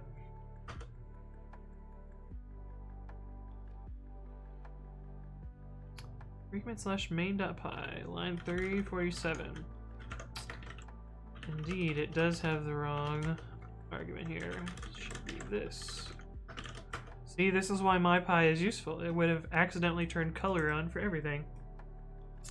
I probably had a test that caught this, but it's nice that a automated tool could catch that for me instead. And I need to figure out what to do with that last error, but I think I'm not going to do that tonight because it's already 10:15, which is pretty late for me, and I'm planning to watch some YouTube and then go to bed. So, we're going to wrap up here. Did a lot of stuff today, talked a lot of stuff, moved a bunch of files around, ended up with a problem that I don't know how I'm going to solve, but I'll figure that out some other day. But yeah, let me wrap up, and then we'll send you guys off to some other stream. Man, I streamed for almost 9 hours today. Amazing. Although 5 of it was playing Pokemon and 4 of it was programming, so that's kind of fair that there's a disparity there. But anyway, let's do my little spiel. If you liked what you saw and want to check out other content that I've produced, or previous streams, or some part of this stream that you missed, blah, blah, blah. Words. It's been a while, right? You can check out my content on youtube.com/AnthonyWritesCode, so it's the same as my Twitch handle. There's all sorts of other stuff that I worked on here. This stream was actually really cool, the last one I just did. We got syntax highlighting kind of starting to work for my text editor, so you can check out the stuff that I did to make that happen. You can also check out the Advent of Code stuff, where it's kind of a bunch of programming puzzles from December. I haven't finished Advent of Code yet. I still have a couple days to go. I'm in the middle of day 22. I didn't finish out the second part because I didn't know the math, and I need to learn the math to finish that. But anyway, other content, youtube.com/AnthonyWritesCode. I usually stream on Saturdays at 11 a.m., although this stream was kind of haphazard. But I usually announce them beforehand on Twitter, and I also announce them on Discord. For Discord, you can get the link in the chat. That's you're free to join. We talk about programming and stuff. It's kind of fun. But otherwise, I usually announce on Twitter, like, hey, I'm going to be streaming in 30 to 60 minutes or so. So you can check that out. That's twitter.com/codewithanthony. Catherine says, good night, Anthony. Hope you had a great day. Hope you have a great day tomorrow. You'll probably sleep well tonight after you're remediated. Yeah. That's usually how it works out, so should be good. But yeah, thank you all for stopping by. Hope to see you guys around in the future, and we'll go find someone to raid. Oh, my little button's in a different spot.